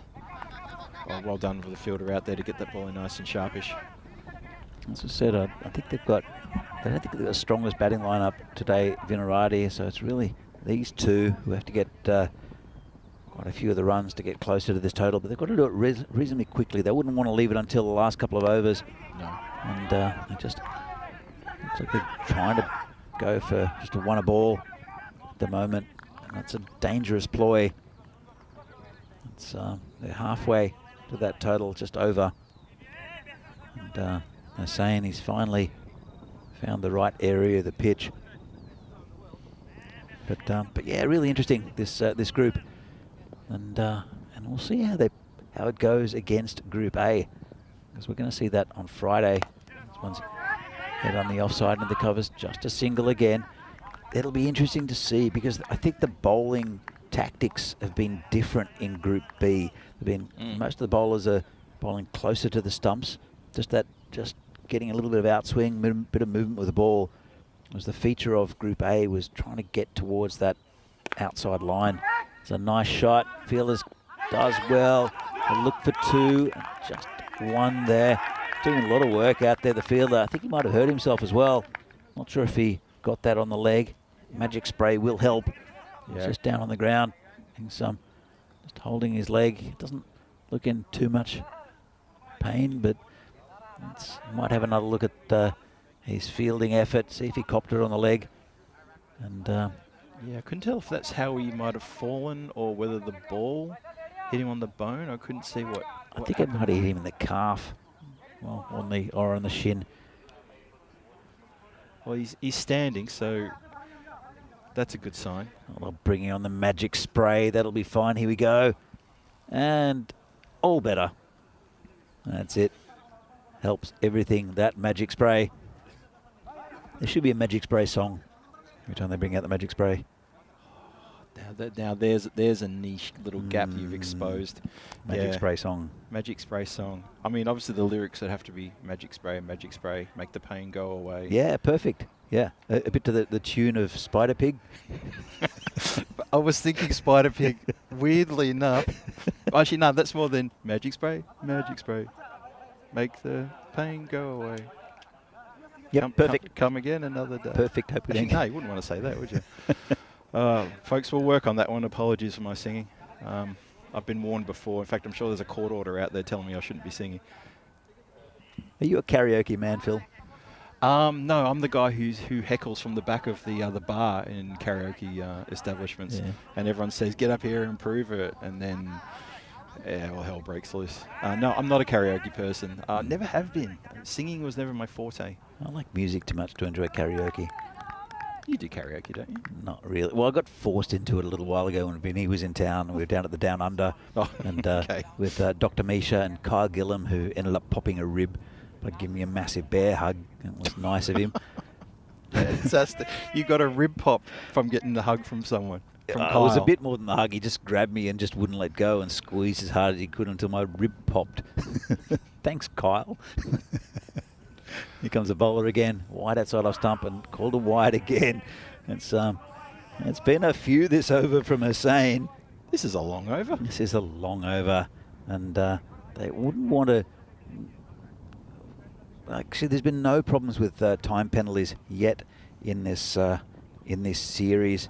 Don't think it'll be that case here either. But I'm just again prodded out just nicely, just for a single. It's pretty expensive over without trying to hit the ball too hard. The Vino's boys, they're just been pushing it out into the covers and waiting for wides. So a pretty productive over for Vinarati, and disappointing, just a bit loose there for Hussain. Well, if you look at that field setup on the offside during that over, you had everybody on the boundary. There was no one in the infield. And there's a single there for all day when the bowler is bowling it 5-6 stumps on the offside, or obviously wide on the offside as he was doing before. Wind predictor has now swung quite heavily towards Vinarati, as you can see there. Yeah, that's I don't know. I think it's still very even. I think the wind predictor sometimes. I think we're one wicket away from that coming back to parity. That's what I think. Well, what do they need? 34 off 4. That's okay. Yeah, and these two are doing okay. They're not really taking too many risks at the moment. But it is that man, Aja Alam. He'll come in. I think he'll cause these batsmen a few problems. Comes in a bit short, hitting that region again there by Venki. Yeah, He's getting Sid on strike. They're just hitting singles out there. They need a bit more than that, Vinarati, not too much more. Yeah, I mean, you're right. Venki and Sid can hit singles all day, but that's not going to get them over the line. So they do have to be cautious here. And in a T10 when you're chasing, as a plane goes directly overhead, obviously a keen cricket fan there. Probably spies from the Bohemians there, just looking and seeing what's happening in this game. It wouldn't be from the Prague Cricket Club. They got their own helicopter. It's been pushed out towards the offside again. Just another single. Not hitting the ball hard at all. Not looking for boundaries. It's interesting run chase. I think they're leaving it a little bit to the last over or so. Vinarati. Both these boys can hit the ball pretty hard. Brings Venki back on strike. Yeah, I completely agree, Danny. I mean, these guys are capable of accelerating incredibly fast. Again, same sort of area, same sort of shot, just pushing it out into the offside. And you feel that they can get quick runs when needed, and they're pretty needed at the moment, to be honest, just to push them up towards that total. And if one of these two are dismissed, you get a look at the lineup and think, might not be as fluid a batting, could get some streaky runs. It's going to be called a wide. Wide, yeah. Maybe they're just waiting on all these wides to come. It's been a bit like that for the this innings. And just Helix saying good night, Lily. Lily, good to see you again today. Oh, Lily Panda heading off for the night. She's going to wait till the end of the match. Oh, fantastic. Good to see. She's dead right. Too many wides. And they'll come back for 2. They have to hurry. Oh, he didn't take it. That's a shame for the Tigers. Well, they've finally taken the 2, and it's almost cost a wicket, but he has gotten home okay. Well, it's a very small ground here. It's only 50 metres. Yeah. So 2s can be quite difficult. He would have been gone. He was, wasn't he? Alam took the stumps, but the ball's already past him. That would have definitely been gone. And the state of origin was on, Phil. Was it? Yeah.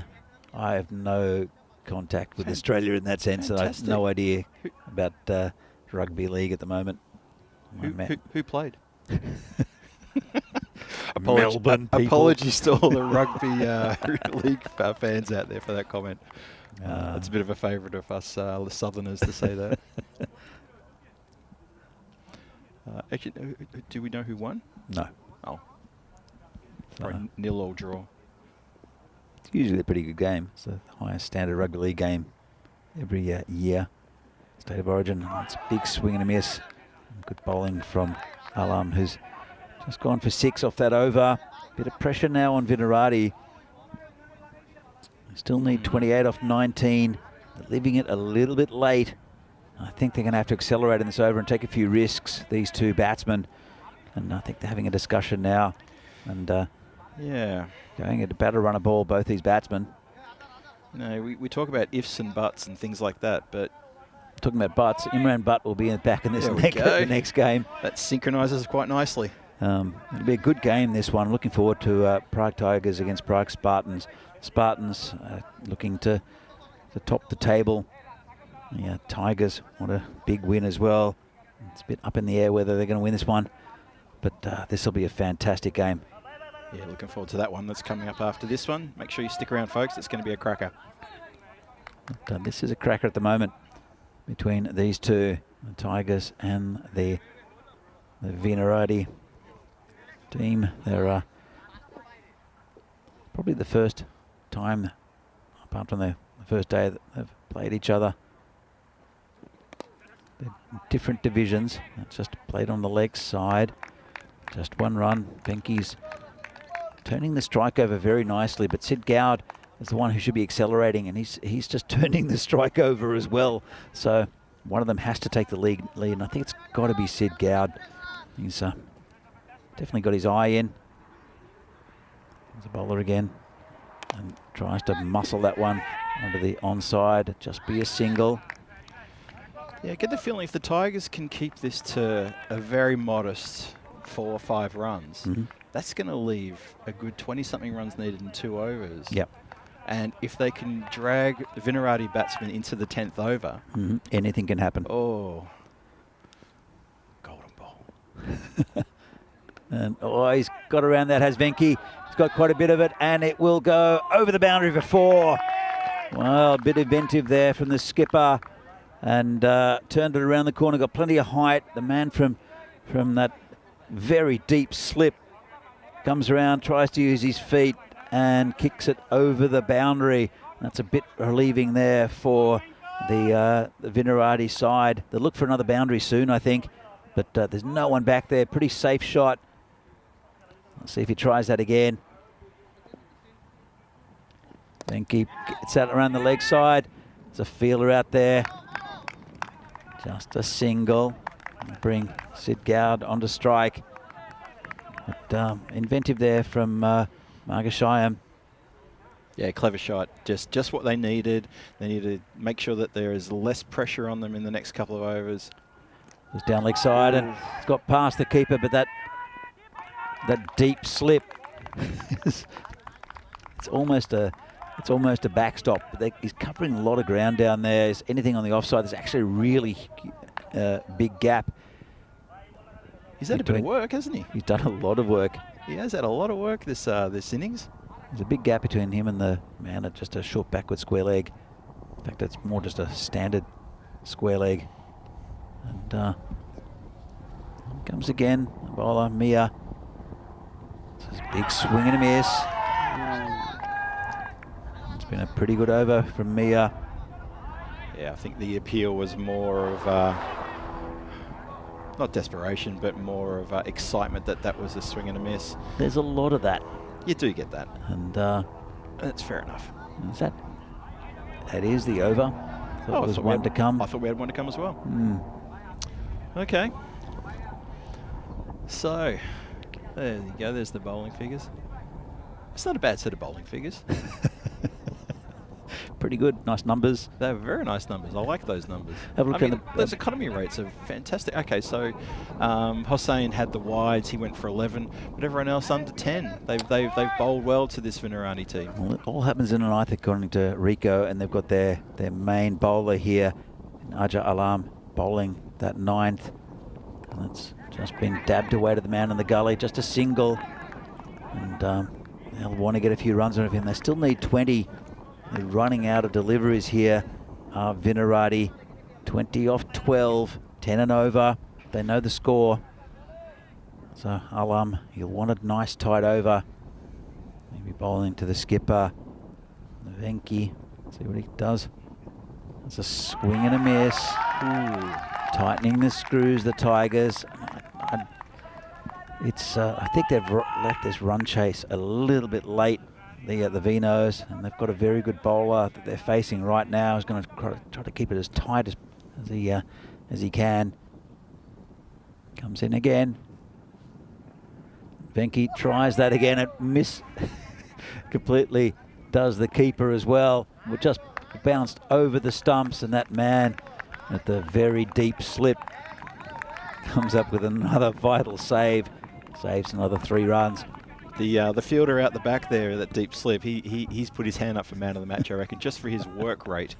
I can't quite see who it is out there, but he's done very well. I thought Venki might have actually given his wicket up in that stroke before, but it went straight over the top of the stumps.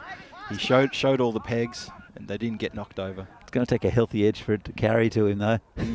Yes. Alam, been a really good over so far. Comes in again, and it's going to be not called a wide, not called out. There's appeals from all around the ground except for the bowler and the keeper. They're up for this, the Tigers. Aren't they fired up? Oh, this is a cracking end to the game here.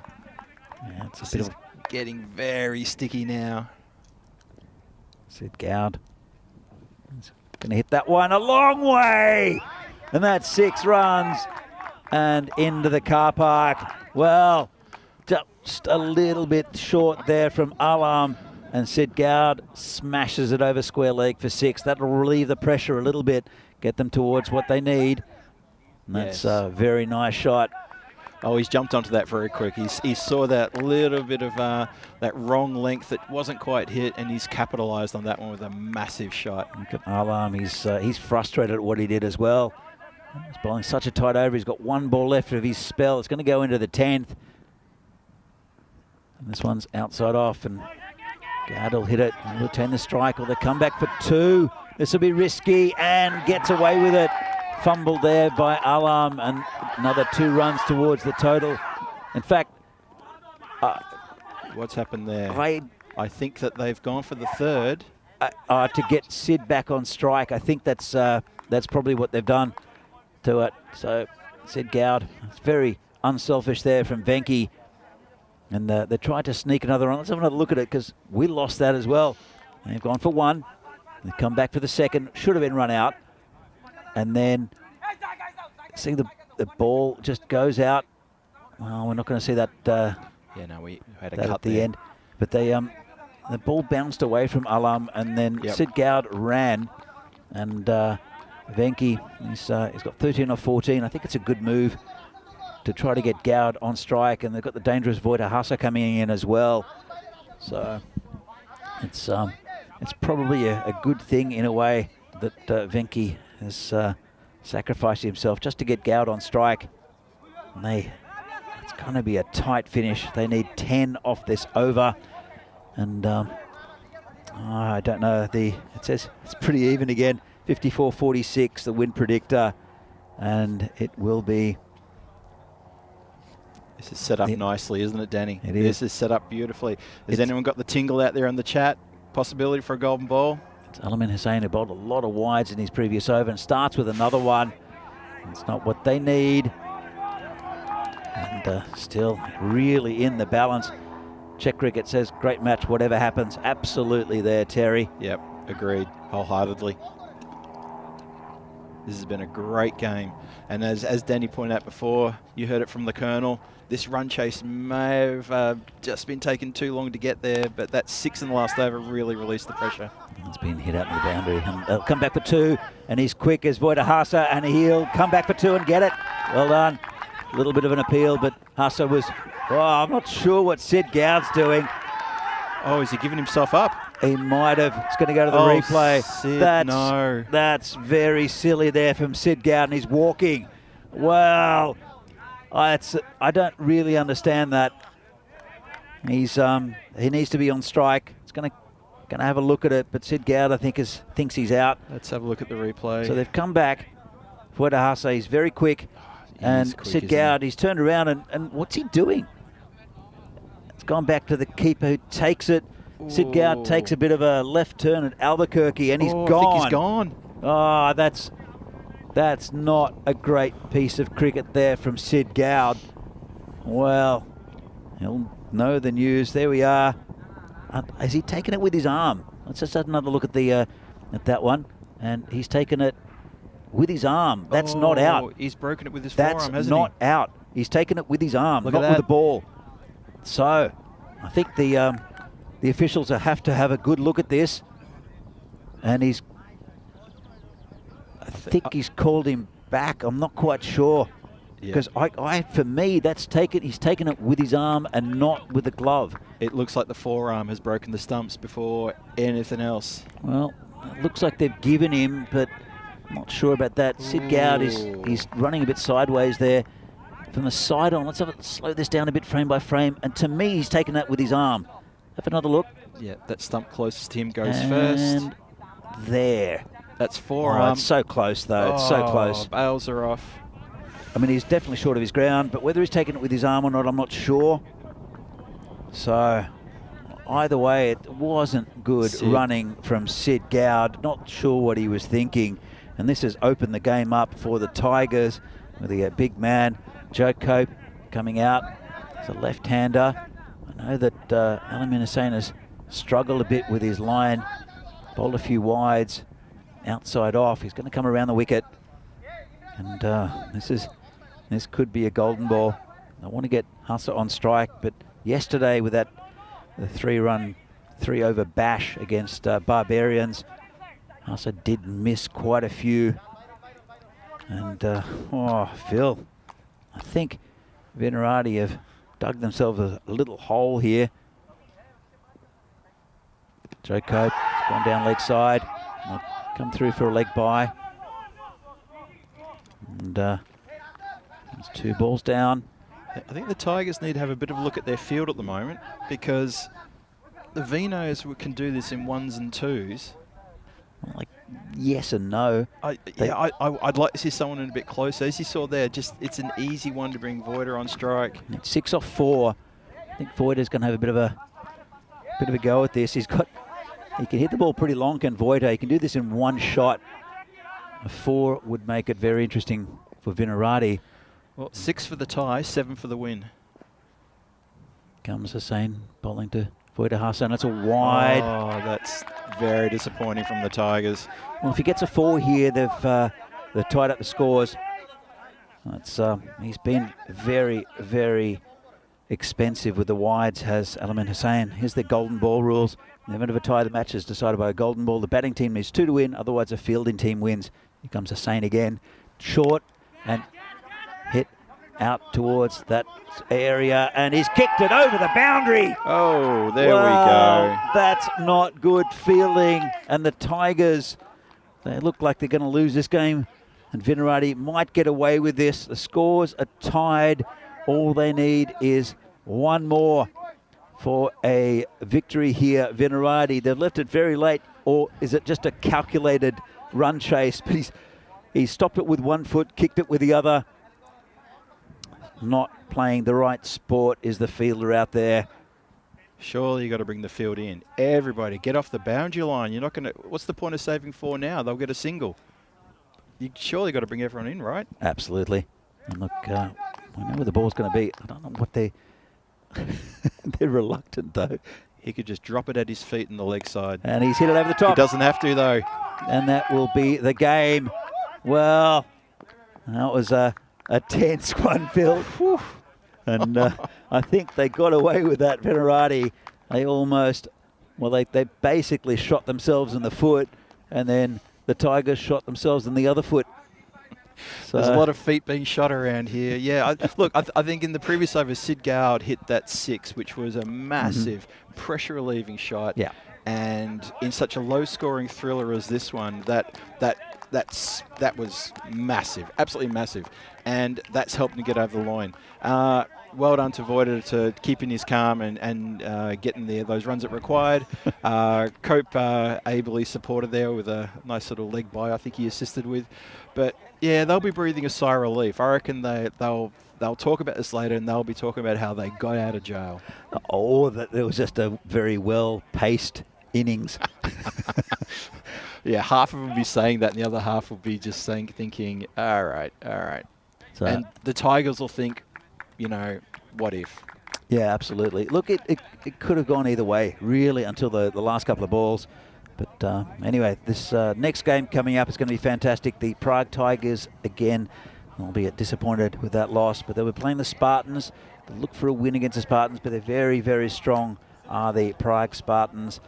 And the Tigers were topping the table at the start of the day. Spartans could go ahead of them. And Venerati catching up.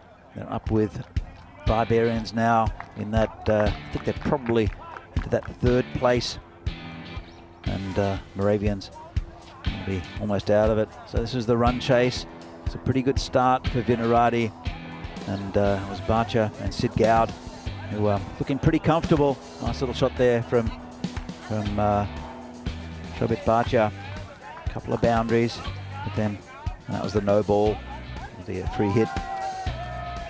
Yeah. But then Barcha went LBW. It was a good ball, good decision, I think, from the umpire. But then it kind of slowed down a little bit for Venerati. They kept getting a few runs. Here's the big wicket of Fred Heidenreich that I don't really know what he's shaking his head about. It's just a straight ball. And then it was a good partnership between Sid Gowd and Venki, the skipper, that got them up towards the hole, the total. Yep. This was the run out. This was strange. No, this was the run out here with Voita, and where Sid Gowd is saying, Voita, come, but Voita's got his back turned, just making that run, and I'm not really sure what went through Sid Gowd's mind with that. And this one, with a bit of poor feeling, they were really good in the field, the Tigers, until that. And here we go, Sid Gowd 40 off 31, and Barcha with 8, and Venki with 13. But yeah, those extras, Phil, 11 wides. Yeah. That's where the Tigers will be kicking themselves. That's where they'll say that's where they lost the game. 19 wides, 11 of those, 19 extras, 11 wides. Avoidables, as we like to call them, Exactly right. But look at it on the other side. If they'd won that game, then Venerati would have said, we didn't win that game because we didn't attack the bowling enough. So it was such an even game, and it was really just, I think, just a well-timed run chase in the end. But it was just a bit of, I don't know, a bit of poor cricket from both sides that got it so close. Well, I think in the dying seconds of actually just after the game was decided, you said that, quite rightly, Vinos had shot themselves in the foot, and the very next moment the Tigers shot themselves in the foot, and that's what we saw. And the Vinos ended up winning with a couple of balls to spare. I think though that I do think that they'll feel that they got out of jail. The wides helped. But a good game, a good low-scoring thriller. I'm glad everyone on the chat stuck around and watched that. I saw Lily Panda just wishing everyone a good night. We hope to see her again tomorrow. Shout out to the people in the chat for sticking around as well. Helix, Maiden Waters, Mandrake. Saw Liam Day on there before. I'm sure Luke Belgium's in there lurking as well. And everyone else I've missed. I saw Kushal Mendon in there as well. I'm glad they're watching. This was a great game, though. Don't take anything away from that. That was a really good game. Came down to just a couple of balls. And congratulations to Venerati for the win. Yep. I don't think it'll be one that they'll hang proudly on the wall. But and the Tigers have a chance to make amends against the Spartans the next game. What do you tip for that, Phil? I probably, based on what I've seen just now, I'd probably be tipping the Spartans. I think they're a very accomplished unit. I like their form coming into this game. But I've said it before, don't turn your back on the Tigers. They just have a way of shocking teams with a surprise here and there. And we saw they almost got the chocolates then in that match. They almost did it, just a couple of things. I think we're getting another close game. I hope so, and the Tigers will want to bounce back with a win, and Spartans will want to continue their form and head to the top of the table. So thanks, Phil. It's been great fun, and I'll see you again tomorrow. Are you going to be in tomorrow? Yeah, I'll be around tomorrow, but I'll be hovering around here somewhere for this next match as well, though. But no, thank you, and big thanks to Vinny, who's out there in the centre at the moment, throwing the ball around with the scorers. And thanks to everyone in the chat for their lovely comments. And that's about all from me and Danny. And make sure you stick around because we're back on in 11 minutes. See you all later. And don't forget to look out for me, Phil G, in the chat. Say g'day when you see me and I'll say g'day back. Thanks again.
Welcome back to the FanCode European Cricket Series here from Prague. Final game of the day, day 9, and it's a game between the Tigers and Spartans. And for the toss news, we're going to go to Croucher right now. Your call. Heads. Heads is the call. And it's a tail. Who will bat first? So the toss won by the Tigers, and they'll be batting first. And it'll be very interesting to see if they can get some runs on the board. That important partnership of Sago Hussain and Imran Butt we'll no doubt see at the top of the innings. But Niraj Taigi probably opening the bowling, would say, for the Spartans, as we've seen all week. He's always very good up top. So, it'll be an interesting game. The final game of day 9 here in the Czech Republic. And, well, I think it's going to be a very interesting game. And to lead us in, my good friend Vinny Sandu in the commentary box. Over to you, Vinny.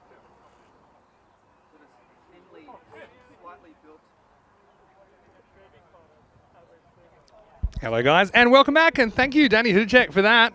And good quick summation of the game as we just heading for this one a few minutes late just because of the drama surrounding match 35. Heading to match number 36, and it will be Prague Tigers coming back against the Spartans. And the Tigers, yeah, so close but so far in that last game.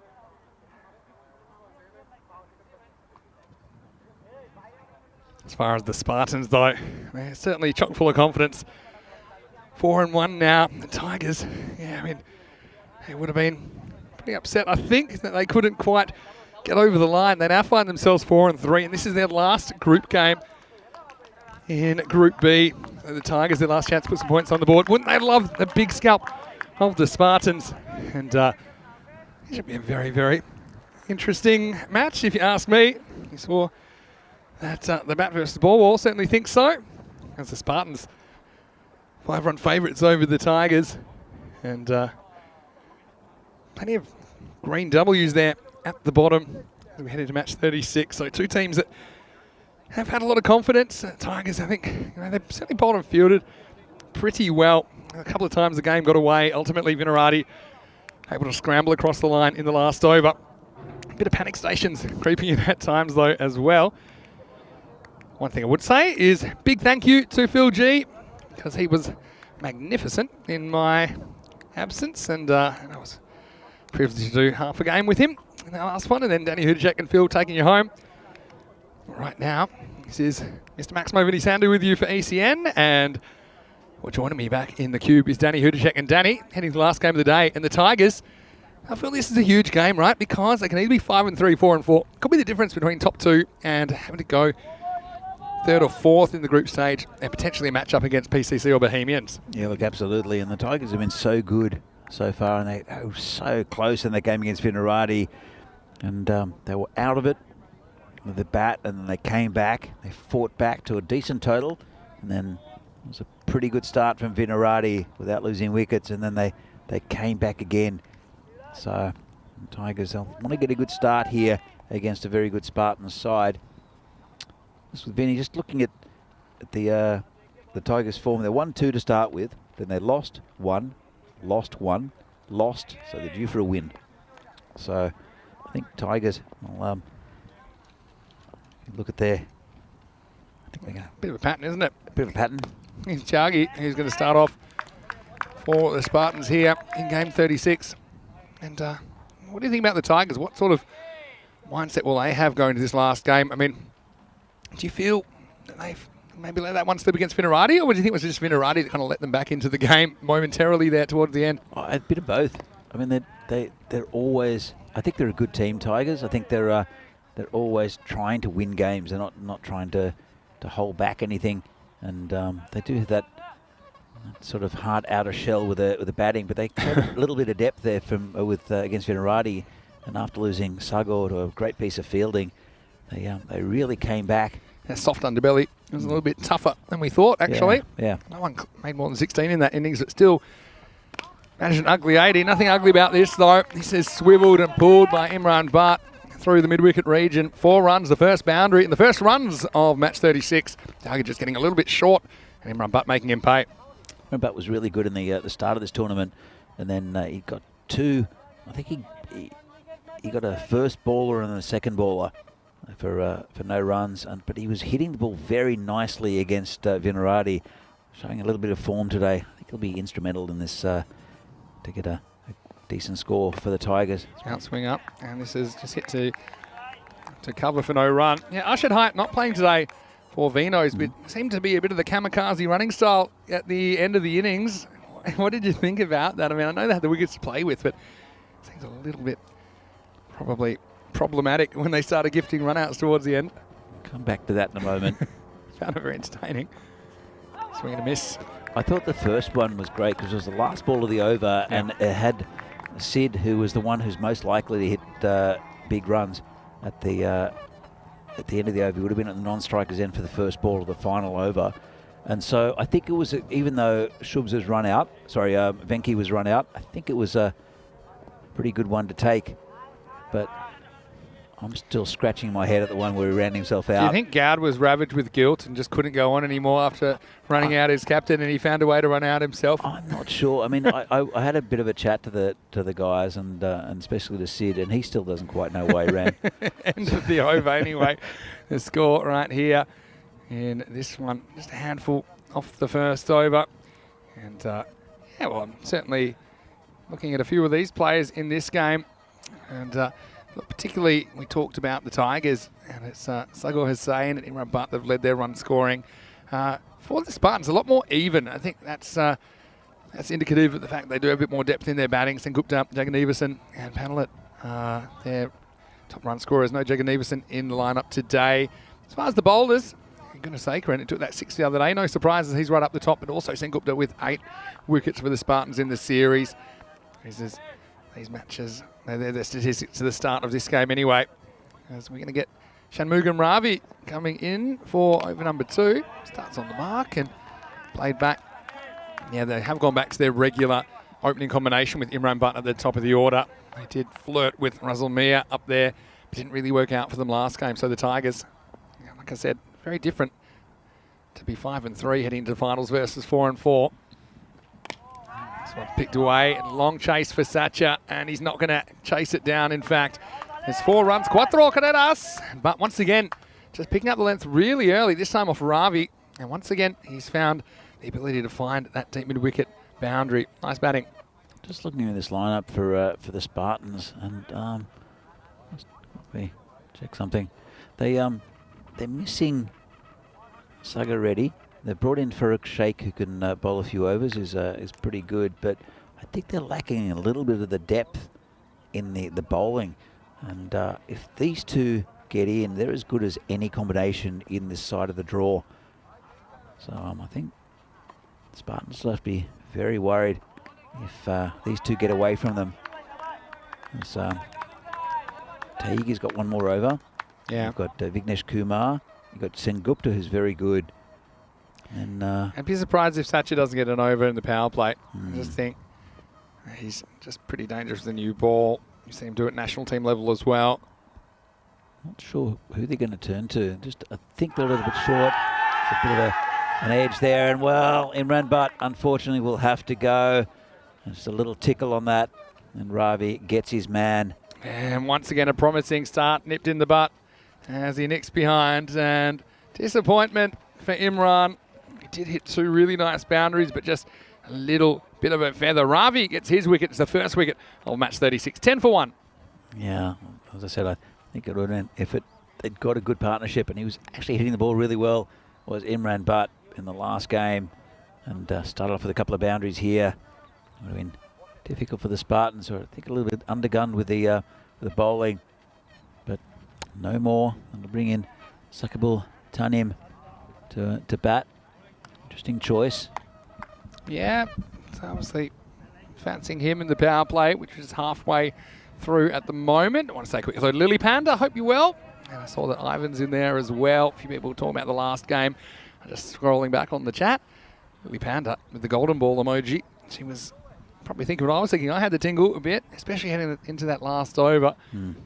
Anyway, you see Tanim facing up for the first time. The 2 number 7s going at it, and almost another caught behind attempt. It's Meta behind the stumps. Took a really good catch, didn't he, earlier in the day, Varun Meta. One glove going the wrong way. Shamugamravi has been excellent so far, despite getting hit for a boundary early in the over. He got his man, and now we're hoping for a second wicket. There's a comment here, mosquito disturbs the mic, and I can hear a little buzzing as well. I don't know where it's coming from. But, some of the birds, I think, oh, there's a little misfield. Are they going to get a second? No, they won't. It's Panelet, who luckily doesn't give away an extra run. Got to be I know they've got the microphones out at deep point. I'm just guessing maybe there's some birds in the trees over there. It doesn't sound like a bird. It sounds like a pretty big mosquito. I think can't that one. You hear it? Maybe some sort of Morse code message. There are spies, Vinny. It's the Bohemians again. Here's the last ball of the over. Played away. More off the glove than anything else. Has to get on his bike. And let's not forget, Sagor did get run out earlier today. Wants to avoid that happening again. But he will be off the mark, I think, off the first ball he faces, and it's the only ball he's faced so far. At the end of the second over, it's 12 for 1. Well, not we talking about food. Last game of the day, got to say. And went to another nice restaurant last night. It was apparently it's the restaurant a lot of the movie stars they dine at when they're in town. Of course, there's a very big film festival here, and it's coming up, I think, in Karlovy. It's very, very famous. So look at the table there. You can see the Tigers, their last chance to score points. So they could either go to the top of the table, for now anyway, or more likely, I think, if they lose this game, they'll end up probably not holding on to that second position. So, apparently the film festival is very famous in Karlovy.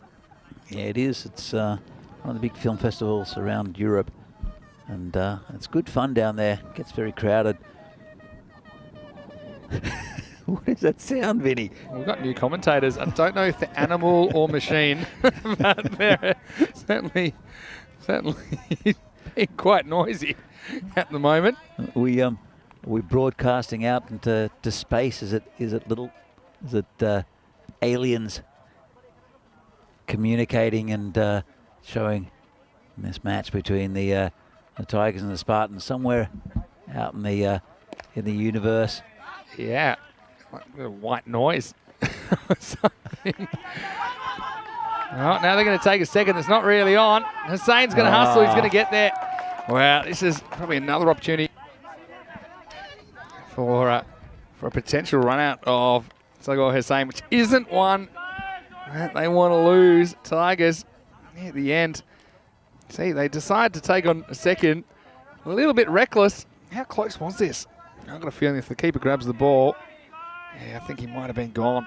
But unfortunately, Meta couldn't hold on. We've seen some real proper kamikaze running. See here, Sagor, I have the feeling, not again. Does scramble back for a couple. Interesting thing is that none of these run-outs and these weird kamikaze run-outs have involved Arshad Hayat. Yeah, that's not playing today. His spirit lives on in Group B. Should be 4, it will be. Runs down the hill and pitched the strike back. And, had the next ball just a little bit straight, gets a bit of bat on it, and Hussein gets his first boundary. I still think that's got to be. Are you sure it's not a bird? I don't think it doesn't sound like the bird to me. There's birds around there. We're in the middle of a field. Of course there are birds. We had ducks yesterday, Vinny. For me, it's not consistent enough of a noise to be mechanical. We'll take your suggestions in the chat, ECN European Cricket Network. I think the birds are calling. It is kind of still spring, isn't it? Just this one is hit through the infield, and they'll get 1. They'll think about 2. Some will get it fairly comfortably. I'm going to go with bird. What do you think? I don't think but all I know is that when we take our headphones off, we can't hear it, which means isn't a super loud noise. It's just a noise that's really close to a microphone. I don't think it's near us. No, that's what I'm saying. And, we also got a tractor going. It doesn't sound like a tractor to me. This one is fielded and now gets sent back, and he's going to be gone. No, he won't be gone. Oh, again, this is one that Meta really should hold. So, yeah, with these, I mean, it's a tough one.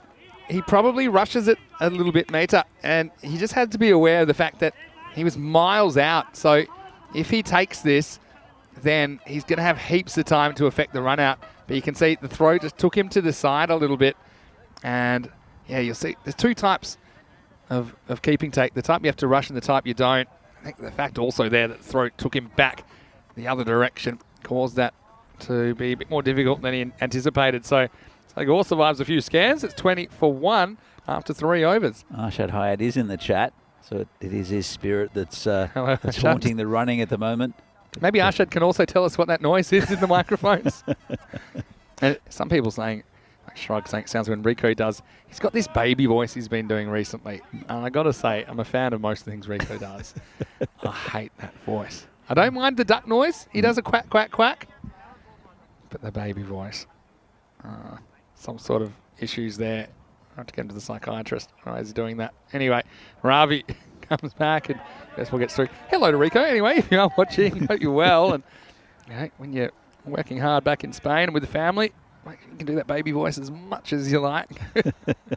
But he's a champion of European cricket. He'll be back next week in Hungary. Ravi getting his second over immediately. The great dodgy inside edge, and they'll get one. I had the great pleasure of sitting in the commentary box next to Rico up in Dresden last year, and he's a great guy, and it all goes well, and then suddenly his voice just explodes out of absolutely nowhere, and it scared the bejesus out of me the first time. Can't have your headphones too loud. Can't have your headphones too loud. It's a rookie error if you're commentating with Rico. It can cause permanent hearing loss. I want to say hello to Santosh Subramani, who is saying hello to us, and hello to you, Santosh. Hope you're well. Phil G was good at commentating. I agree. I think he did a very good job. That's Ravi. Goes for it. This is big, big trouble. Should be taken. Is taken. And yeah, he picked him out really well, didn't he, out there? And that's Niraj Chagi. He's got the big kind of Greg Chappell hat on, the Richie Richardson, if you like, and provide a good bit of protection for him. That one came down safely into his hands. Nice bit of outfielding. And so Sahadat Sagor Hussein's runs out on 9. He's the second wicket to fall. The score is 21 for 2. That's a big wicket. He's missed out twice, has Sagor Hussein. And but they recovered pretty well when he got run out in the last game against Vinarati. And this man did pretty well. The general manager hit 2 big sixes and then got out. Yeah, he did, didn't he? But, short-term profits were good. I want to say hello to Vivek Davda as well, who thinks it sounds like geese to him. Makes sense, as the season is goose-like. Is it goose season here? Well, the time, not really. I think in November they have St. Martin's goose, and that's delicious. I'm going to say... But it's November. I'm on goose. Yeah? I had goose the other night at the Dumplings place. Yeah, it's very absolutely good. delicious. I don't think I've had goose before.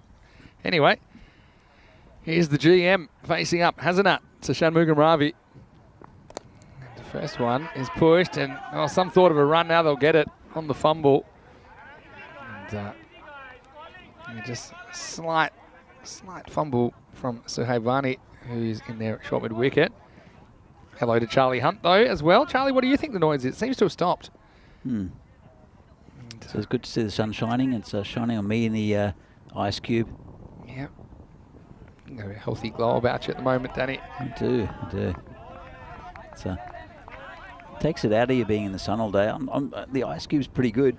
Yeah. But just in the late afternoon, I get on the back of my neck. Decided to take the walls off today, just for a bit more visibility and a bit more air through it. But you're right, it does expose you to the sun at times. I get it in the morning, though. That's what you don't realise. Yeah, fair enough. All right. This is swing and a miss. Doesn't miss by much. As will be the end of the 4th over as well. And the score at the moment is 22 for 2. Vinny Sandu here, Mr. Max Mo. Alongside me is Danny Hudacek. Big thanks again to Phil G for his great work in the commentary box. And thanks to all this great chat we're getting at the moment. Vivek Tabda saying he's got another explanation. Talking about the geese. Global warming means they come early, waiting in the outfield for tasty 6-like snacks. Well, there's been a few 6s today. Probably not so many. That's, I think these ground dimensions for ECS cricket is spot on. I think we've seen a good balance between bat and ball. It's kept games alive longer because these boundaries haven't been as easy to protect. Been pretty quick behind the wickets as well. And look, I think we might see a good contest here. But the Tigers, they're going to have to get some runs on the board without their openers, which is often the way they do their business. We did see a bit of fight out of the middle order before, though. And Charlie Hunt saying, having been back home and bitten by mosquitoes, he thinks it was definitely a mosquito. Well, it must have been a huge one.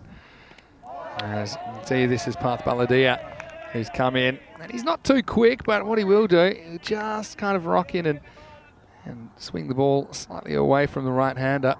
Here's the next delivery. This one straight, if anything, and that allows the batter to just work it down to the fine leg region. Again, they're going to hustle for 2, and they get there. So yeah, Sakabul Taneem and GM Hasanat, they're going to have to try and put together a bit of a rebuilding job. They're not quite at run a ball pace. In fact, with that ball, they are exactly 6 and over. One thing there is at the ground, and there's one just near my feet here, is a bumblebee. Could have been a bumblebee there, Vinny. Oh, sounds more like a swarm of bumblebees. I mean, it's very noisy. Now we've got a plane going overhead. Yeah, talking about mosquitoes. I'll come back to that in a moment because I hate mosquitoes. You're not in an army of one there. Yeah, go on. I live on the top floor of an apartment, kind of like the penthouse, but if you've seen my apartment, you wouldn't call it that. No need to brag, but fair enough. And this ball from Baladia. Well, it's gone high in the air. Could be another chance. 2 fielders collide. No, they don't. And Satya will take the catch. Put that one under seconds from disaster. It's a near miss. But what it is a wicket. Sengupta holds his nerve and he avoids the oncoming traffic. Instead, it's a wicket and the Tigers lose the third, 27 for 3. Tell you what, Gino Panalet's a big lad. He wouldn't want that collision. And he just ducked out of the last one.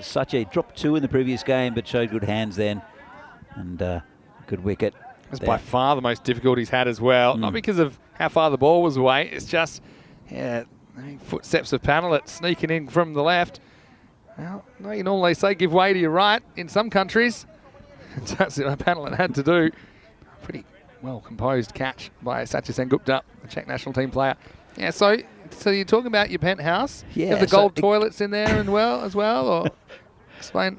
So I've got a nice terrace. Okay. But it's a pretty small apartment shared by me and the dogs, and so it gets pretty warm, especially in summer. And we've had a lot of sun, so it does get warm inside. So what I do is I open either the windows or mainly the door to the kitchen, which goes out onto the terrace. Yeah.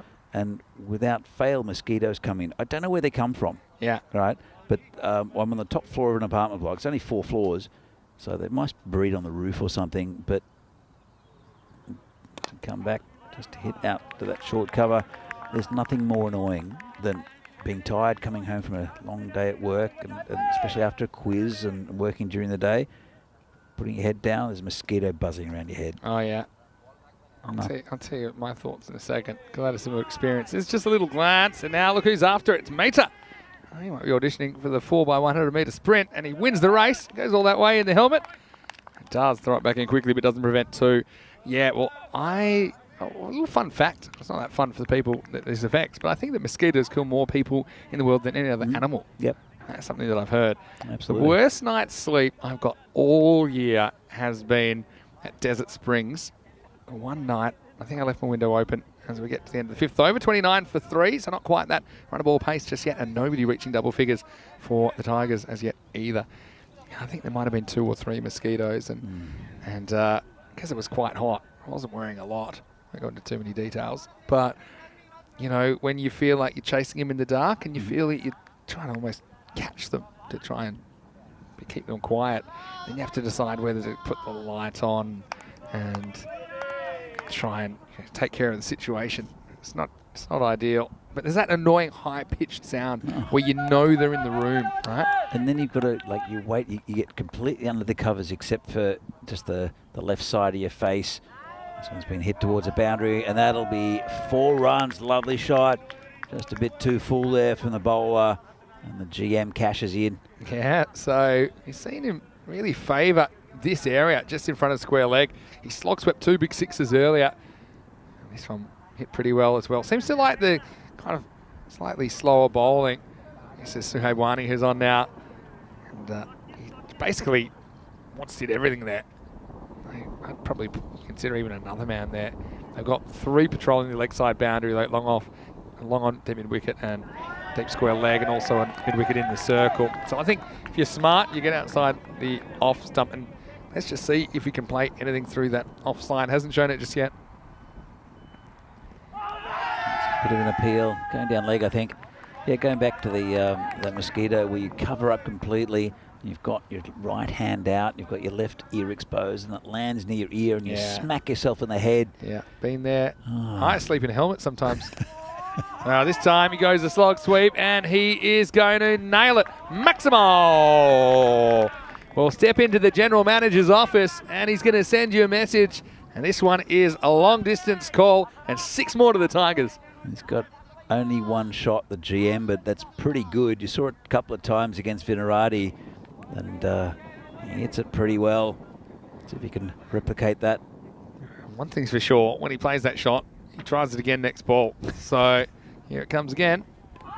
This time gets a bit of length to work with. So just bottom edge dragged out to the leg side. Just a single. He's not happy with himself. The general manager is there. I don't know what he said to himself, but he was galloping in and I don't know, trying to sneak another one. He was saying something to himself and didn't really want to miss out on that one. Comes the bowler again. Nice ball the over. Swing and a miss from Alamin Hussain. It was pretty handy towards the ends of their innings in the first game against Vinarati. As it is, this is the end of the 6th over. The score is 40 for 3. 6 over check-in time. I mean, if you can get yourself 10 and over, gets you to 80. There's a couple of names missing from the Spartans lineup today. If you can somehow manage 12 and over, gets you up to 88. Look, you can see that they are favourites at the moment, Spartans, with good reason. But the Tigers, we're seeing a bit more fight out of their other players. I think they've gained in confidence as the week's gone on. And in particular, Hasnat's a bit of a wild card, I think, for them. I'd be putting the pace onto him because the only bowling he's hit today has been slower bowling. But let's see what happens as we head into the 7th over. Yeah, the Tigers, I mean, certainly if things go badly from them here, it might be a pretty bad total as well. Vinesh Kumar, Vicky is coming on to bowl the next over. Starts with a wide down the leg side. And, yeah, Spartans also using quite a few players in this series. Talked about Vinarati doing the same, but Spartans do have a lot of depth as well, considering it's just the one side this year. Yeah, they've got one side, they've got 3 sides in the league, so they do have a lot of players. Rolled his wrists over that one. Guess what? So, I've called that a slog sweep, maybe a standing slog sweep. He just pins his ears back and wants to go to that forward square leg, deep mid wicket spot as well. He's showing his shot quite a bit, is the general manager. Yeah, you know what he's going to try, so I'd be trying to push it a bit wider, make it difficult for him. Intelligent batting from Hussain. And just pushes, there's no infielder there, but they'll only get a single. Yeah, I mean, you've got to kind of decide as a fielding side, or as a bowler in particular, to the GM here. You can gamble and go at the stumps, but he might get you. But also, you might get him.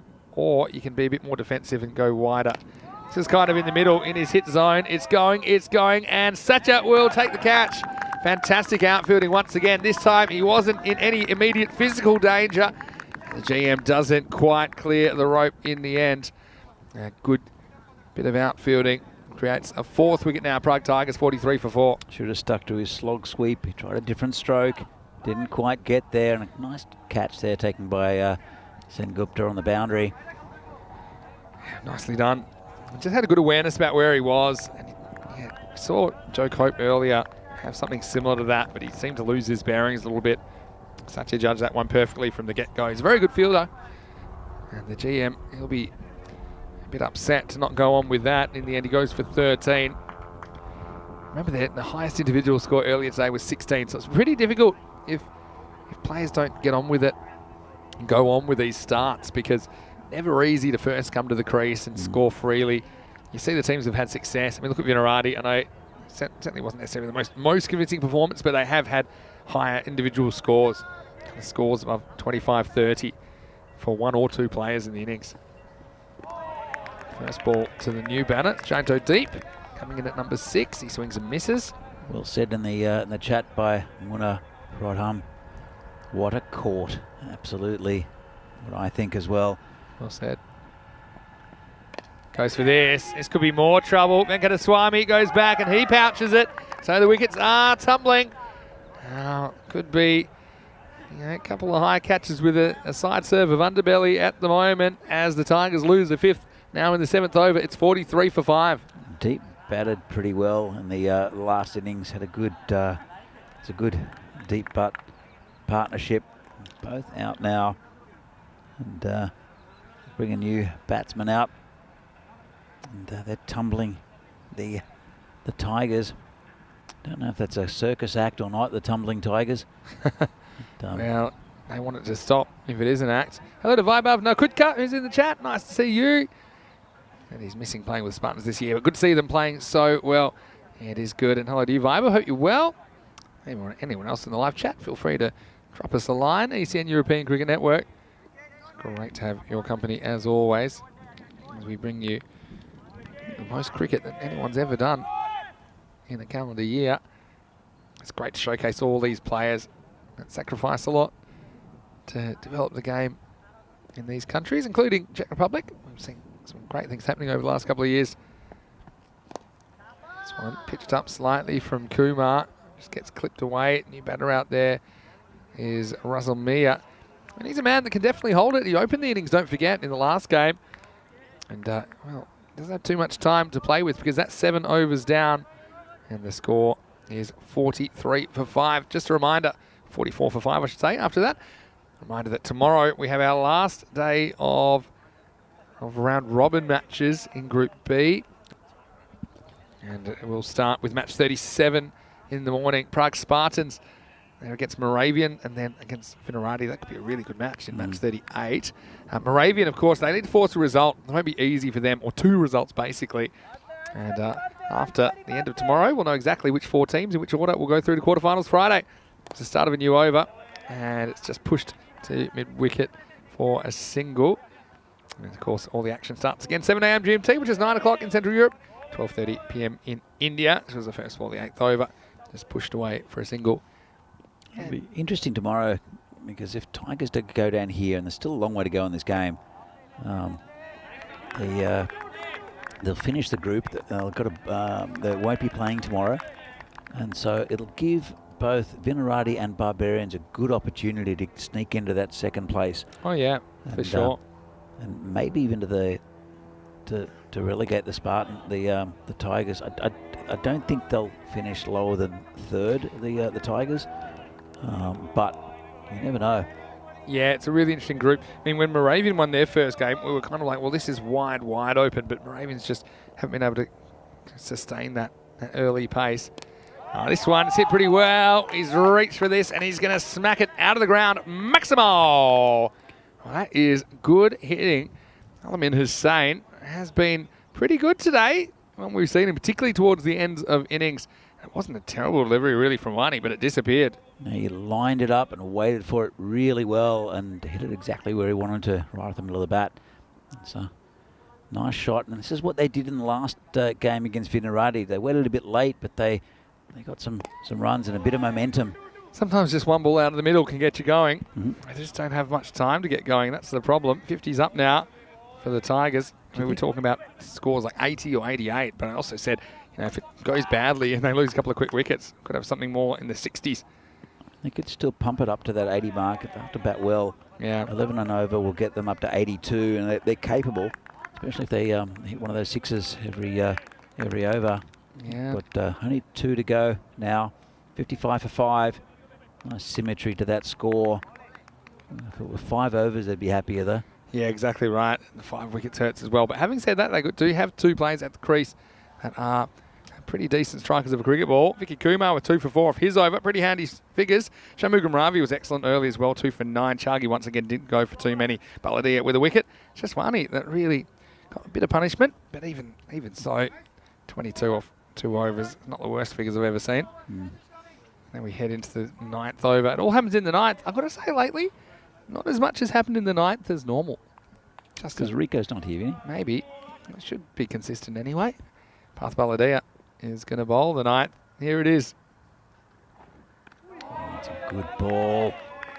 Got lots of lift. He's a tall man, his Path. And that's a perfect line and length. Yeah, just a bit of extra bounce as well. Do like this wicket. There's something in it for the bowlers as well, even the slower guys. And this one is a bit straighter, and it's going to disappear as well. Maximo! Russell Mia. He missed out with the bat. in the last game. That was at the top of the innings. This time he's at the tail, and he made this ball sail. It's a very similar innings to the one they had against Virati that they just missed out on winning, and that's a pretty good game, that last one. Ugly 80, I called that. Could they get an ugly 80 here? Maybe do a number on the Spartans batting. Tries to launch this one straight. Can't do it. I would say, you know, they've got the bowling to trouble teams and trouble good teams. Probably Tigers, we know that. Very, very good bowls in there. It's going to be called a wide. They're not at full strength, though, the Spartans. With a couple of big names out. No Holder, no Sajid Mia. No Vijag either. Yeah, Amran Bouyan as well, we saw early. Seen him since. Swing and a miss, though. 80's looking a long way off at the moment. But, yeah, Tigers, if they can grab their full strength team together on quarterfinals Friday, which is not a team anyone wants to run into. Hit straight. That's Padlet. Should clean this up. They think of two. It's getting to that time. And they won't get it in the end. So just a single. Up to 63. Yeah, I think they can pump the score up. They'll be probably over 70 somewhere. Let's see what he can do to this ball. And oh, it's missed out a bit on that one. Just a little bit quicker there from Path. End of the over as well. So 63 for 5 after 9. It's been a strange innings, really. We didn't see any double figure overs in the first half. They lost 3 wickets along the way. They were 29 at the halfway point. At least through the second half, they have 34. That's only off the 4 overs. So plus this, maybe they're getting about 40 out of the second half. But it does seem like they're a bit behind the 8 ball here. We have seen 4 4s and 3 6s along the way. Let's see if they can grab a few more. It will be Vicky Kumar to bowl the last over. Let's see what Russell Meyer can do. Launches, but this one will be a wide. Vicky Kumar, he bowled very well on that first over. Took a couple of wickets, and for not many runs either. Let's see if he can replicate that. Yeah, a little bit of length on this. It's hit pretty well. It's going to be touch and go. It's out of here. Maximal. 6 more, say smash, and vale. Guess what? It could be an ugly 80 after all. If Mia has his way, he's able to clip that ball over mid-wicket for a maximum. Nice shot that. As I mentioned, Vicky Kumar went 2 for 5 of his first over, and he's just been gone for a wide and then slammed over cow corner for 6. And he late runs, and now goes even higher. Well, this is the best of the lot. That has flown into the sky. Real high, real long, real strong. Back-to-back Maximos. And suddenly, this Tigers innings is springing to life. But is it too little too late, Danny? I don't think so. But if he continues a little bit like this, even if he ekes another 5 or 6 runs, he doesn't hit the ball cleanly for the rest of the over, that'll get them up to about 80, and it'll give them momentum going into the second innings of this game. Can't give him length. You can't give him anything that bounces. Get it in the block hole. You can see why they opened with him last game. This one he swings past. Yeah, but you can see, I actually think he would be a decent option in the power play opening. They didn't stick with it, but it allows their batting line to look a bit longer, I suppose. Maybe take some pressure off Imran Butt at the top by batting him at 3. Wow, this one's going to be 6, and this is too short. And once again, he's given him some length, and the Maximos keep on coming. The Tigers are out of the cage in the 10th over. This is pretty much the same game as last game, where they lost big wickets early, and then some of the middle order we said was a little bit soft. They've come up and smashed the bowling, and just with big 6s, they haven't really. It's not as though they've built innings; they've just hit boundaries and nothing else. So, I mean, Mia's only faced 13 balls. He's hit 4 of them out of the park. 29 not out. This over's gone for 19. On the verge of going magical. 2 to come. And this time he's going to get lucky with an edge. And I think he's going to get 4 here. So it does go magical. And this was 180 degrees from where he aimed it, Russell Mia. But he moves into the 30s. And what a knock this is at the bottom end of this innings. Yeah, this is fantastic. And this is a tussle for the top spot in the group. As we see Voitahasa and Shobet Bhatia leaving for the day. Just going to give him a wave. They're going to ignore us. Well, let's come back to this. Bettered their score now in the last game. And don't know if they'll get any more, because this should be caught by Panellet, who does catch it. So the last ball of the innings brings about the dismissal of Russell Mia, but the damage was done in the over. 23 came off the last from Vicky Kumar. That was after his first over where he took 2 for 4, so things changing pretty quickly. Well, that's ECN T10, if ever I saw it. Nicely held by Panelet at long off, but they will finish at 86 for 6 off their 10 overs.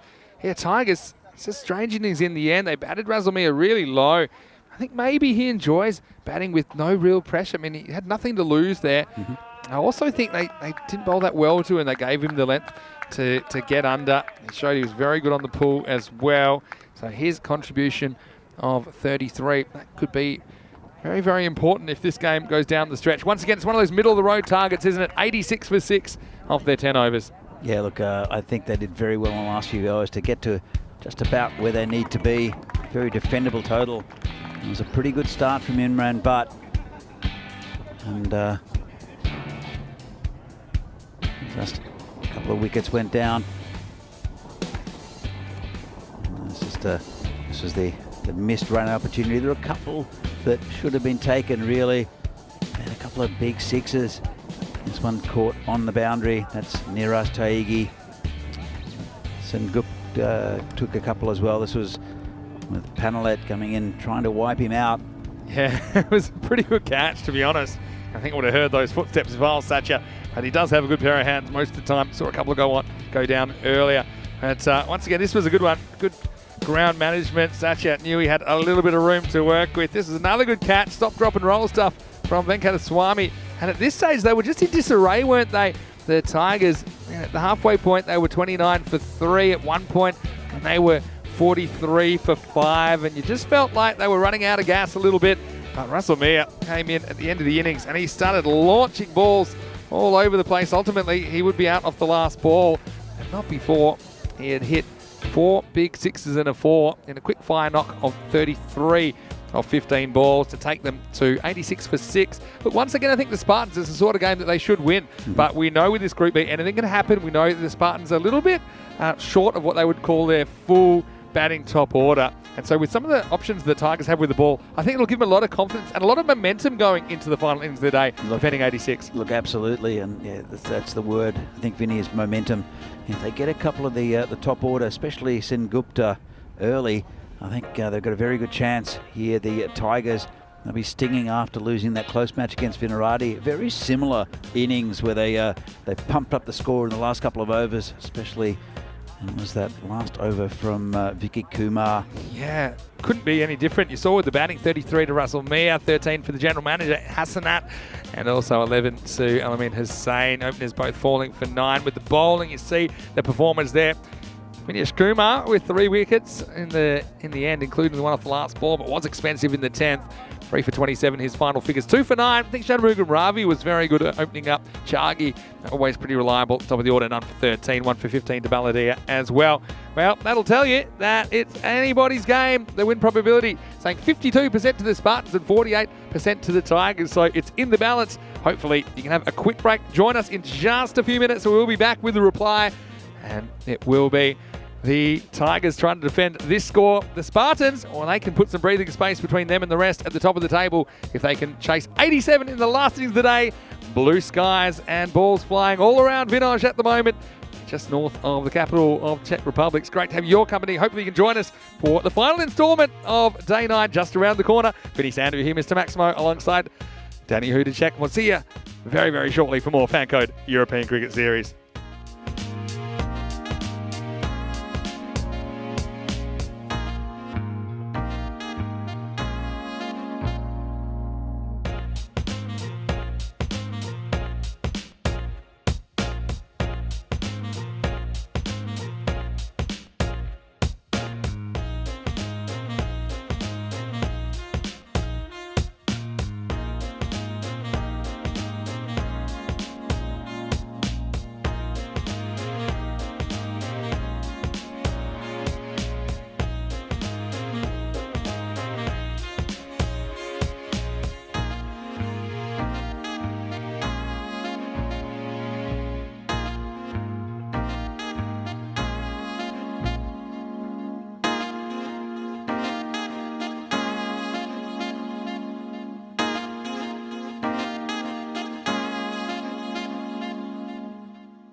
And welcome back to the FanCode European Cricket Series here in Prague, in the Czech Republic, for the final game of day 9 between the Prague Tigers and the Prague Spartans.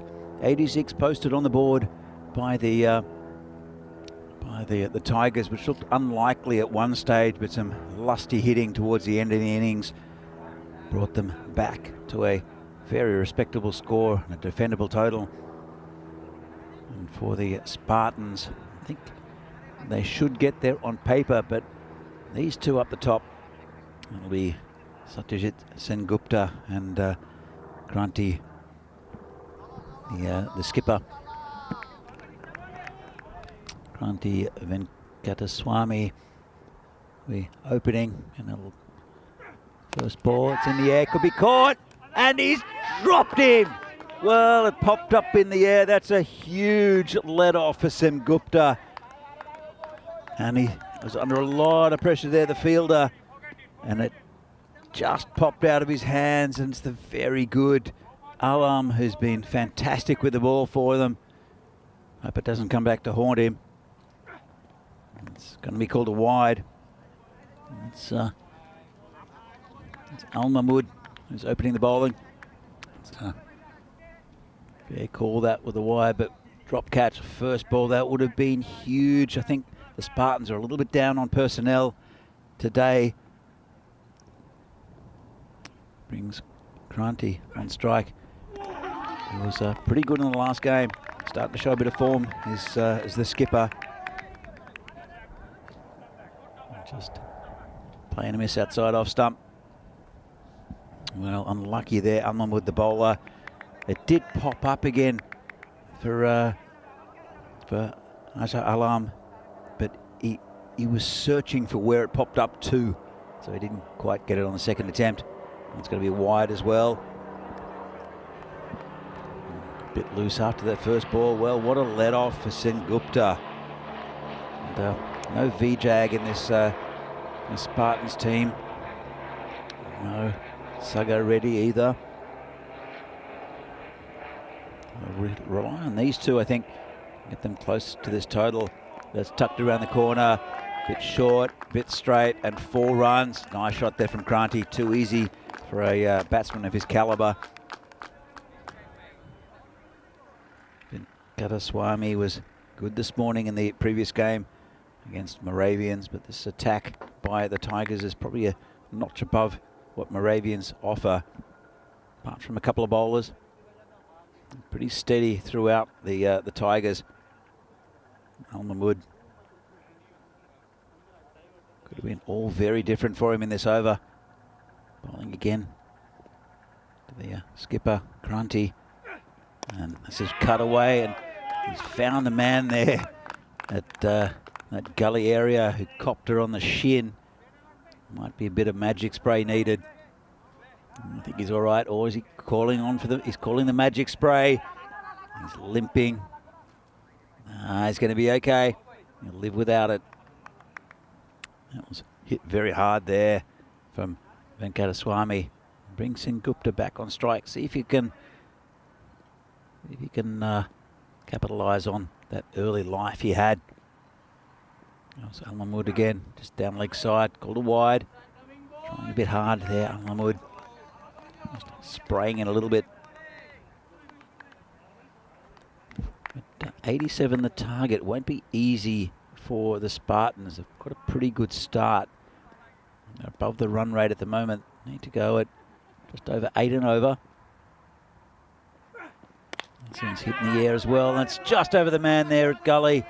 And that will go down for another 4 runs. Well, Sengupta is living a risky life at the moment. It is the power play, so hitting over the top. It's not too bad a tactic. 2 men back there, though. He just managed to get over one and get wide of the other. See if you can come back from this. Unlimited, it's been an expensive over. Dab down there to just to that short third man. Just a single. That's the end of an expensive over. Could have been very different, though, for Al Mahmood. 14 from it. And a good start from the Spartans. Be interesting to see who they turn to, and it'll be their main man, Aja Alam, who put that catch down. See if he can make up for it. He's been excellent this tournament with the ball.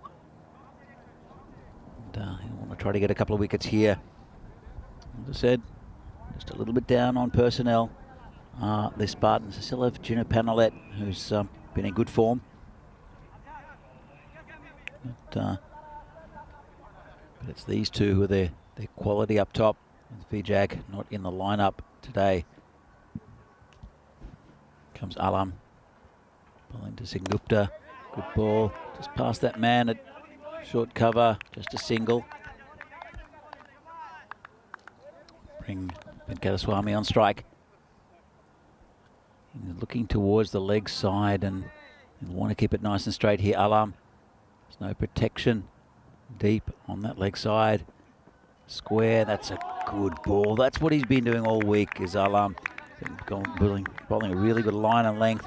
Just short of a length or on a good length, allowing the ball to swing and cut. And he hasn't taken too many wickets, but he hasn't gone for too many runs either, and he's worried batsman. Here he comes again. It's another good ball, just poked out to that man at short cover. No run.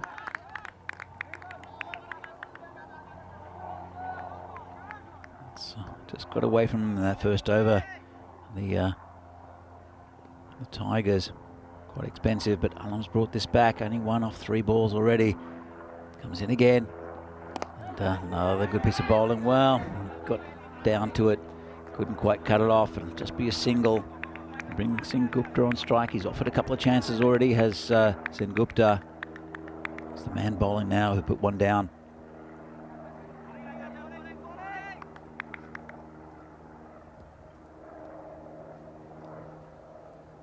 Waiting a bit, Alam comes in, bowling to Singh Gupta, tucks it around the corner and have to hurry. Pretty good pick up and throw, but he was back. He was in the skipper, Krunty Venkateswamy. It was a little bit straighter and just not overhit there by Singh Gupta. There is a big gap behind that man. He did find him. He's at about just a backward square leg. The umpire has positioned himself at point. The sun a little bit low in the sky. It's a bit more comfortable for the umpire. Good ball there from Alam. Beats the bat of Venkateswamy. That was a pretty good over. Only 3 from it. And whoa. That one was a beauty. Did a little bit in the air, right in the block hole. Actually swung in a fraction. And Mubarak, I like his sense of humour. Prague win.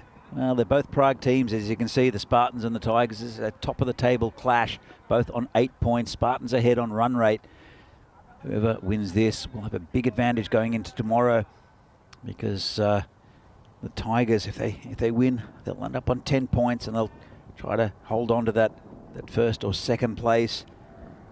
You know, they're not playing. They'll would have liked to get those points on the board. This one, the bowler just eased down to that vacant area for 4 runs. Tried to roll his wrist over it, got a little bit full, did the bowler. It's Russell Mia. As a plane goes overhead again, under the 3 odd ports nearby. And he doesn't want to, he wants to keep it outside off. And does Mia. Very little protection on that leg side. Comes in again. This one's way down the offside. Wide called. Just not wanting to get it straight again. Just too much in it there from Maya. It's been a bit of a loose start. He's very good with the bat. He's the one who brought them back into this game. Wouldn't want to loose over there to take it away from them though. 22 at the moment. The Spartans. Comes Mayer again. And dodgy inside edge there from Singh Gupta. And that's 4 runs. That could have easily gone down and hit the stumps. And he's living very dangerously, is Satyajit Sengupta. Unlucky there, Marcel Mia. He's there, he's having a chat to the umpire, throwing his arms around, just saying, well, sometimes the luck goes for you, sometimes it goes against you. Comes in again. And this one's called a wide. Bit of a stifled appeal from the keeper. But it's been a bit of a loose one here from Mia. A bit unlucky also. It's gone for 9 already. Only 2 balls down because the wides. And that very lucky French cut from the batsman. Mia bowling again. It's a good ball, right in the block hole. He's got it right, or he's got it very wrong, has Meyer. And at the moment, no wicket down, 27 runs, still in the power play. Going at 9 and over, just over that actually. And so they're right on target, the Spartans. They'll need a couple of these wickets. The Tigers, they need these two. Mackin sitting in their dugout. Oh, slow ball, and just deceives the batsman again. It dipped on him, rolled his wrist over it. Not bowling with too much luck here, Russell Meyer. And he's got it right, it's looked pretty good. He's had that couple of wides and a little bit of dodgy inside edge. Comes in again, bowling to Sengupta, 16 off 9 at the moment. And rolled his wrist over that one as well. Got a good bit of bounce. Good finish to that over. In fact, there's 1 ball left. Just played and missed outside off stump. It's interesting to see who they turn to after the power play. The Tigers. I think that Amin Hussain will bowl a few overs, but he did bowl a lot of wides in that spell in the previous game. Comes in again. This one's turned off his hip. Man chasing it. They should get 2 pretty comfortably. It's a long chase. And that's what will happen. 2 runs there for the Spartans. Just a little bit straighter there from Mia. It was in some ways a pretty good over, but it went for 12. That's not what they need at the moment. 29 for no loss. The Spartans. And Vinny is looking still a pretty good shot for the Tigers, but looking more likely for the Spartans. I feel like the Tigers let the early prey get away. If you give my honest opinion, especially that first ball drop. I mean, would have been just the start they wanted. Still in the game though, no doubt about that. And we saw them come back late in the innings against Vinarati. In fact, if you look at the Tigers today, they've been so much better towards the end of innings, whether they're batting or bowling. Yep. Just sort of takes them a while to get into the swing of things. Sengupta, always a threat, isn't he? Venkateswamy steady. And yeah, they're in a good position here, Frank Spartans. But I think that a couple of wickets and a couple of tight overs could change momentum, I suppose, of this game. And now we will get Sahadat Sagor Hussain to bowl over number 4 into the power play. So up to 5 outfielders are allowed from this point forward. Here he is. Full toss, straight back past him. So Venkateswamy should just get the 1. Yeah, well, that's a bit of like 2 toddlers fighting over a cookie, wasn't it? So I stopped it in the end. We've spoken a lot about his batting. Sago Hussain is their main run scorer so far. Missed out a bit today, but he's also the top wicket taker. And they'll need a wicket very soon here, the Tigers. Yeah, well bowled. And look, that's despite the fact on the first day, the first game at least, he wasn't actually in their 5 bowlers that they used. Because they had Arun Bhuyan in the side at that stage. But I think he came in, and in that impossible defence of just 60 on Saturday, he did so well as that 5th bowler. And yeah, he's just been very, very good, and he almost gets a wicket here. Yeah, big swing and a miss there from Sengupta. He just seems to get a little bit on the ones that are near the stumps. This one just outside off. It's just rolled his wrist over it, did the bowler. It's a good start from him. Very tight. They need these wickets. Comes in again. Well, goes for straight. Does he have enough though? Maybe not. Could be trouble. And he's taken the catch. Wow, what a fantastic bit of fielding that is. And the general manager, he sends a message. And he really approached that ball at high velocity. GM Hasanat. And he's taken the catch. That's a very good piece of fielding. He was flying through the air. And he came down with the ball in his hand. Well, that one didn't get away from the Tigers. And that is the first wicket. Sengupta goes for 18. And it's 30 for 1. Got to say, Vinny, when I saw him charging at the ball, the hands way above his head, there's no way he was going to take that, but he held on to it. Good catch there, and that's the first wicket down. And Saga Hussain gets another one. Brings out Mehta, who was good in the last game. He against Moravians, hit quite a few runs and pretty quickly. And but that's a big wicket. It's living dangerously. Sengupta ended up scoring a few. A good run rate. Yeah, it's a good start. I'd be a bit upset because that's so close to the middle of the bat. If he hits that in the middle, that goes for 6. And he's really powerful down the ground. So, kind of window cracking open a little bit here for the Tigers. But again, they've got a fair few batters they need to go through. One of them is Varun Mehta, who looked very good earlier today. And his first one, he just swings and misses essentially. Just tried to work it away, but whistles past the outside edge. Yeah, Mehta, he struggled a bit with the bat early on, struggled to get any fluency in his batting, but Shaw looked really good earlier in the day against Moravian. Last ball of the over. Full toss, but a low full toss. So just gets the bottom of the bat on this. They think of a second, and they probably think against that. It's probably smart if you ask me. Mehta off the mark, he'll retain the strike. 31 for 1 after 4 overs.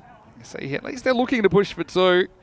I don't think they want to compound their problems with an unnecessary run out at this stage. So 4 overs down, and once again, a really close match potentially on the cards here. We had some close contests, and this is what we kind of expected out of Group B, especially after Saturday. We kind of had this feeling that anything could happen.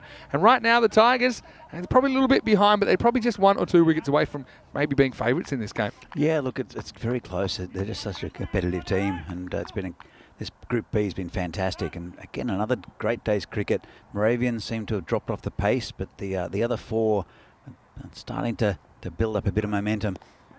This one is cut away nicely into the gaps. Intelligent batting. Well, he did get the strike, Mehta, and he used it intelligently, and that's just a smart shot.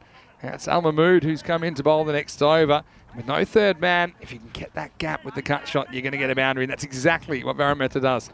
Vinny, look, we're getting to the finals day very soon. We've got one more day of this Group B. Now, is it an advantage for these teams to keep going with the momentum they're building? Because you've seen a couple of players that were a bit out of touch, like Krunty here, who's starting to get a few runs, and also Varun Mehta.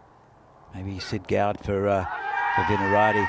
It's going down leg. Terrible appeal. It's a funny one, actually. And we talk about this sometimes. Also in the ECC, where teams sometimes have 1 or 2 or 3 weeks break even between winning their group and then coming back for the finals. Same thing in ECS, whether it's Group A, they have the week off after their group games, or Group B got to go straight back into it. I think there's pros and cons. I think if you don't have injury hassles, then I think it's an advantage to be in Group B because you get kind of a bit of the momentum that you can continue on into the finals. Group A, one of the issues there is if you do have injuries towards the end of that week, they do get a week to kind of get their bodies right. So I think in the end, the answer is depends, a bit like everything in life. But I think teams, especially like Vinarati, that seem to be hitting their straps now, I think it's an advantage that they can kind of use that momentum because they showed they were pretty slow starters, I think, in this group. We know that it's knockout stage as well, so it's a good chance to knock off a big scalp. It's a good ball there. Just clamp down on it. The batsman.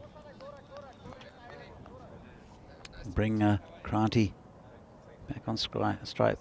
The skipper, he's been pretty good. Hasn't really gotten going in this innings yet. As you can see, the win predictor, 65% for the Spartans, 35% for the Tigers. And Mumwood's gone for a few in his 2 overs, and he's gone for a few more.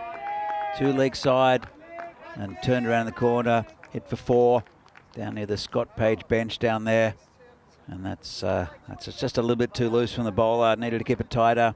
The skipper not really leading from example. I think he's trying a little bit too hard. Is Al Mahmood, and 42 for 1, almost at the halfway mark. Most of those runs coming from the bowling of Al Mahmood. So it's going to have to come back again. Venkateswamy, very good bat, is looking down at that area again. On the leg side, and it's a gift again. This one is tucked around the corner, but there is a man right there. Very lucky to get away with a full toss on leg side was Al Mahmood.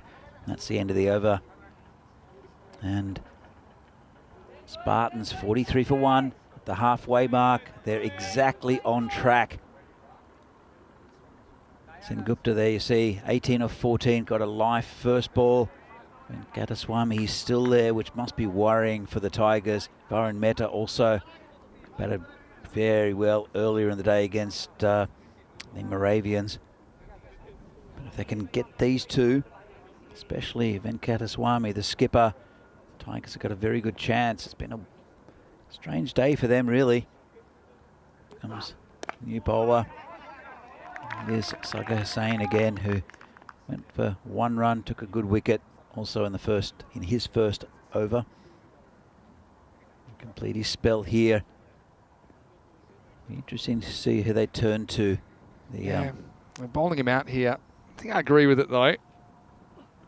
And they go after him, and he might have found the fielder, and he holds the catch. Well, they've taken a couple of important ones, and the Tigers have got sticky fingers here in match number 36. That's another really good catch.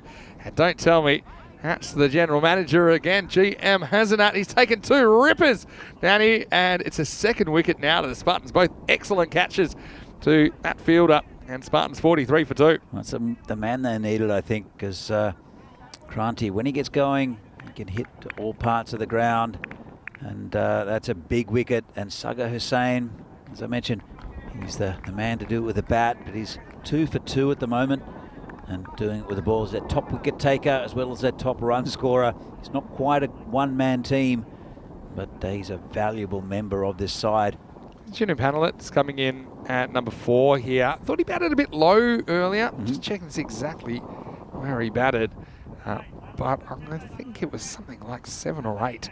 I do think he's pretty handy, especially in this format of the game.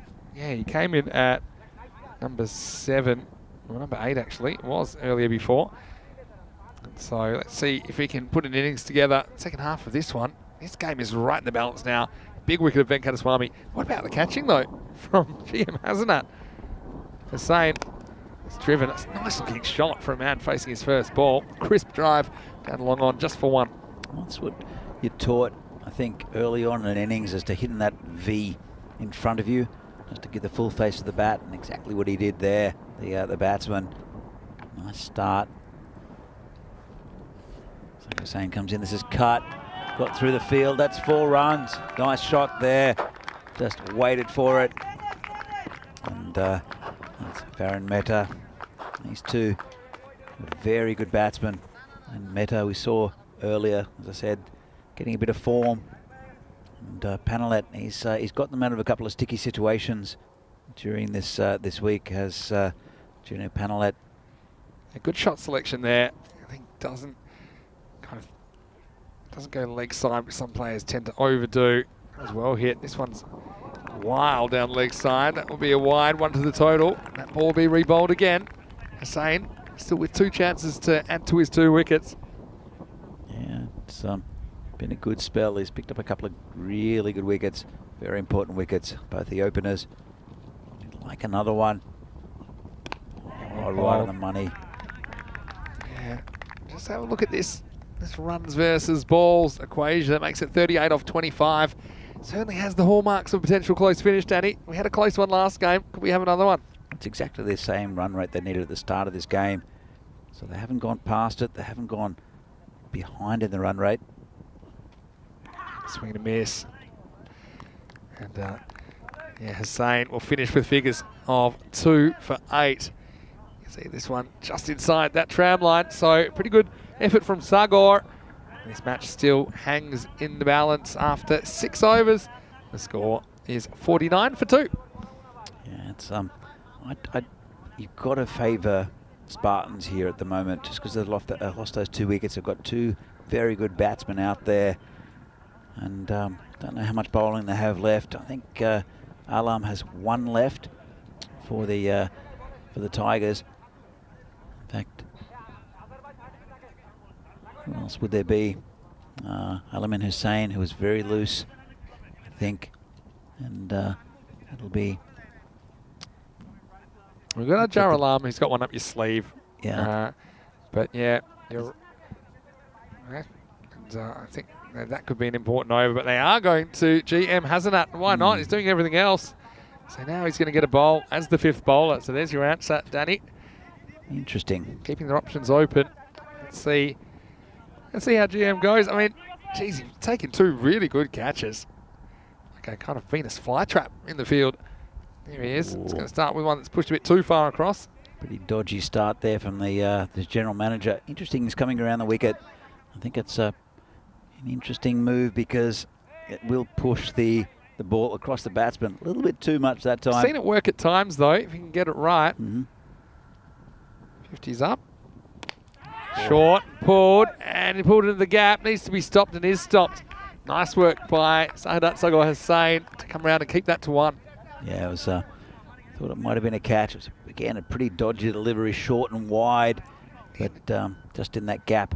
Interesting decision to go across the line there from Panlet. Could have gone through the offside as well. Sneaks in, I think. It's called a wide. Oh, maybe I'm wrong. Just the initial body language. Have a look at this one. Yeah, probably. It's hard to tell when it passes the bobbing crease. Maybe fair enough. With the angle, it's so difficult with bowling around the wicket because it does take the ball away. We've had this discussion. Yeah, we talked about this probably same time yesterday. He's going to be testing us. That one looked like, well, not too dissimilar. So when he gets away with one, he doesn't. And now this one, big swing and a miss. Mehta, who's batted so well today, but you can see the wind predictor, that's kind of going to be swinging all around the place at the moment, suggesting maybe after that ball it could be 50-50 proposition. If you can get the next few balls right, well, it's a big if, but he is pushing it across the batsman. And again, probably a wide. I mean, again, we can't see exactly at that angle when it passes the crease. Here's the next delivery. This is a bit straighter. It's one of the world's worst LBW appeals. Well, that's got to be close. No, not really. I thought I might be able to get Joe Foster biting, but... and, well, leg bye's called. You be the judge at home. Just a little outside the leg stump. To be fair, it might have hit the stumps, Vinny. There were quite a few other factors, but it might have had that in its favour, but nothing else. Can't get one on Joe though. He's too good an umpire. Now this one's in the air. This could be game-changing. Huge. 2 fielders going for it. They're going to hold it. Oh, it's kamikaze fielding again from the Tigers. They'll turn on each other at any moment. And how has he caught that? I mean, in the end, there's lots of finger pointing, but it's a happy ending for the Tigers, as it was a dangerous place to be in the circle, in the offside, and a wicket that maybe swings things towards the Tigers now. There's Panlet that has to go for 2. Dangerous hitter removed. The score 54 for 3. We've seen a couple of collisions already from the Tigers. They're very keen. Obviously, very little calling and communication, but he did so well to hang on to that. And the big frame there of Imran Butt trying to take him out of the game. It's Faisal Ahmad who takes the catch despite the heavy traffic. And so Gina goes for 2. They do have Mehta there, who has been in for a while. 2 boundaries in his 10, but it's been a lot of dot balls in there as well. He's 10 off 11. You take out the 2 boundaries, and he has 2 off the other 9 balls he's faced. So it shows that he's eaten up a lot of dots. Anyway, new batter in will be Kasi Balakrishnan, I think. Yeah, he's facing up now. So well done. The general manager having a day out here, isn't he? Absolutely. Look, it's coming around the wicket. It's really changing that angle. He's got a couple wrong, but only just because they've been wides rather than horrible deliveries. 33 off 19. And, Balakrishna gets off the mark with one. That'll also finish the 7th over. Well, Danny, this Group B continues to entertain us. The score is 55 for 3. It means that 32, I should say, are required off the last 3 overs of this match, match 36. And if you want to see some more action from the Czech Republic, and why wouldn't you, we'll be back tomorrow with day 10. It's the last day of Group B matches, and you can see that the Tigers, they're not going to feature because this is their very last group match, but we will see the Spartans. They'll be in the morning session against Moravian, then Vinarati Barbarians. They're back after the day off. They'll take on the same opponents. It all starts tomorrow with match 37, which starts first ball at 7 a.m. GMT, which is 9 o'clock in Central Europe and 12:30 p.m. in India. Join us for another exciting day from Prague, the heart of Europe. ECS action on the way, and a great game. One thing we love on ECN is close finishes, and the last game went right down to the wire. Looks like this one might too as well. Mehta, a lot of kind of responsibility on him now to go on with it, isn't there? Because he is the set batter. They need 10.66 and over. He did bat very well earlier in the day, after probably missing out earlier in the tournament. And he's 10 off 11. It's a very good over from the general manager. I mean, he's got to have another one surely after that. Russell Meir is going to bowl the 8th. He bowled the 3rd. Starts with a dot. And this is Balakrishnan on strike. If the GM gets another over, that'll be very interesting because he only went to 4, took a vital wicket. There will be another over from Ajay Alam. Yeah, for sure. If it gets really close, I think I'll probably bowl Alam first, just to try and maybe give Hasnat more to play with. I mean, that's probably what I would do. He's more likely to go for runs, though. I'm not sure, Vinny. True. You mean Alam's more likely to go for runs? No. No, I don't think so. I think he's less likely to go for runs. I think the GM gets it slightly wrong. Yeah. He could go because he did pitch a few short. It's an awkward angle that he's coming from. I think it depends how much they've got to play with. I'd say maybe if there were, say, 24 or more of the last 2 overs, I'd probably back him to bowl the 2nd over and then have Alam at the end. Yeah. But the risk, say they get plenty off this and they only need 15 or something, then I think I go straight back to Alam because otherwise you risk not getting his 6 deliveries in, which I think you want as a guarantee. Here's Razzlemir right now, though.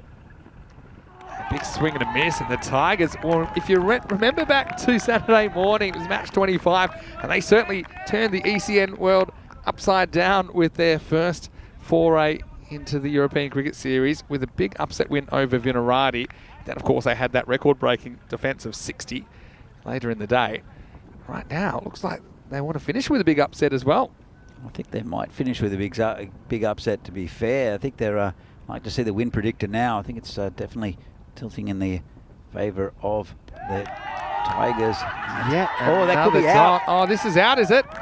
And he's going to walk. Well, I think he's given himself up here just because he's dotted up a few times, and that's a big wicket. I mean, we'll have to see what sort of effort it was.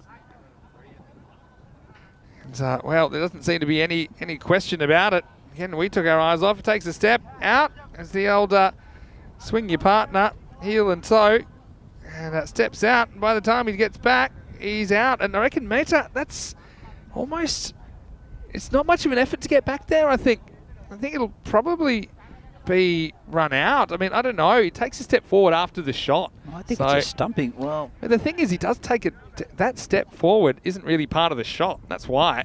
Maybe it's a walkout. We'll have to see what the umpires say about that. But I mean, it almost seemed to me like he thought, well, it's not happening for me out here. I've just eaten a couple of dots. But I mean, considering he was the quote-unquote recognised batter, it's a curious decision not to make more of an attempt to get back. I think he just had a bit of a brain explosion. I don't think he meant to be run out or stumped or whatever that was. Probably a run out, but out in either case. But just a bit of a lack in concentration. I think he's got inside his head and think I've just missed another one. Jeez. So he's out for 10. Score is 56 for 4. Yeah, just I think it was a curious decision with the game in the balance. Yeah, so he says takes a step and clearly not attempting a run. But yeah, I know he's not attempting a run, but that doesn't, essentially you don't have to be attempting a run to be run out. So I don't think it's part of the shot.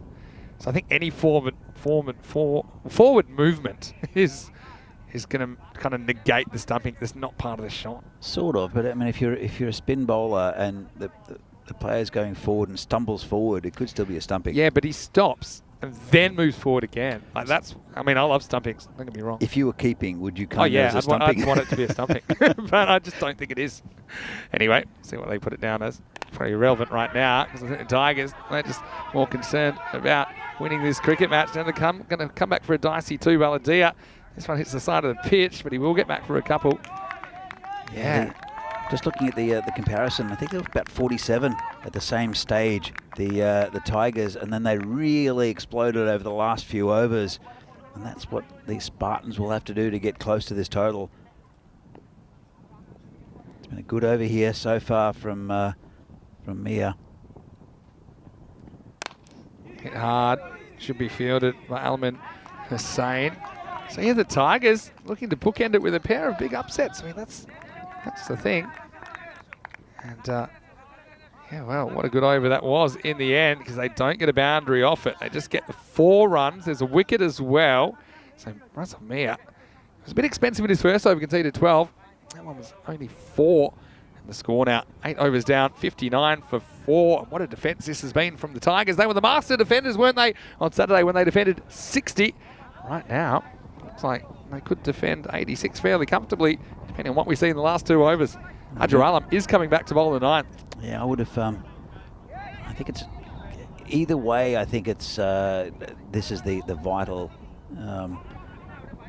final over out of the 2 because Alam has been so good for the Tigers this week. It'll be his final over of this Group B. And we'll see him definitely on Friday. Tigers, I think they'll be a threat for anybody in the in Group A. Just got that little bit of menace about them. Comes Alam. Well, it goes for this, and this could be a catching opportunity. Well, good luck. He's swimming backwards, and in the end, he won't get it. That's Faisal Ahmed, I think, again, who had the ball hanging in the air for quite a while. They do get back for a couple. Where are we at in this game? I mean, they need 28 off 12 before this over. Makes it 26 off 11. It's hard to keep in the game if there's not a couple of boundaries in this over. Adjar Alam, though, a bit more pace on the ball.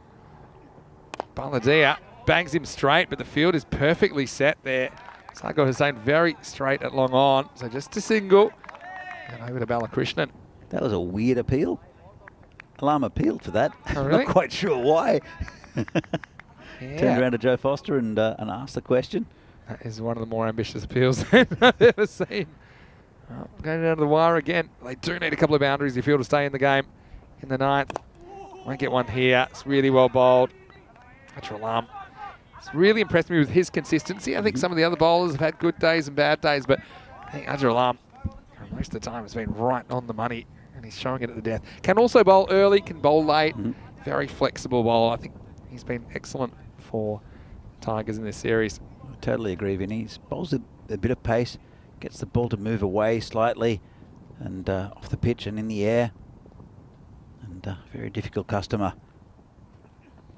Bit of length, but they got the 3rd man. This field has been really well set by Al Mahmood. I think that's exactly where you want one of your outfielders because there's every chance a little edge off Alam, the kind of pace that he bowls and the way the batters are swinging.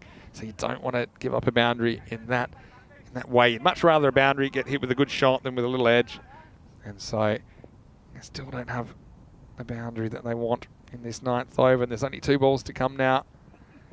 Tries to get inventive. He goes ramp and then reverse ramp. Once again, the 3rd man coming into play. Just a single. I think trying to beat the fine leg there originally premeditates, but then Balakrishnan doesn't get the ball he wants. It was too wide outside the off stump, so he had to change his shot. It's a really strange shot because there is a man back there at fine leg. There's also that very fine 3rd man, so it wasn't a very productive shot in the end. That's going to be called a wide. Even if he'd got it, they're going to go for a single, and they'll get it pretty comfortably. I think. Have a look at this. I think that was almost out. No appeal. I don't think he's in, but I will say if it was out, it would have been an amazing run out. Just watch the end of this. And he's not even watching. And then he offers the keister to the ball.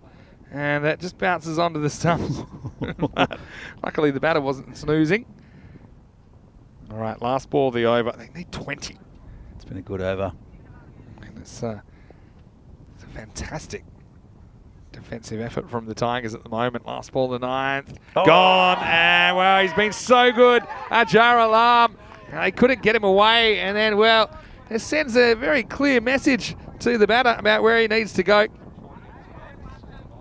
And so, Balakrishnan, you can't blame him for going for the boundary. Alam was a little bit naughty, if you ask me, because I don't think the batter needed the direction, but I will say that was a good Yorker. That cleans up Kasi, and he ends the over 67 for 9. And you see Ajar Alam, well, I think he is a little bit in the naughty book after that. Might have a little word from the match referee.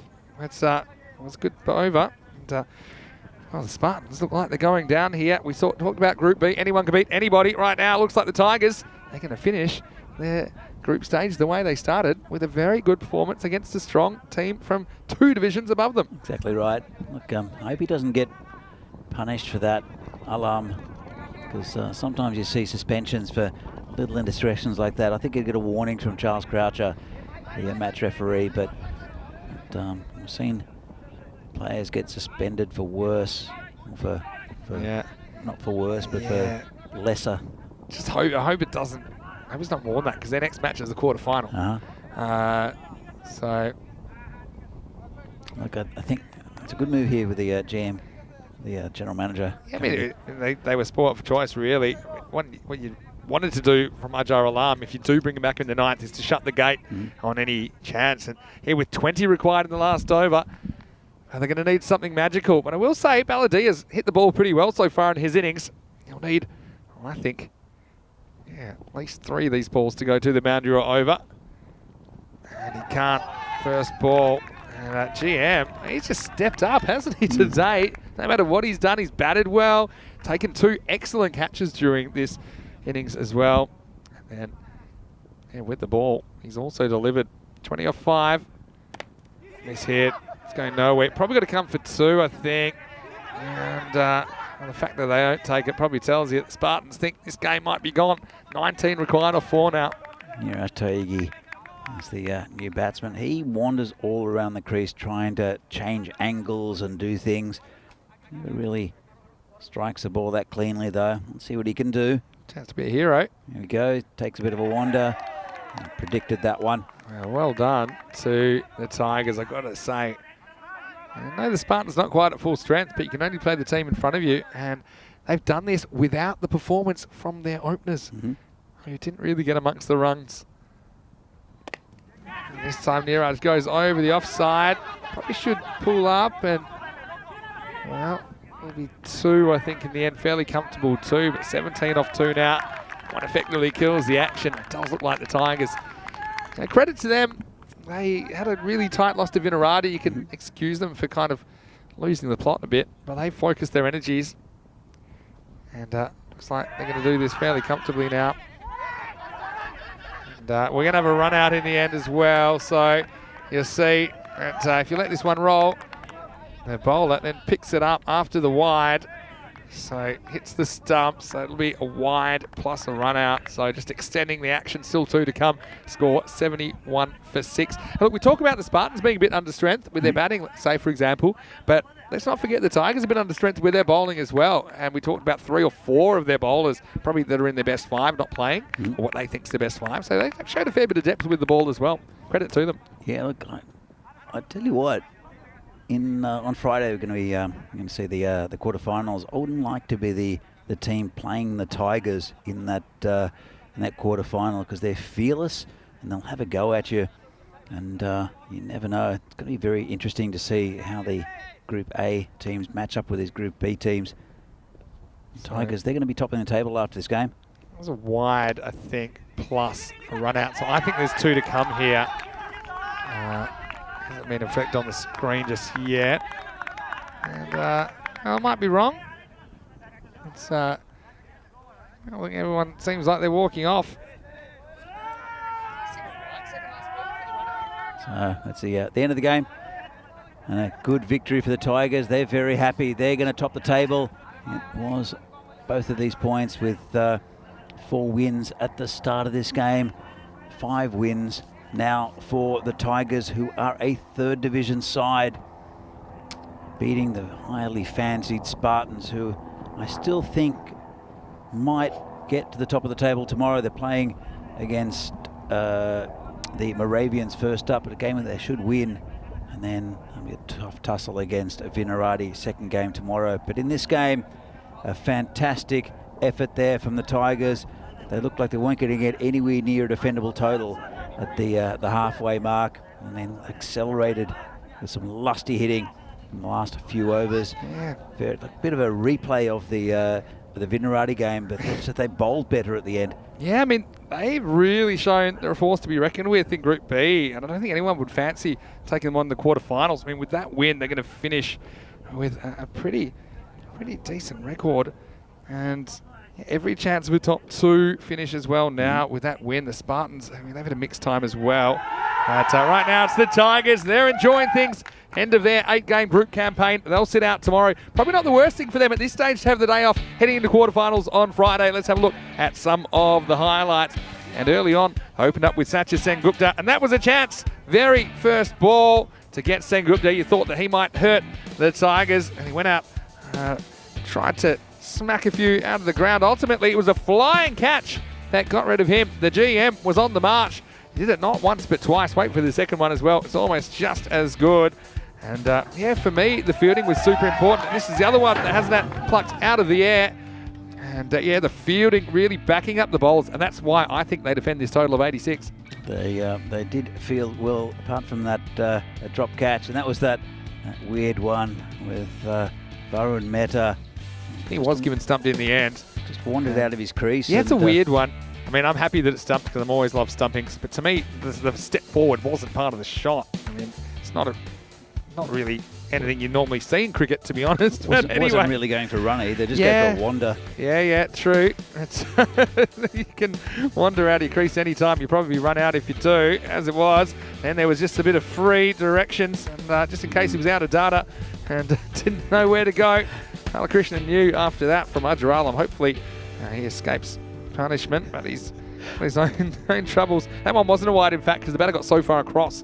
And look, the Tigers, they ended up doing it. How did he miss from there? Is that what you're going to say? Well, I was wondering why he was. I saw him reeling back, and he was trying to hit the stumps, and he missed the stumping, but it ended up being a run out anyway. So there we go. Here's the scorecard for the Spartans. Sengupta, 18 of 14, had a life off the first ball. Venkataswamy never really got going. Run of ball 13. Varun Mehta, just a bit of a weird dismissal there. 10 off his 13, and then the rest just a little bit of a contribution. Panalet, you would have expected to stay in a little bit longer. It's good bowling from the general manager, who was bowling around the wicket, made it difficult for the Spartans. Let's have a look at the bowling.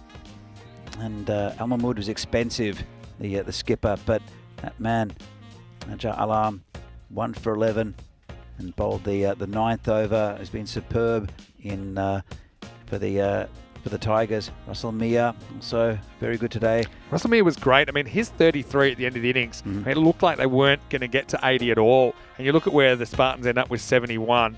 I think that his innings is the difference. For me, he's the player of the match. I think not only for his batting, but also the bowling, 1 for 16. But I've got to say, Sadat Sagar Hussain was brilliant. The general manager, though, also auditioning for player of the match honours. He took 1 for 9 and did really well as that fifth bowler. We were wondering who they turned to, and those 2 catches were super important.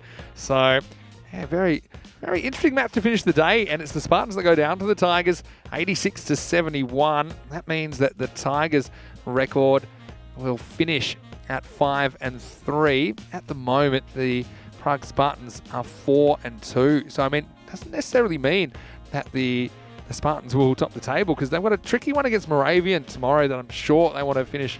The Moravian want to finish well, but then Prague Spartans play Vinarati as well tomorrow. And the way Vinarati are playing, it could be, for example, if the Spartans beat Moravian and then lose to Vinarati, it will be down to net run rate, because both the Spartans and the Tigers will be on equal points. Vinarati, they'll still have visions maybe of cracking that top 2 with a couple of wins tomorrow. So yeah, very, very fascinating Group B. Has not disappointed us at all. And yeah, congratulations to the Tigers who earned their day off. Well, next time we'll see them will be quarterfinals Friday. Once again, I want to say a big thank you to all of you for joining us today on the European Cricket Network. It's been great to have you out front and centre, Danny, today, and I really appreciated your introductions. How did you enjoy that? Yeah, I really enjoyed it. I'm probably not quite as slick as you. You've done thousands of these, Vinny, so for me, it was quite nice. Hope to do some more in the future. Yeah, I think we'll get back out there tomorrow. And tomorrow, look, it's hard to believe that tomorrow there's some kind of suspicions we might get some showers. Hopefully not. I mean, half the people are saying yes, half the people are saying no. Hopefully it is the latter and we get a nice full day's cricket in, because certainly we want Group B to go the distance heading into quarterfinals Friday. The weather forecast pretty good for the weekend for Friday and Saturday. I just can't wait to see how this Group B wraps up. It's been interesting from the get-go. Ever since the Tigers were unleashed on this tournament on Saturday morning, it's been really fascinating, and I'm sure tomorrow will be no exception. I totally agree, and it's just been a different dynamic in this Group B, much closer than Group A, even though Group A had a lot of really tight matches and upsets. This Group B has been really fascinating, and I've loved it. And remember, you said that the Vinirati have got a chance of getting into that second place. I think Barbarians are in that well, that's mix right. as well. Yeah, don't count Barbarians out either. So I think Barbarians just trailing Vinirati on run rate. I still think it's up for grabs tomorrow. You're going to see 4 teams that are desperate for qualification. I think Moravians, with the results today, makes it really tough for them. They're going to have to get 2 upsets and probably 2 big upsets, regardless of if it's kind of realistic of them to qualify or not. I think they'll want to finish well. I think they started their campaign with a good win, and they'll want to get at least one more win, I think, before the end of the group. So there's plenty to play for. Just a reminder that tomorrow it will start right here at 7 a.m. GMT, which is 9 o'clock in Central Europe and 12:30 p.m. in India. Once again, thanks to all the Blue crew, to all of the officials, to the umpires, all the helpers around the ground as well, to Meta as well, who is our project manager here. I know you haven't been feeling too great today, Meta, but I know you've been working hard remotely for us, make sure everything runs smoothly. So special shout out to you as well. And Danny, thanks to you once again. And look, I've got to say that we've been really well received here in the Czech Republic. We've loved our time here. To also to our production crew, Spring Productions, they do so much great work to make sure that the pictures you get are such high quality. But for now, we are going to leave you with some highlights of the day. A reminder, though, you can go to our website, europeancricket.com, and check out what's going on there. Even you can get a look ahead to the ECI, because the international cricket starts tomorrow, and I believe that starts at 9:30 a.m. GMT, which is 11:30 in Central Europe, and that would make that 3 p.m. I'm going to say in India. So it'll be great to have Charlie out there as well. We'll keep an eye on that. Also, our social media at European Cricket if you want to catch up on some of the best bits and some interviews today. And I know I interviewed Fred Heidenreich, so there's a really interesting interview that'll be on our social media very soon, if not already. But for now, this is Vinny Sandu for the European Cricket Network, along with Danny Hudacek. Hope you have a fantastic and safe evening. Hope you join us again tomorrow for day 10, the last day of round robin action. But for now, from everyone at the European Cricket Network and the European Cricket family, we'll see you tomorrow for more FanCode European Cricket Series. Good night, everyone. Hasta mañana. See ya.